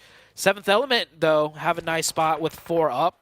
7th Element, if they could pull off a miracle game here from that position, they will get much needed points, but Gokubot found by Duxon. T24OP is pretty close by, but it's Divine actually sailing in to try and go for the rescue. The smoke was blooming already. Inko, in the meantime, 12th place as it stands. This is not going to be enough to put them into the bubble. NASA sitting just that little bit ahead. Vitali trying to stay alive, but that burn should just tag his feet. No, hot steps around it. Vitali stays alive for a little bit longer. That's not going to last too much, though, as the nade is there, and that should look for the flush. Kanina Power in the meantime, they've moved up to FaZe. This should be the winning compound by all rights. Agori going low on the outside there. Becker already knocked. Onzen and Mormon trying to hold it down for FaZe. This was a hard-fought compound. Plenty of battle already seen here. And we'll see what more they can do. 5 eliminations now for 7th Element, though, and they're up into 5th place. They're looking for more. They're looking to progress, but they've been spotted. And the off angle from Ducksand on the north side tears them to pieces. Look at that. Already shredded down. I think that might just be Alian left. Yeah, Ducksand coming in late with 4. They are looking good to win this match. They may not be in the best position, but they have the manpower. I mean, everyone else just really just duos and a trio out of Kanina Power. NB Esports still has 4. They do need to move into zone, but I don't think they're going to have any cover. They're going to be forced to crash into this, and Duxen can just third-party everything. This fight's still raging on between Kanina Power and FaZe. But they are both in the longhouse. Gori goes down as NB roll up. They have 4 players alive as well. Sek will be taken low, but that can be healed back up. They can get this one back on through. MG3 is there. The res is needed. NB are trying to flank on around as well. They're up to the wall now, and Bellucci has his work cut out for him. Won't be able to do it, but Becca might have a shot into this one. MG3 in hand, still around the side of the wall. FaZe not chiming in. He's just going to go for the points. Kanina Power step out. Will fall to the nade from FaZe, and FaZe hold the inside. Meantime, it looks like Duxan are pushed down south, and they will try and crunch in with all 4 of their players. Alian knocked in the meantime, and 7th Element have survived late into this one. They still have T24 OP. I think he's just playing extremely quiet right now, hoping he could get those placement points.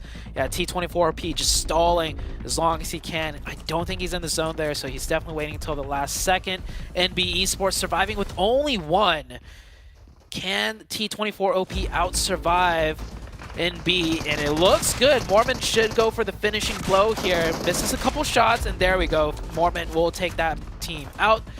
Alian, or T24 OP, sorry, from 7th Element, make it into the top 3. It's a really good turn up for them. Has a crate as well. A bit of a refresh potentially on the armor there to stay alive. Don't think he has that many meds on board. Spots player. Oh! FaZe. Onsen goes down to the MG3 spray down. He's right on the edge, has got that the hay bale to move forwards towards, and does get spotted. That is unfortunate, but it will go down. 7th Element, 6 eliminations though. They've set themselves up for this next match as well. The final Miramar. QX moving forwards in the meantime as Duxan looking to solidify themselves into the bubble. As Mormon though handles 1, needs to step out with the DBS, finds a second, a third maybe, gets the flush, and that's all he'll find. Duxan go on in and take down the final player from FaZe on the inside. The team from Korea looking to keep themselves alive, moving into the final match for Miramar. It looks like they're pretty good to stay in that survival stage. Very good game out of the Duxan and FaZe as well. Big thing for me, 7th Element, that very last knock that he got, he confirmed the point. The play zone ended up taking that player out. So I think top 3 was the best he could hope for either way, and he nabbed on an extra point on top of that. Still comes down to the very last game though. As for the top end of things, I think Nongshim Red Force has basically pulled ahead of everyone else near around them, 2nd, 3rd, and 4th. None of those teams really stood out to me. I think they all managed to only get a couple of points of any. Supian MVP for Duxan, 3 eliminations there.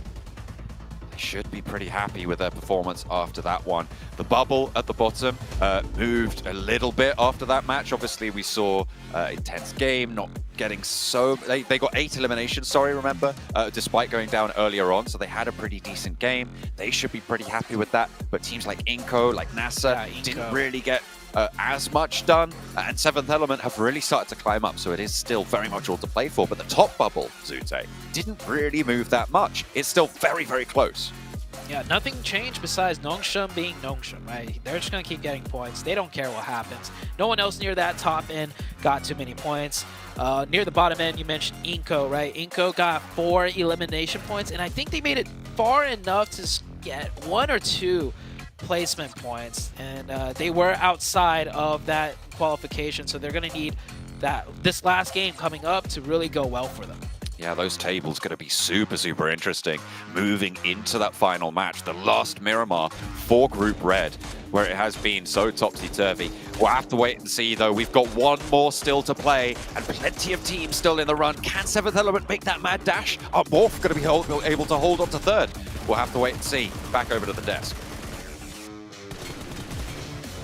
Too many questions. Oh, but one question that has now been solved. Is Duxan going to make it into the survival stage? After that chicken dinner right there, I think it's a lock, 7. Yeah.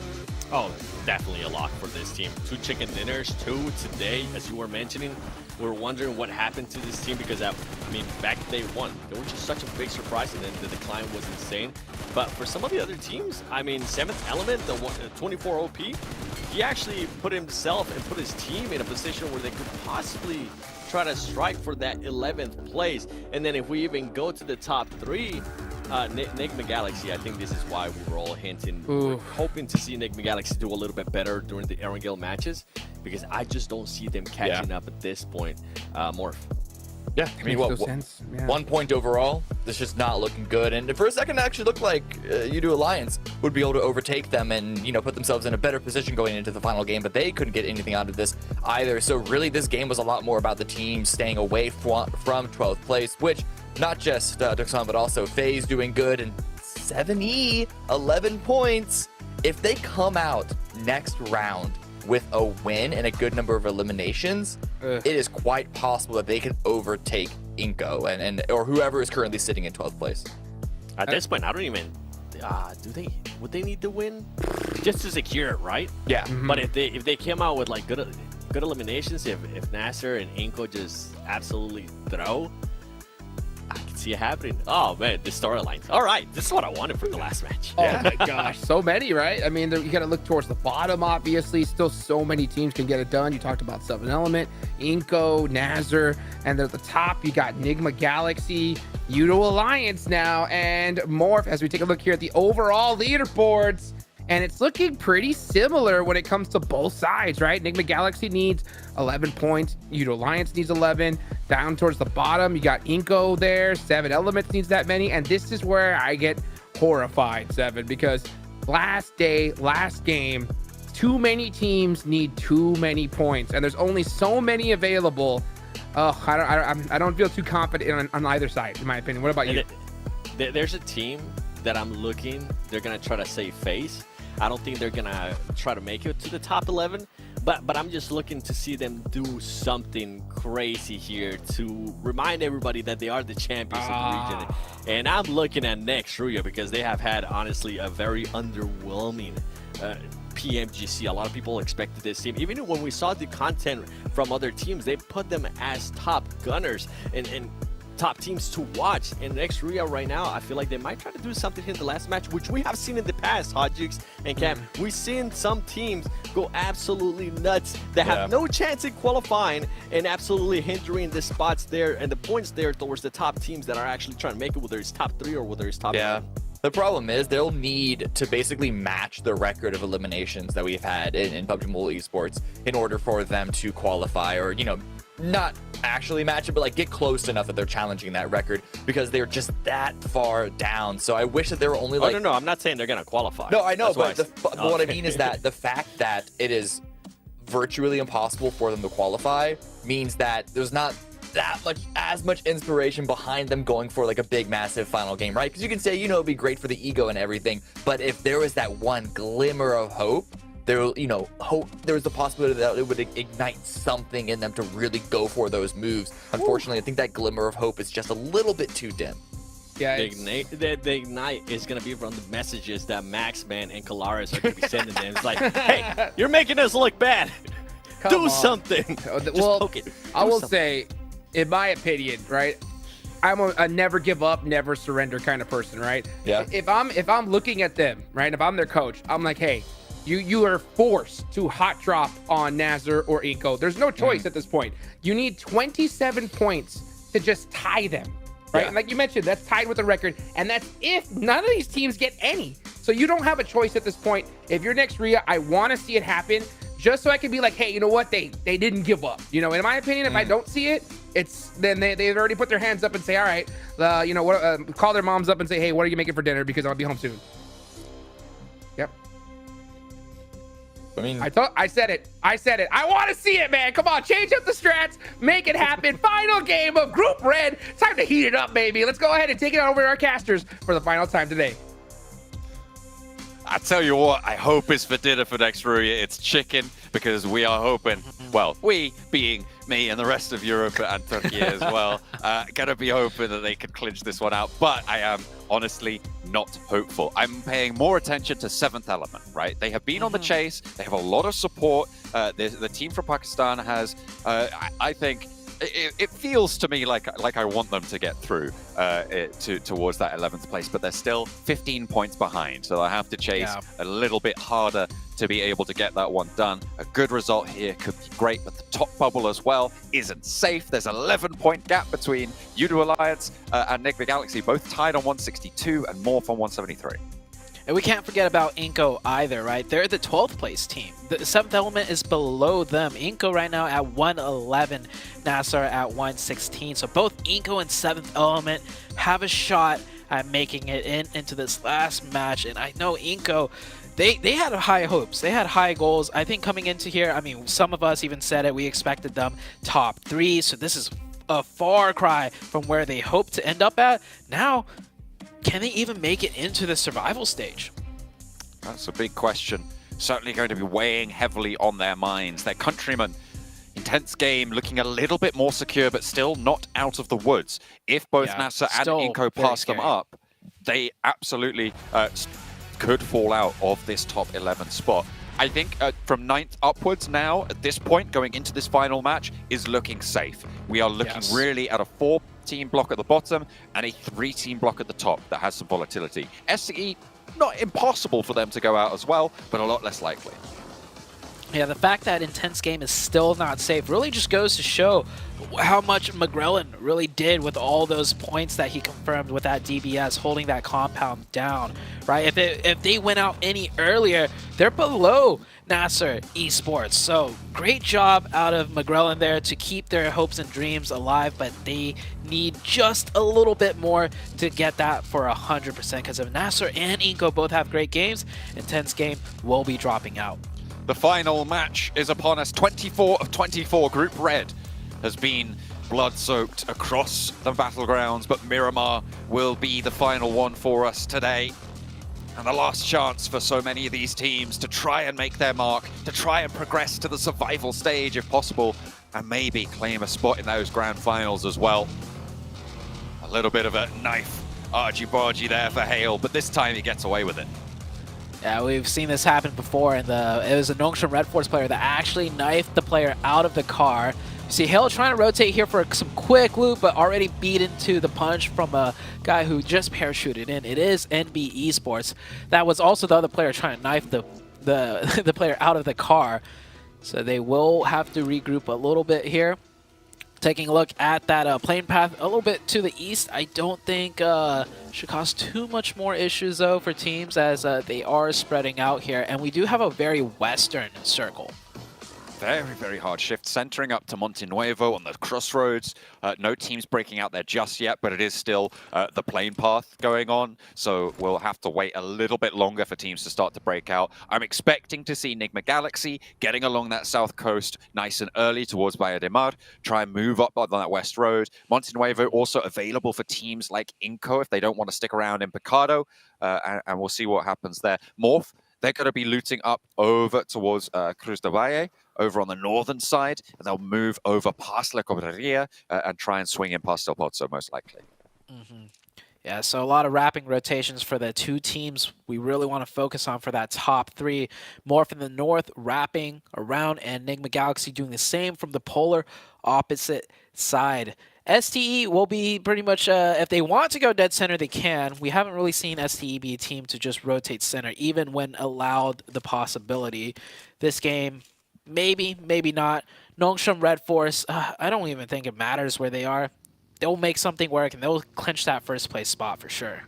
A 20-point gap between them and second place right now. It would be quite the upset if they weren't able to take first place, but they are almost certainly at this stage, even not quite mathematically, but it's like 99% sure that Nongshim Red Force will be seeing this team in the grand finals, the Korean roster making their mark here in Group Red, certainly giving everybody else a run for their money. Nongshim Red Force coming in here. I do believe in some of the...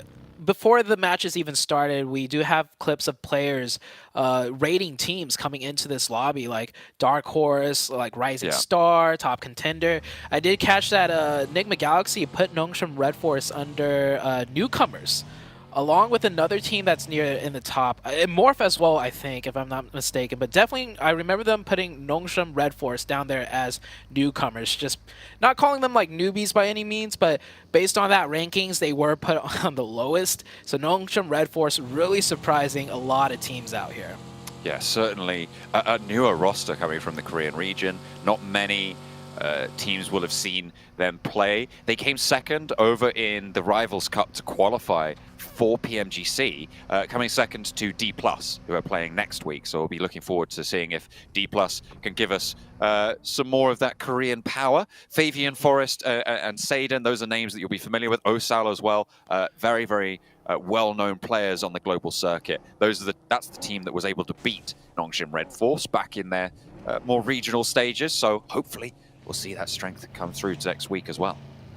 Nasser here rotating dead center into Monte Nuevo now, looking for some loot for sure. You can see Star there with no util. Spec coming in here completely dry, just starting to pick up the nades. I mean, we did have a very eastern plane path, so teams have taken quite a while to rotate here just to start looting.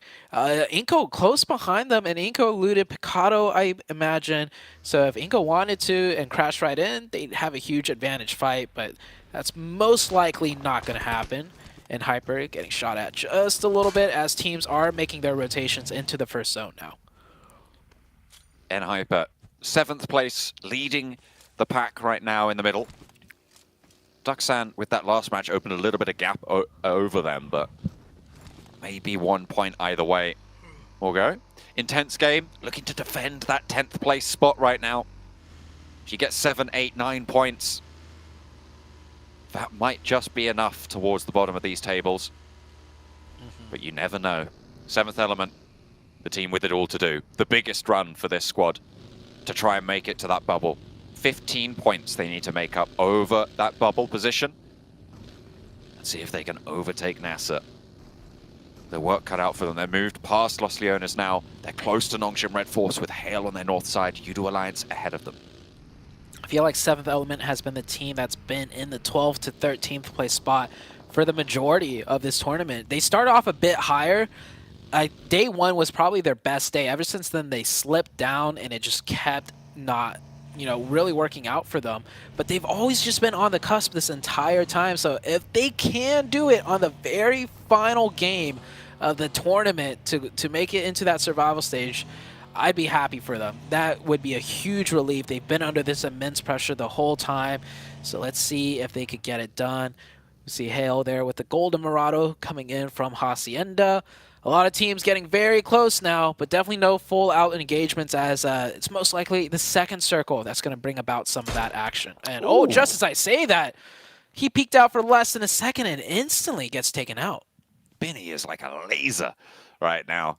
He's doing a lot of work. 33Z a little bit isolated, and immediately Junie's going to follow this up. 628, they're not in a position to get this res, so just going to be playing down with 3. Maybe an answer in the form of Sunan, who has not broken out of this shack. Certainly under control. The crawlback is the only thing that's going to save 33Z right now, as he has to try and stay alive under this pressure. Junie trying to slow this down, has got a nade in hand, but so is Hero, launching it up. I'll see that one come through and actually looking to try and tag on this res now. This push should be looking to come through, but Sunan is still there. Flying QX around the sidelines, though, gets a little bit closer. Zipcan looking to put pressure on. Junie's already low, and Sunan lobs the nade out wide the smoke. Sorry, try to bloom on the inside, but QX gets it, and that's the flush they were needing. 33Z might be back on his feet, but Hero will be down the Sunan flank as well. Doesn't get damaged with the nade. Yeah, this is just one of the things that, once you're sure you've made it into survival stage, you play completely differently. I don't think I've seen Duxam push out this confidently before. This is against STE of all teams. And look at this. STE look like they're oh, hold that thought, as they are giving somewhat of a challenge. It's brought back down to a 2v2. The last player, or not the last player, the second player of SE really far back, though, with that Overwatch. So he won't be able to come here in time to give immediate pressure. So it's up to the player in the front lines to really win this 1v1. Try and push them back off the line. Hero needs to fall back just that little bit. Looking to try and slow down these reses, but you're right. Look at that back line. There's 2 players from STE, and it's just not going to be super powerful on this angle. Look at that zone shift, though. Enigma Galaxy. Oh, that is big. That's huge, actually. NASA as well. Remember, they're a team defending the bubble. They're right in a good spot as well.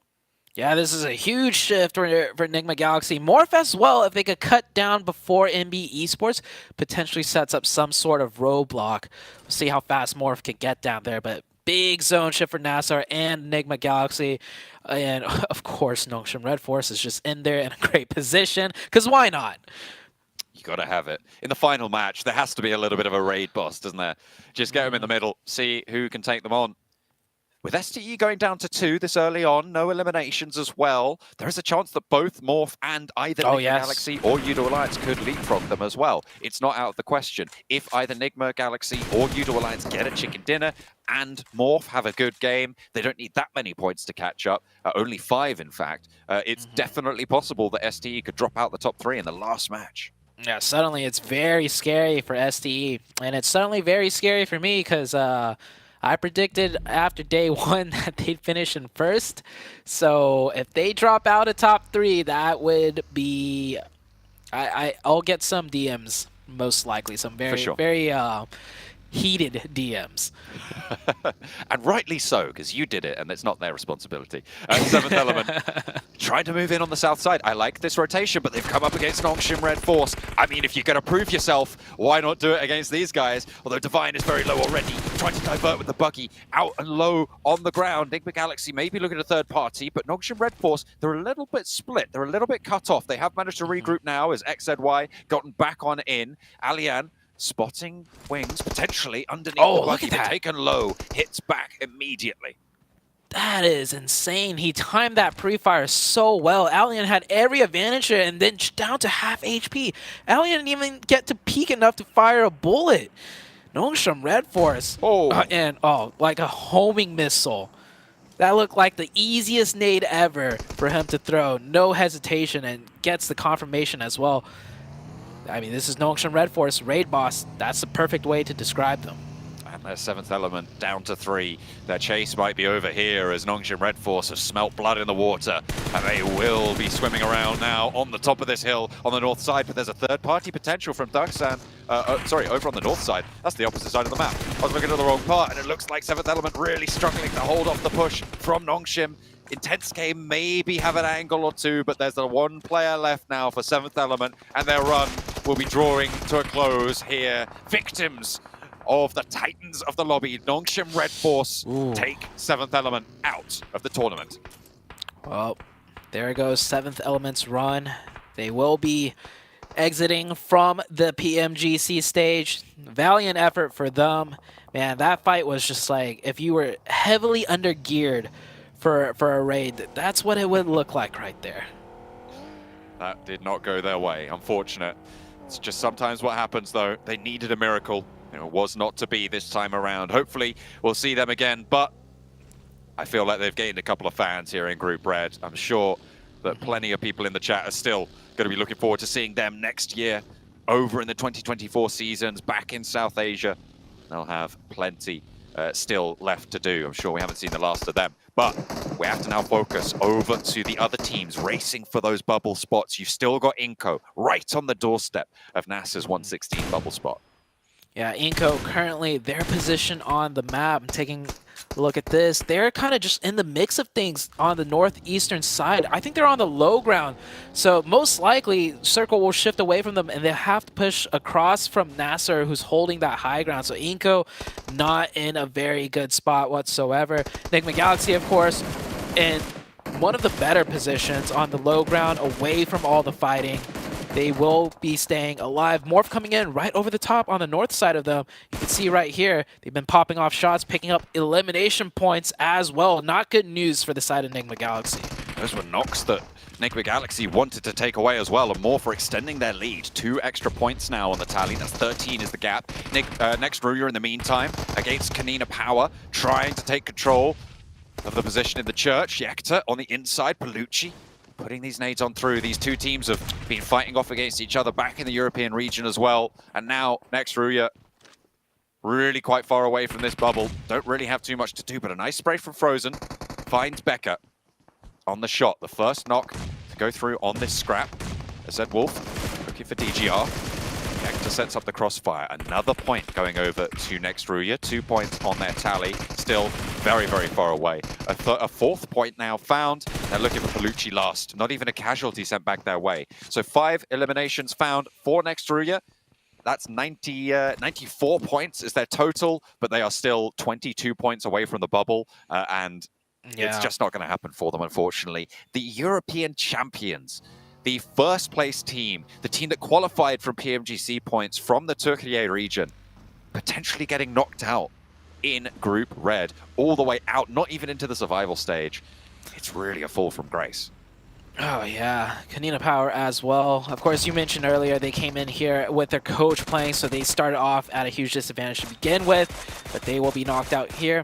STE, they are down to 2. We said there was a possibility, right? If Enigma Galaxy and Morph both have really huge games, STE can get knocked out of the top 3. So any points that they could get now is huge as a duo, and I think they just confirmed a couple right there.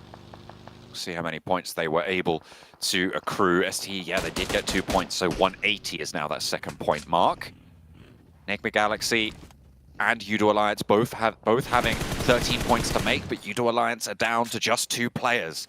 So it is most likely going to only be a race between Enigma Galaxy and Morph at this stage. 13 points definitely achievable. For Enigma Galaxy in the spot they're in, it's doable as well. I feel like Morph might just pass STE up here for sure, because Morph still have 4 up. They're on the edge, but they're on the high ground of the Northwest, where even if they don't get a good zone shift with a 4-man team, they're going to just clean through a couple of squads at least and pick up 5-6 more elim points. That might be more than enough, but just as I say that, man, STE is still putting up a fight as a duo, finding these angles, getting these knocks. They are still fighting. You're right. Unzen is knocked out in the open as Duxan just taking these shots. I think he just jumped out of the vehicle to try and survive on their rotation from the north side. So not too much to worry about there. But Morph pick up the point. That's another extra point. So 14 points is now the gap for Enigma Galaxy to try and close. Starting to get a little bit more tenuous. Next Furia rolling up. They've already got 4 eliminations on this match. Intense game. Remember, they are defending as well. Potential for Asa and Inko both to overtake them. So going down here would be pretty big disaster. It looks like they might be just down to 1. Just McGrellin left standing. Any points he can get here would be absolutely phenomenal. But there are shots onto Next Furia coming from Nongshim Red Force. Raid Boss chiming in here. With those knocks, I would not be surprised if Nongshim just sweep down here and take that fight. They're looking confident. Definitely a saving grace for the side of McGrellin, though.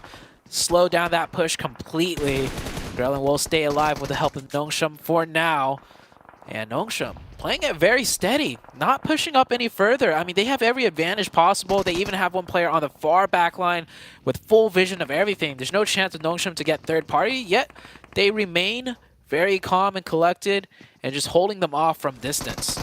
Asa trying to find the final players from Yudo Alliance.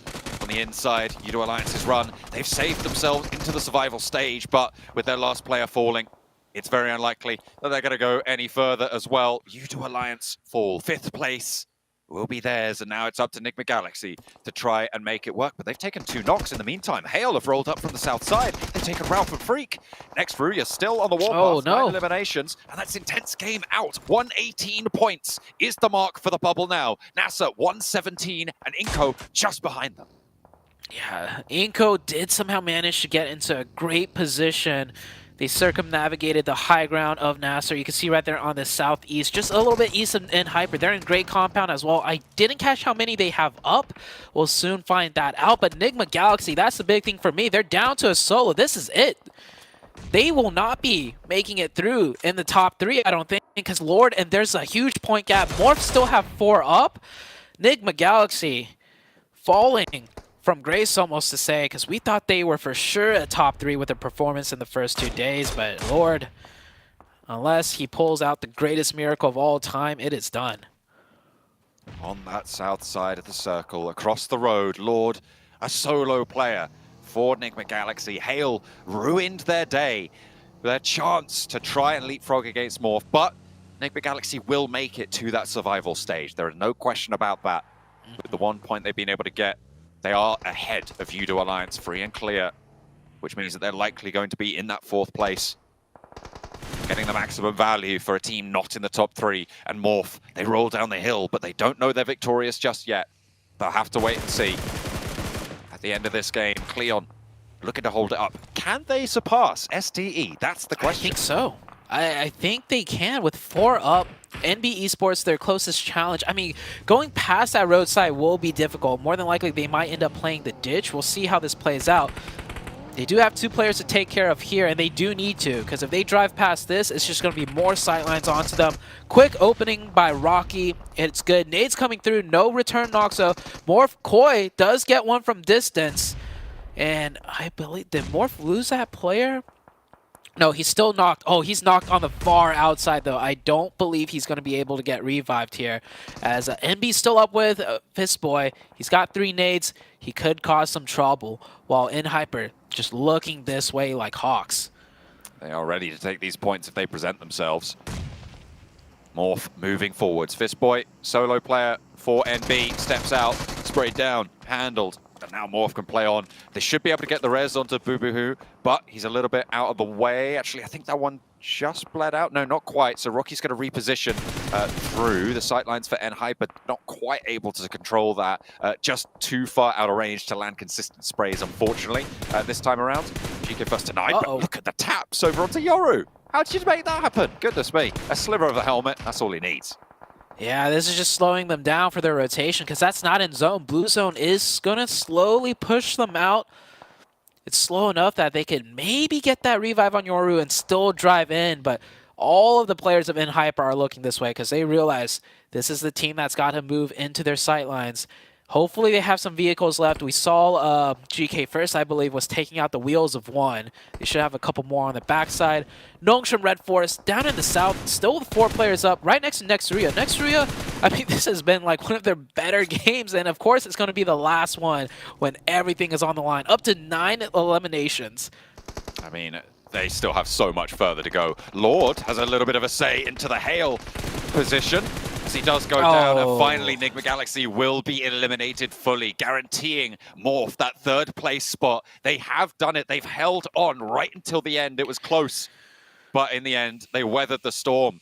We've got our top 3 decided. The question is, in what order? Because STE still vulnerable to potentially being leapfrogged. NASA, though, over on that bubble on the bottom side, they're just looking for that 1 extra point because they beat that tiebreaker with Intense Game. And if they do that, they are safe. If they can get ahead of Intense Game, it's only going to be Intense Game in danger of going down into that 12th place bubble as Inco can chase behind them. Yeah, it would be quite a story. The team to knock you out is your other Brazilian compatriots in the form of Inco Gaming. Inco still didn't get a chance to see how many do they have up. They have 4 up. So they have a good chance, you know, come in with a huge game and pass up Intense Game. Only 7 points dividing them between Intense Game. I'm going to assume Nasser with 4 is going to make it in, you know, especially from their position. So all eyes on Intense Game and Inco now as far as who's going to be able to get that last qualification spot into the survival stage. Nongshim Red Force just hoovering up these points around the edge now. Over on to Nextruya. A lot of damage sent over to Tizzy. His armor's now shot as well. And Frozen steps up a little bit too bold there for Nongshim Red Force to send a solo to deal with 2 players from Nextruya. I know they're towards the bottom of the tables, but you know they've still got teeth. They'll find out all about that. The heal comes through from Dokonma as well. They can't get this res. Wings is pretty low, and Nongshim Red Force actually might have met their match here. Looks like Nextruya on a bit of a tear here on Miramar in the last match of the day.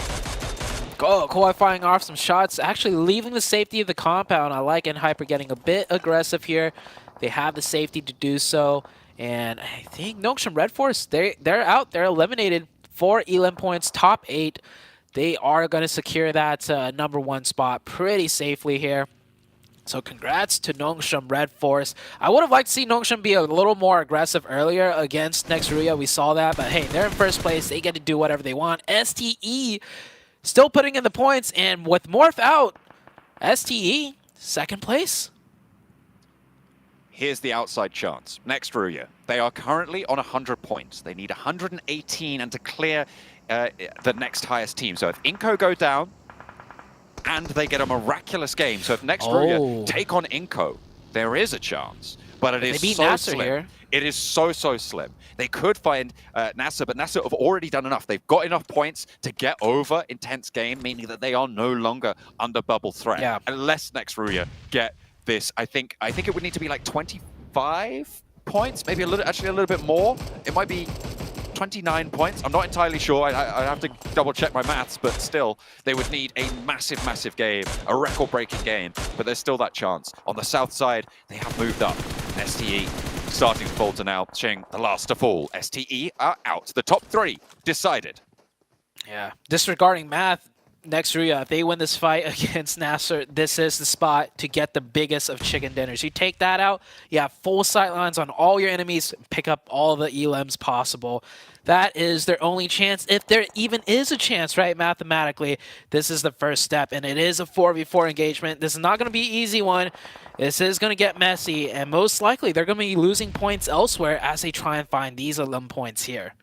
19 eliminations and a chicken dinner is what they need. It is 29 points, the gap between them, and 118 points. But if they get up to that point, I think it would be a tiebreaker between them and IG as well. So it is very down to the wire. If they want to clean it, it's 30 points clean, right? That would see you in no matter what. So they want to find 20 eliminations. With 11 already and 4 players alive in the position that they hold, you're right. If they can take it down, they need 9 more points. 4 from one team, 4 from another. That would see them on 8. But they've got their work cut out for them. They're going to spread out. They're going to play a little bit more calm, a little bit more passive. Inko, not fully out of the woods just yet either. They do have 4 up. They're already in the top 5. That's good placement points, but not fully surpassing that 118. You could see they got the zone though, and they have 4. And with everybody else not in the zone, I think they're good, but they do have to still close it out here. Big eyes on next Ruya. This is the biggest question mark. I think you did the maths. If it checks out, like if they take out Nasser here and get the win, take out the rest, is that enough? It might be. It might just be. They need a 20 elimination chicken dinner to be able to jump on up, but it depends if Inko leapfrog as well, because if Inko get high enough, then it doesn't matter either way. Then they will still be out. Oh, true. Even with the effort there. They just need to pick up as many points as possible here, and the gunfights start to pop off. It's Inko over towards Nasser, and that allows next Rio a little bit more opportunity. They need 9 more elimination points on this match to be in with a chance of qualification. Yeah, I don't think it's going to happen. Nasser here just staying alive. They're probably not 100% sure of where they stand either, so they're doing the best they can. Xenox goes down, should get confirmed. Oh, ran out of bullets, needs to go for that reload, switches the gun, and Hyper will confirm that point. And Abete firing from long range on to next Ruya here. One of next Ruya players is knocked, about to be another one knocked here. Inko looking good. Inko should be safe here to make it through, but ironically, they are going to be removing another Brazilian team. Yakta just trying to get on through. 3 players still alive for next Ruya, but these points are getting away from them. There are fewer and fewer players there for them to be able to pick up elimination points on towards if they want this miracle run. And with the position that they hold, they are in a crossfire. They are in the ditches, and right now, there is no way out. It's through the mud they need to go. Can they wade it any deeper? It's up to their waists and they're sinking. It's not going to happen, in my opinion. But 3 players up. What else can you do? Go for the win. You heard what Hajuk said earlier. It's not over until it's over. So with 3, who knows what can happen. But Inko are now getting extremely aggressive. They're out of the compounds, using that smoke wall to their advantage, firing off some shots, some suppressive fire out of Hyper, helping Nextria out just a little bit. But taking a look at the zone, Nextria's not in zone. Same with Inko. Inko's not in the zone here. They're going to have to go into the open, meaning Hyper is going to have their way with things. But Duxon right behind Hyper, looking to backstab.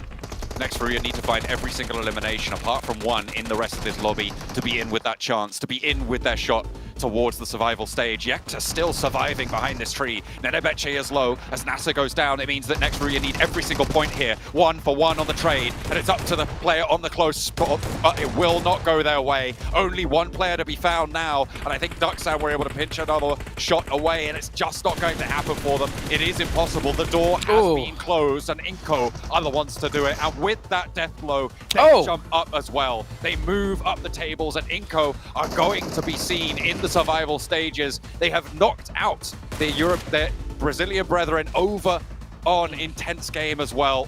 as the drop down was there. NASA did enough. Inco, they're cowering on the side of the blue, but they've made their mark. They've made the walk. They are up there, and they are in the top 11.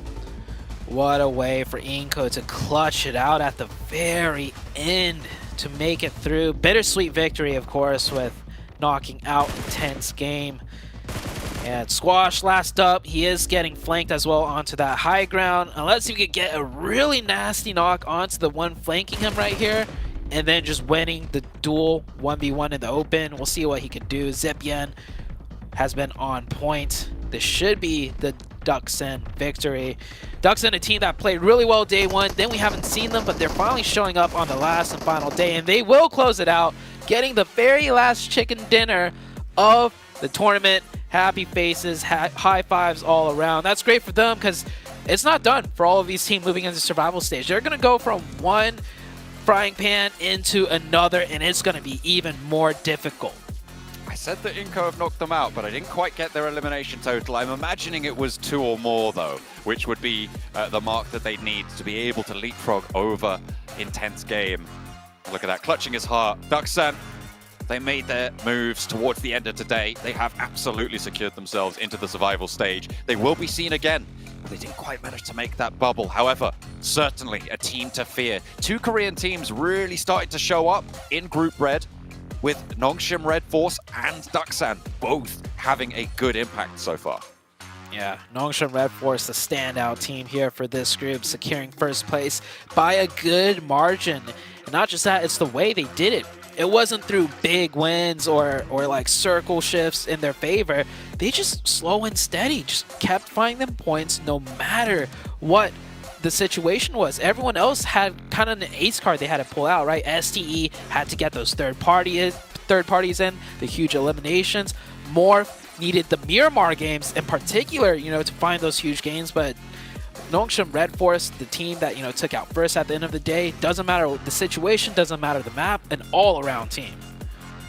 A really solid performance coming through from so many of these teams. STE, a little bit of a fall-off right towards the end of the tournament today. Not their most illustrious performance. They got a couple of points here and there. Morph, and to be honest, Enigma Galaxy, all kind of a similar story. It was only really Yudo Alliance who kind of put up a really solid fight today that I've been impressed with. It's been the tale of the middle of the tables for me today in this final closing moments of Group Red, which bodes incredibly well for their prospects, I would say, in the survival stage. And the teams that had to fight tooth and nail to stay alive.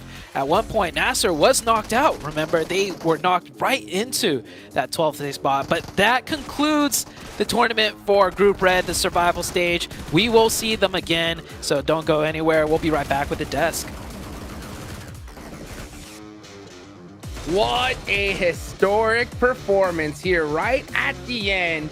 Duxon matches the world record for most chicken dinners of the day with number 3 in the final hour. What a way to get it done. It was a little bit of a nail biter there. We're wondering if we're going to see next Rhea clutch it up. They didn't go for the hot drop that I was hoping that I would see them do. But you know what? At least they definitely, you know, went out with a little bit of a bang here, Cameron. Yeah, but listen, for Duxon, we have to celebrate them because 3 wins in a single day, 50% win rate on the day is absolutely amazing, especially for a team that started off super strong with a 4th into a win on the very first day to then slip and slide all the way down, getting into the danger zone. But no, they just know how to put on a show. They know how to make us really tense. They know how to put a tension match, right? Because then they say, you know what? We're not done. That was all a ruse. We're actually an amazing team, and they get 3 wins. The last one, 10 eliminations, 20 points overall. Not making a question at all that they deserve to at least give this another shot during the survival stage. Yeah, this has been the best response I feel like we've ever gotten from a team that was in contention there to not even making it top 11. At one point, we're even saying this team could possibly go home after being towards the top in the first day. And for a team that was ahead by 1 point in 11th place at the start of the day, I couldn't ask for anything better. I hope some of the other teams are taking notes as well going into survival stage of how you're going to need to perform. Obviously, it's very I don't expect everybody being able to get 3 chicken dinners. Okay, I know it's very it's a bit unrealistic. Oh yeah. But I mean, for this team to be able to do it, at least they're going to be able to going into survival stage with a big confidence boost and not going in there saying, okay, you know what, we barely made it. Hey, most damage right there at the end. Koi from N Hyper. So it's good to see N Hyper show some signs of life there towards the end. Still 3 chicken dinners they had in the entire tournament, so got to give them some love. But we'll have to see them in the survival stage, and I'm going to say I'm really nervous for this squad because there's going to be a lot of heavy hitters there. And, you know, speaking of heavy hitters, you know, not just in Group Green in the last week, also here at this stage, right? We got some top dogs like Duxon, you know, that tied the world record, and Enigma Galaxy as well. It's going to be one heck of a show here coming up soon. Imagine if, by the way, congratulations, Nongshim Red Force. You guys absolutely deserve it with the way that you guys were able to adjust to some of the awful circles that you guys were getting and some of the stuff that the other teams were doing. You guys definitely deserve that first place, 6-8 with that second place and more. But look at the big jump up that Duxon was able to do. 5th place with 163 points. I bet they're kicking themselves right now, Cam, thinking, man, if we could have just done a little bit better on that day 2 and day 3, we would have made it to 3rd place. Because, like, they overtake Alliance. We were talking about them being in contention for it to try and make it to the top 3, so you're absolutely right. They could have already been there. You know, we don't know what happened, what caused the downslide, what caused the sudden upsurge. This is all just speculation at this point. But yeah, it sort of really makes us ask, what if, right? 4 chicken dinners total, not even just 3 on the day, 4 total. And they're not top 3. They got twice that Nongshim did, but that just shows the strength of Nongshim of always getting points every single time, win or not. That consistency. I mean, yeah, it's so crazy to have double the chicken dinners, yet 40 points less on the leaderboards towards the end. But we got to look towards the end as well. Oh, man, intense game. Not making it in there. Is that something that you would have really predicted, Seven, at the start? No. I was absolutely blinded by how good Brazil did last week that I was like, baby, you know what? Brazil, they're going to be doing so great. And then day 1 kind of passed, and I was like, okay. And day 2 kind of passed, and I was like, oh, let me just hide myself real quick. But overall, it's good to see that Inco was able to at least make it to survival stage. Yeah. We heard from the interview back with Nenebeche, he was saying how they were feeling confident that they were going to be able to make it to the Grand Finals. This is a team that now at least has some experience here with this kind of stages, right? Survival stage, they've been to last chance too, only being able to make it by 1 point to the PMGC Grand Finals. So I do hope that they're pretty much the experience that they have from last year is going to be able to showcase once we do end up getting to survival stage for Inco. Yeah, I do like the way that they played. I really do. I think that out of both teams, how they performed here, I think Inco's definitely deserving of that slot to go into the survival stage. Another team, though, that is a big shocker. They gave it their all towards the end. Next, Ruria, Cameron. I mean, brutal defeat for them. Yeah, I mean, listen, it was a little bit of a slow start to the round. Like, you're upset that they didn't hot drop. I'm not a big fan of hot dropping, but I was a little worried that they weren't even setting up initial bridge camps. But then, after like phase 2, phase 3 got established, then they started to pick up the heat. They started to get a lot of eliminations. They even took down Nongshim very effectively, just like all wiping them all 4 alive. But then that high ground that they were challenging up against Nazir there on the top, that slowed them down just a little bit too much. And listen, I'll be honest, I've never been in the position that they're at. I've never had that pressure to perform, to run out into what feels like the middle of nowhere. But it's just unfortunate because they had such heat behind them during this round that I wish that they just tried to say, you know what, let's throw a Hail Mary, let's see what happens and go out there, because I feel like that high ground going into the low ground middle where they eventually got cut down by Inco, just a bit too of a formidable terrain for them to feel confident going into it. But I just, again, back to the what ifs. They looked like they were so close to just taking over that entire lobby. I don't care, honestly. Like, I think they needed to do that at the start. I think they had to go at least for one team. They didn't, though, at the end of the day. But still, a great effort regardless. But we got a great interview coming up right now, so why don't we go ahead and throw it on over to Choo Choo.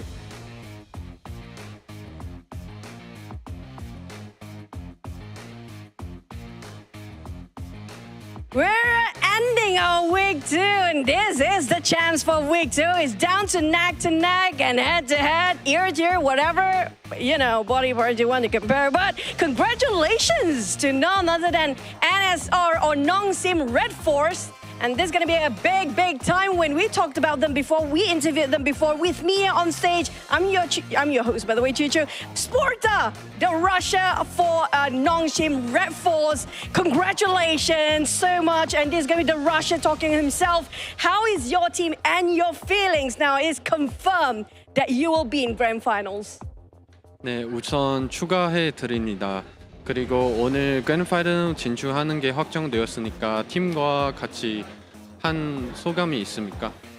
일단 그랜드 파이널을 진출하게 되었고 또 1등으로 마무리해가지고 또 굉장히 기쁘고요. 또 저희 팀도 같이 지금 기쁜 상태입니다.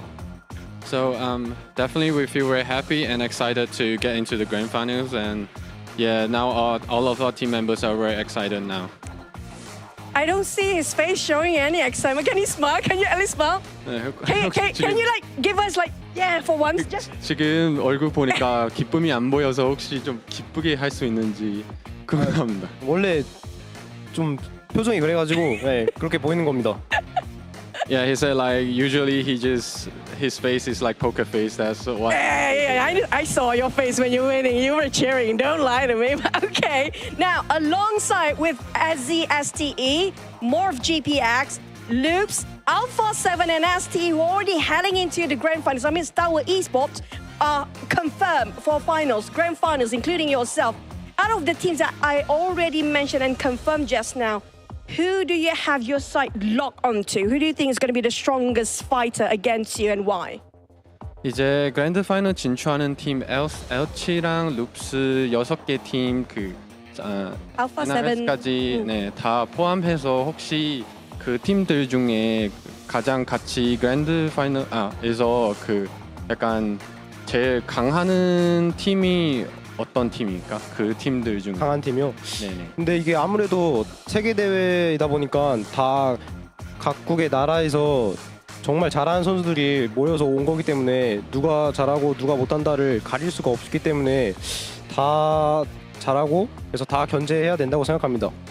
I think like all of those teams who already qualified in the grand finals, all of them are pretty strong, and they kind of represent their country. That's why I think there are no weak teams in the grand final currently. So I think I would like to focus and target all of them, all of those teams. Wow, he's declaring all of them.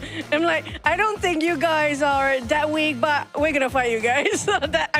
Okay. Okay. We do know there's one more group on the way, which is gonna be next week. Your yellow team, right? For yellow group. So do you have any particular teams that you wish they will join you in the grand finals? And can I know what's the main reason for that? 혹시 다음 주에 팀 옐로우 그룹에서 가장 같이 그랜드 파이널에서 진출하는 팀이 있습니까? 같이 가고 싶은 팀이요? 네. 이제 아무래도 같은 나라인 디플러스 기아가 같이 그랜드 파이널을 같이 갔으면 좋겠습니다.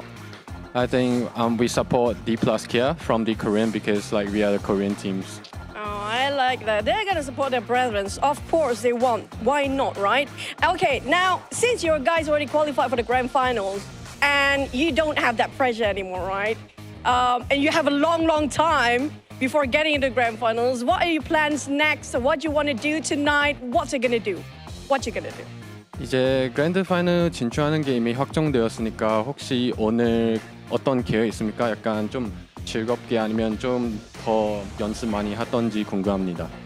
이게 저희도 솔직히 그랜드 파이널을 진출할지 몰랐고 또 1등 할 줄은 정말 꿈에도 몰랐거든요. 그랬는데 어떻게 또 팀원들이랑 또 잘 해줘가지고 이렇게 또 1등으로 하게 되어가지고 또 오늘은 일단 파티를 즐길 것 같고요. 또 하지만 그랜드 파이널이 남아있기 때문에 잠깐의 파티를 즐기고 또 그랜드 파이널을 위해서 또 준비할 예정입니다.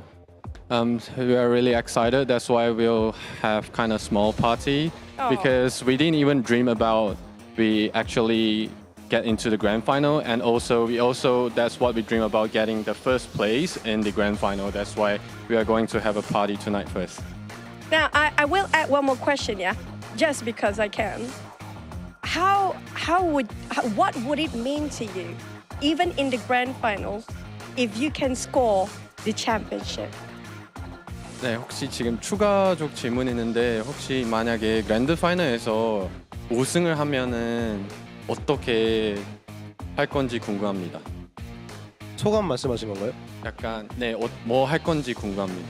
만약에 우승하면 일단 그랜드 파이널 일단 조 우승도 생각 못했기 때문에 일단 그랜드 파이널을 우승한다면 일단 다 기본적으로 일단 기쁠 것 같고요.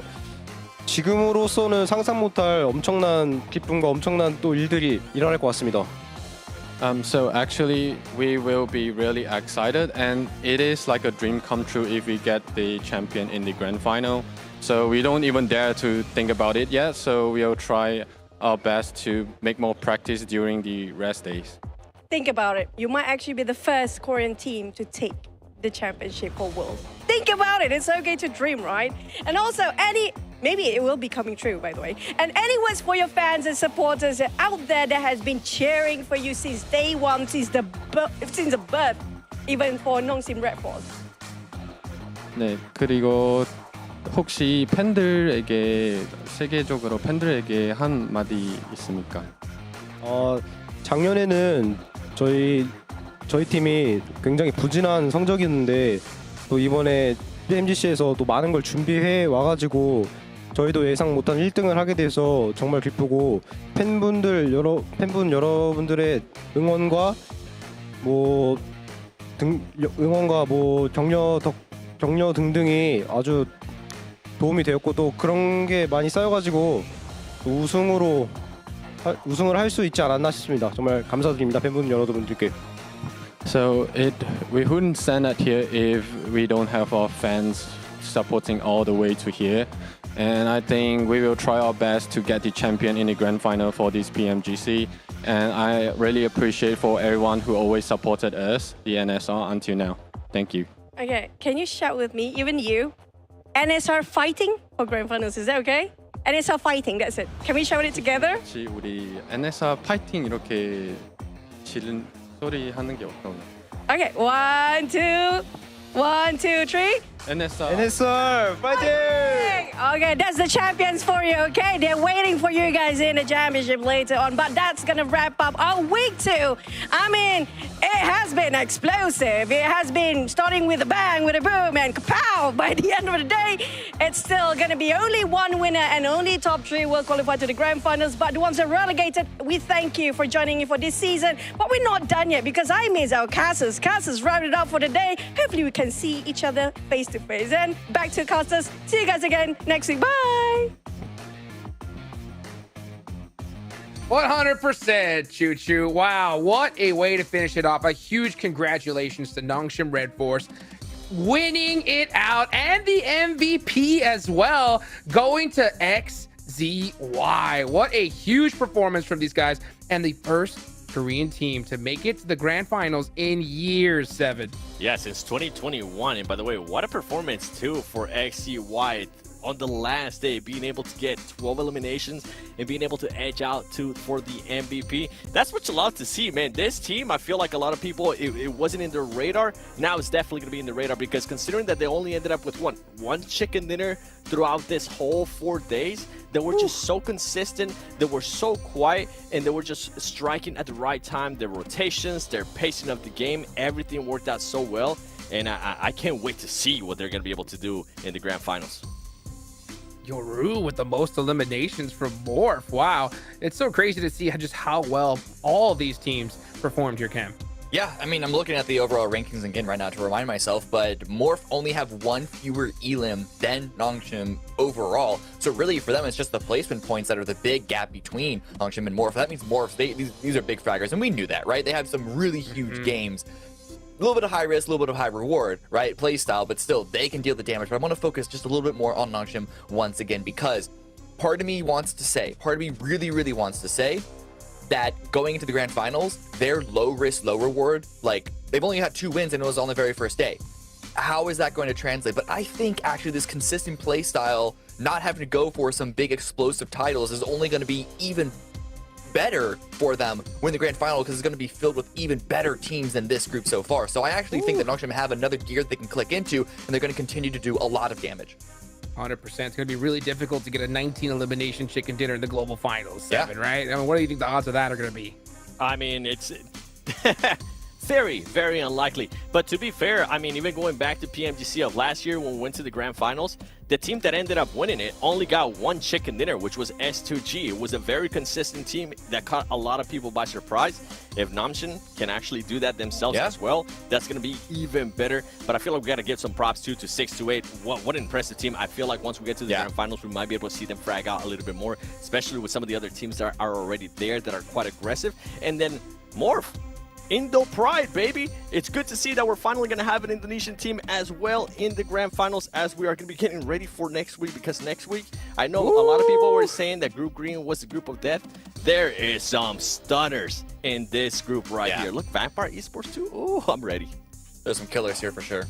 Oh, so ready. Vampire, your PMWI champs who had a performance that was never before seen. Like, you're just such a dominant one. And tons of names. BTR, DRS, Team Kessel. I mean, I'm just excited to see next week for sure. So you guys make sure you mark your calendars, because Group Yellow is going to go down, and we're going to see how many more monster squads are going to be in that survival stage, Cam. Yeah, and considering how all over the place my predictions versus reality ended up being for Red, I'm kind of scared to have any predictions on who's going to be successful versus who isn't on Yellow. All I know is that it's going to be some really good games, just like we saw this week. Ooh, Vampire. Not to mention, Vampire. Not to mention intense influence rage, right? Maybe trying to get a little bit of a get back for their Brazilian brothers that got knocked out right here. That's so interesting. So, guys, any final thoughts for you before we wrap up here today? Seven, I'm going to start with you. I was just surprised at how actually tight it was towards the end in regards to who were going to be the top 3 teams, as well as the top 11 teams. And I'm excited to see next week, man. Vampire Esports, I mean, I kind of want to hype it up a little bit more, because they are the PMWI reigning champions. We saw what happened last year at PMGC, where they ended up absolutely sucking. I'm hoping that they're going to be able to turn that around and actually do good here on this PMGC, secure that grand final spot, and try to go for that, the double, which is going to be the PMWI and the PMGC Grand Finals in 1 year. Ooh, that'd be nice. Yeah, listen, I got to echo Seven this one. All eyes are going to be on Vampire Esports, right? Just because they won PMWI. And I've heard a couple of teams, a couple of players kind of question the validity of their victory there. Is it something that can be consistent? Is it something that they can rely upon again, that they can sort of clock into again this time around? And so that journey for them will begin next week. And I'm really excited to see if that will happen, or if it's going to be another flash in the pan, like Seven said we saw last year in regards to their PMWI versus PMGC performance comparison. Well, I know that they've been partying all the way since then, but it's time to get serious, because that next stage is coming right up, right around the corner. Of course, this couldn't be done without the official smartphone sponsor here for PMGC, the Infinix GT10 Pro. If you guys want to dominate the lobby, check out that GT10 Pro, a phone designed directly for esports players. As well, make sure you guys follow the TikTok. Use that hashtag PMGC 2023. Interact with everything that's coming up, because this next stage is going to be a banger. That is it for Group Green. That is it for Group Red.